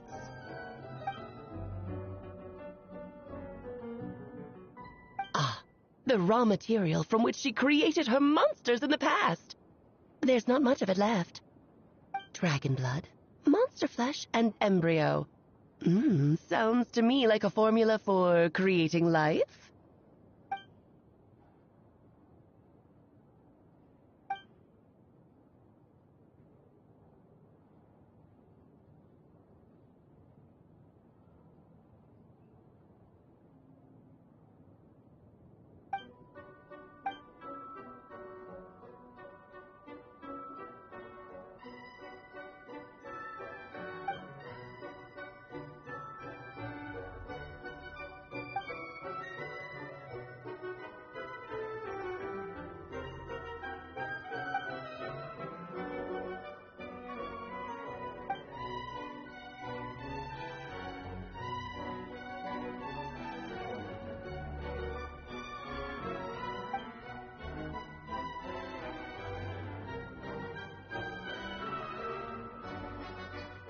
Of course. It was even the home of one of M's children the other day. Oh, I see.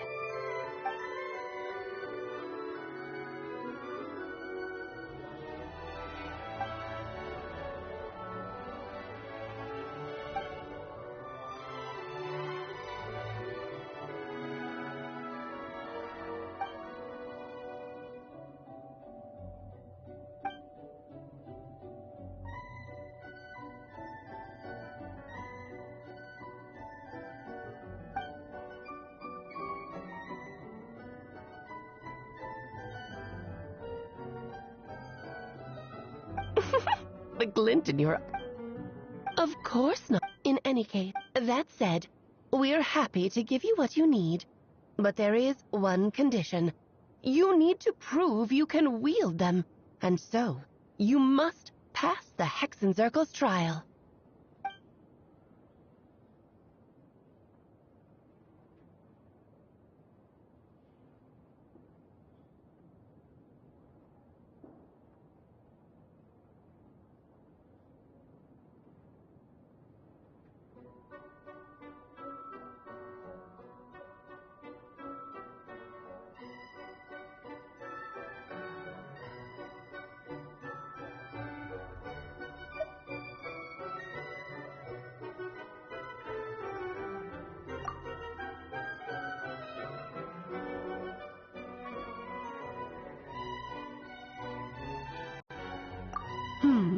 So you know our tricks.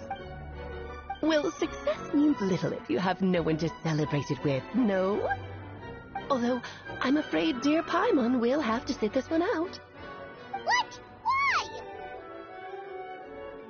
The Hexen Circle trials are no walk in the park, my dear. Besides, I already decided on the structure. There's only room for 2 participants, I'm afraid. No more, no less. You understand, don't you, Paimon? Oh, don't be too angry with your dear aunt. Okay. You can turn off the charm. Paimon will stay behind. Thank you for being so understanding. Then, whenever you two are ready, interact with the chessboard on the table. It will guide you through the trial.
Then, my dear children, get ready for a taste of the Dodo King's magic.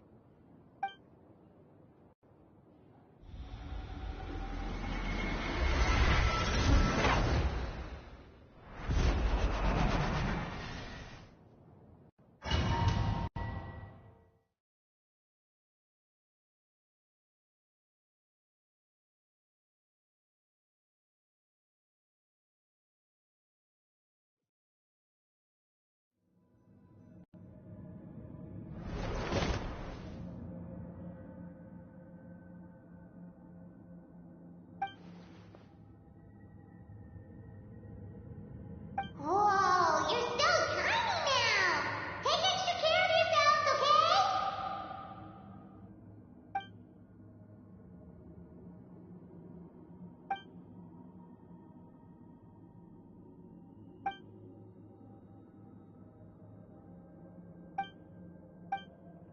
You sound pretty confident. Well, since your mother, I have prepared quite a riveting new performance just for you two. See? Defeat them in battle. Prove to me that you have what it takes to achieve your goal. Swashbuckle your way to victory like gallant fairy tale heroes.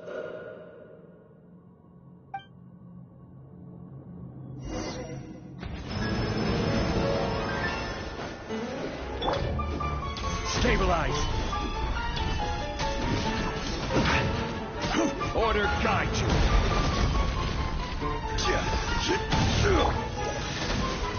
Moment of birth!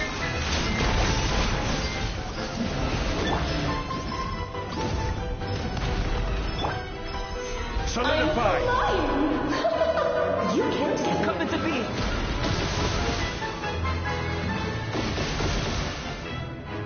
Moment of birth.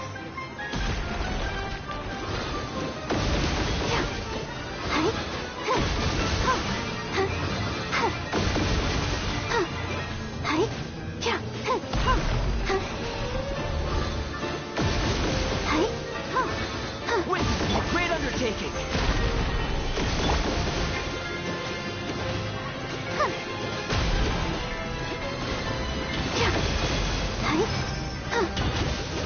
A touch of frost. Swift and merciful. Submit for judgment. Moment of birth.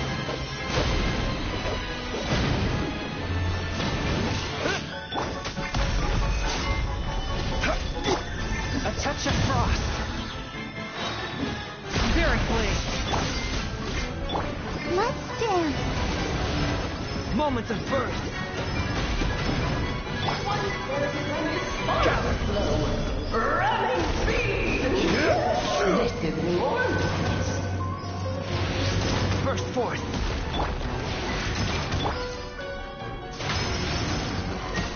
Moment of birth.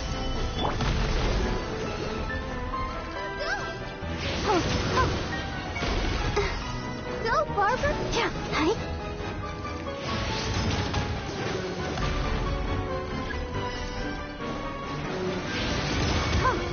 Moment of birth. This is New Orleans. Stabilize. Yeah.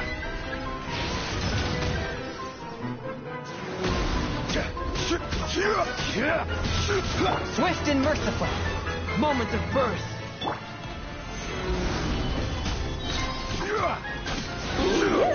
This is New Orleans.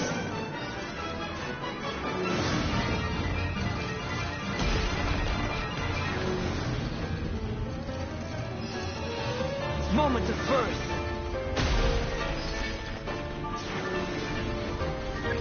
This.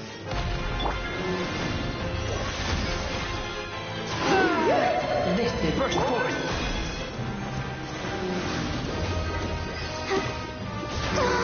Feel this ancient power.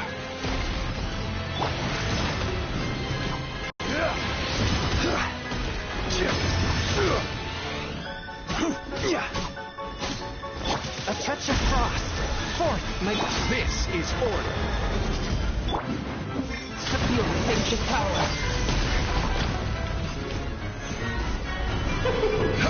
You should present a united front. Let's dance. Burst forth.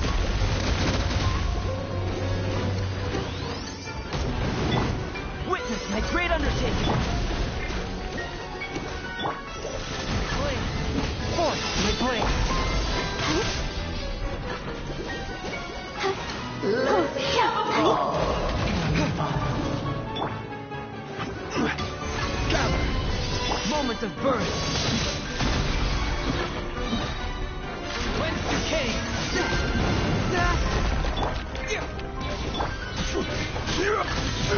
Let the show begin. Swift and mercy of this ancient power.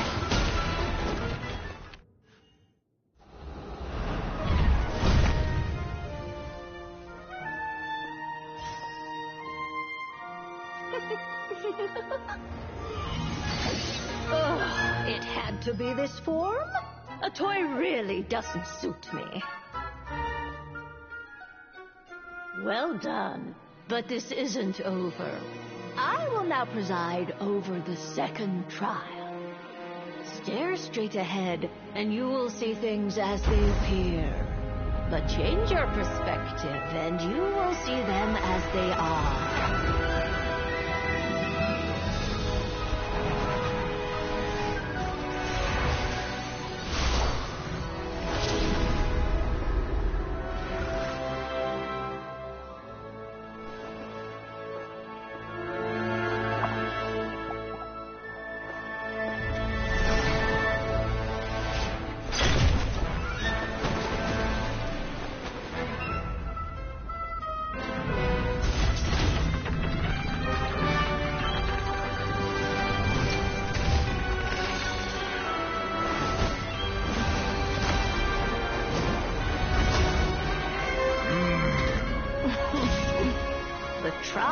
awaits.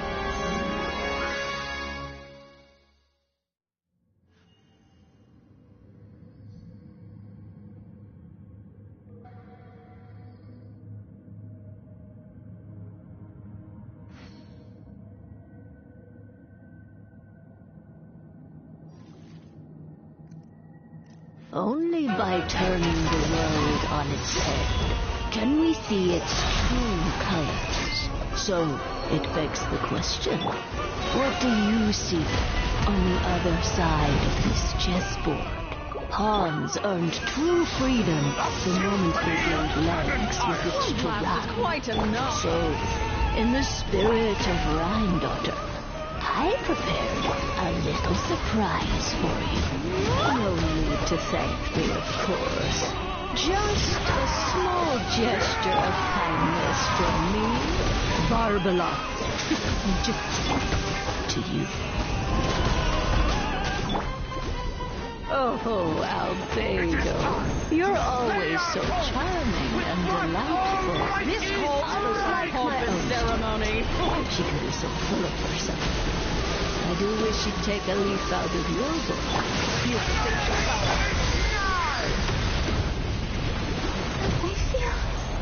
a little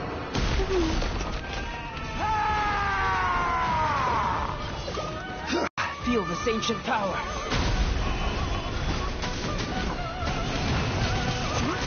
Swift and merciful. This is order. Dance, my dear. Burst forth. Try to remember the steps this time. Moments of burn. I thought I had it memorized.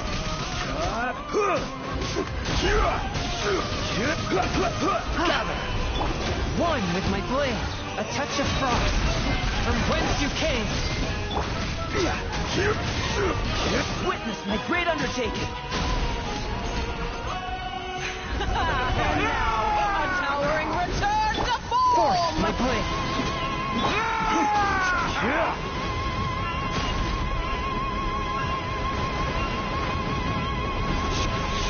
Moments of birth.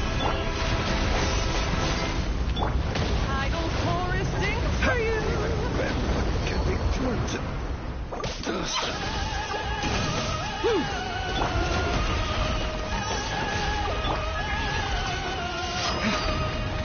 Moments of birth.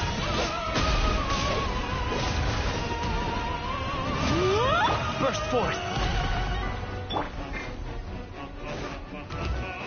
My power is immense. One blast is quite enough. Feel this ancient power.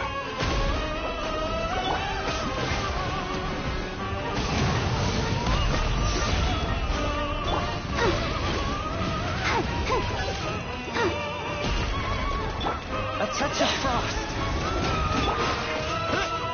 Feel this ancient power. It is time to slay our foes with blood on Come into being. This calls for some pomp and ceremony.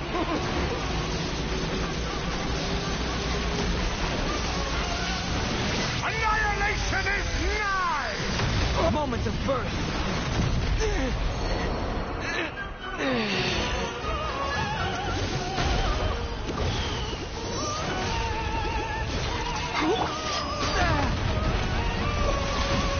One with my blood. Feel this ancient power.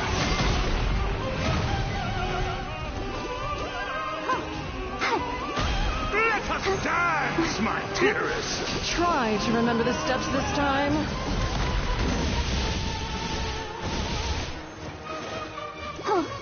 Witness my great undertaking. Final act is upon us. Come into being.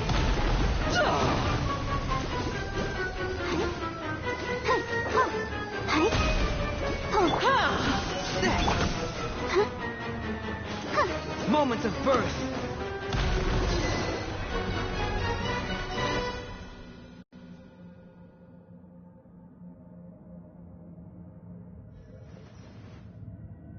Yes, very well done. Oh, they've grown up so fast. Really? Well then, I'll leave you to debrief the others about today's events. Huh? You're leaving already? You did marvelously today. I'm thrilled for both of you. And should you feel the need to gloat profusely to that student of mine so she knows to up her game, be my guest. Lovely tea party. But that'll do me for now. Until next time, my dearies. You're just going to up and leave? Barbie? You'll have to forgive Barbalov. She's always on the move. And she never says where she's going either. I think she enjoys the mystique. But if I had to guess, she's probably going for a walk. She's a very health-conscious individual. Barbie was satisfied with your victory. And so am I. Congratulations to you both. You can come back now. Oh, whoops. I need to turn you back to normal first, don't I?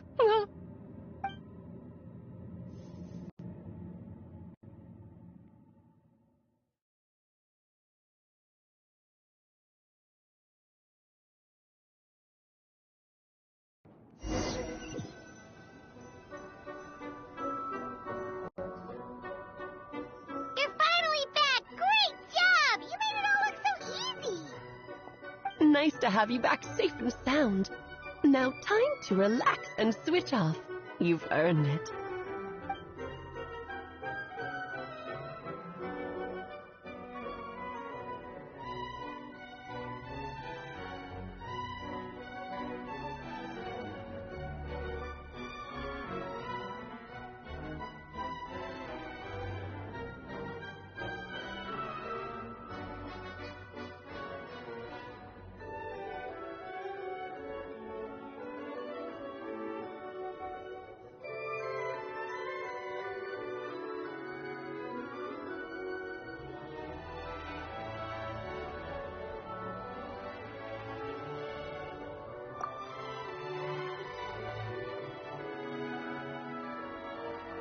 To deal with the Dragon of Dragonspine, right?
Let's...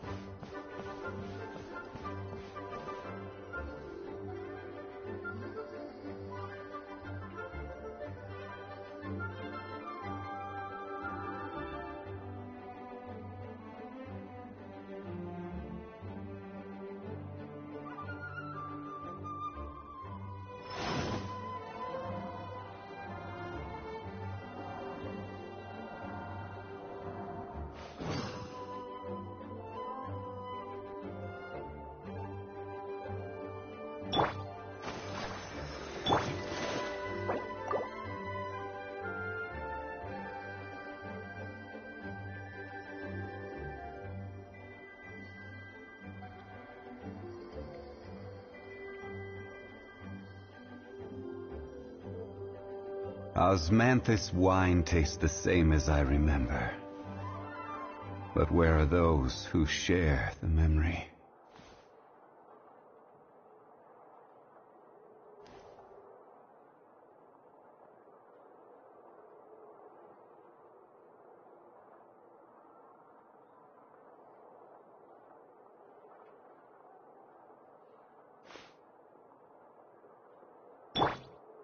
Let the show begin.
Oh, protect.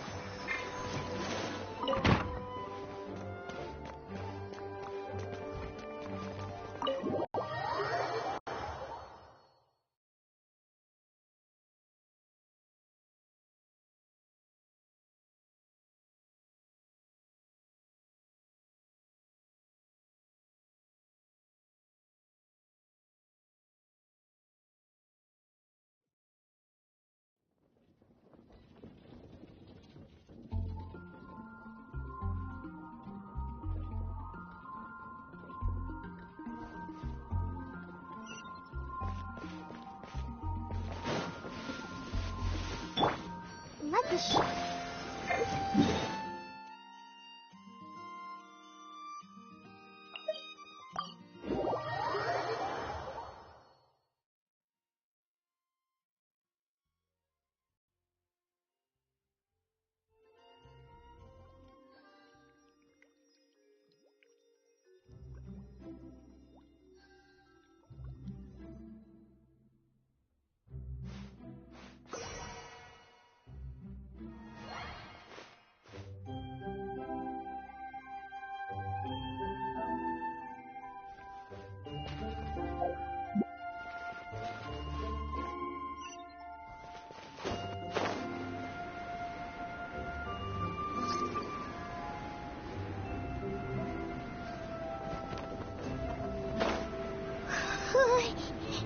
Yep, this place is as freezing as ever. Paimon's hands are turning to ice.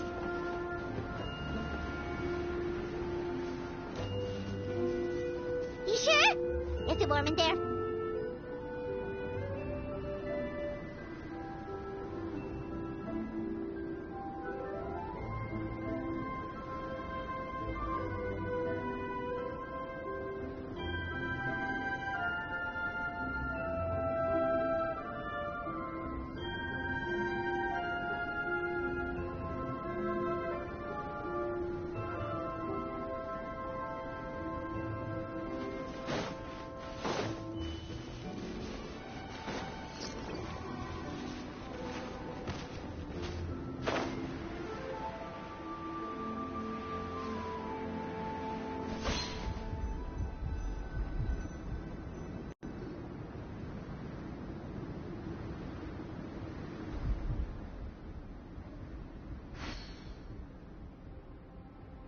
still beating away after all this time.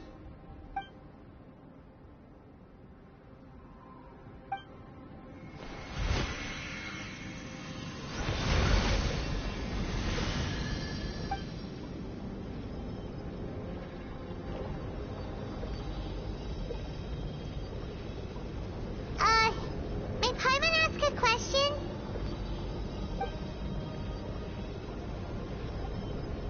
Who is Durin to you? Do you think of him as one of your kind?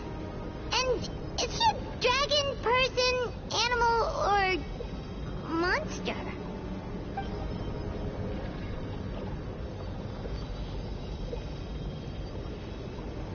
Sounds like you prefer humans to dragons, then.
Looks like a golden...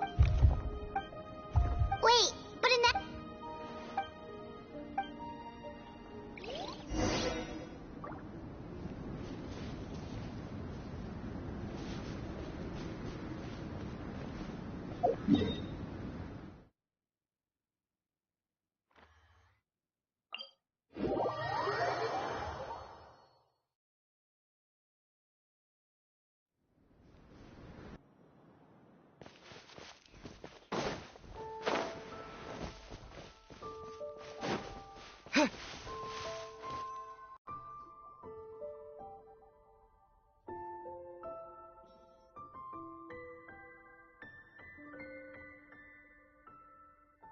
Pleasure! We sure learned a lot.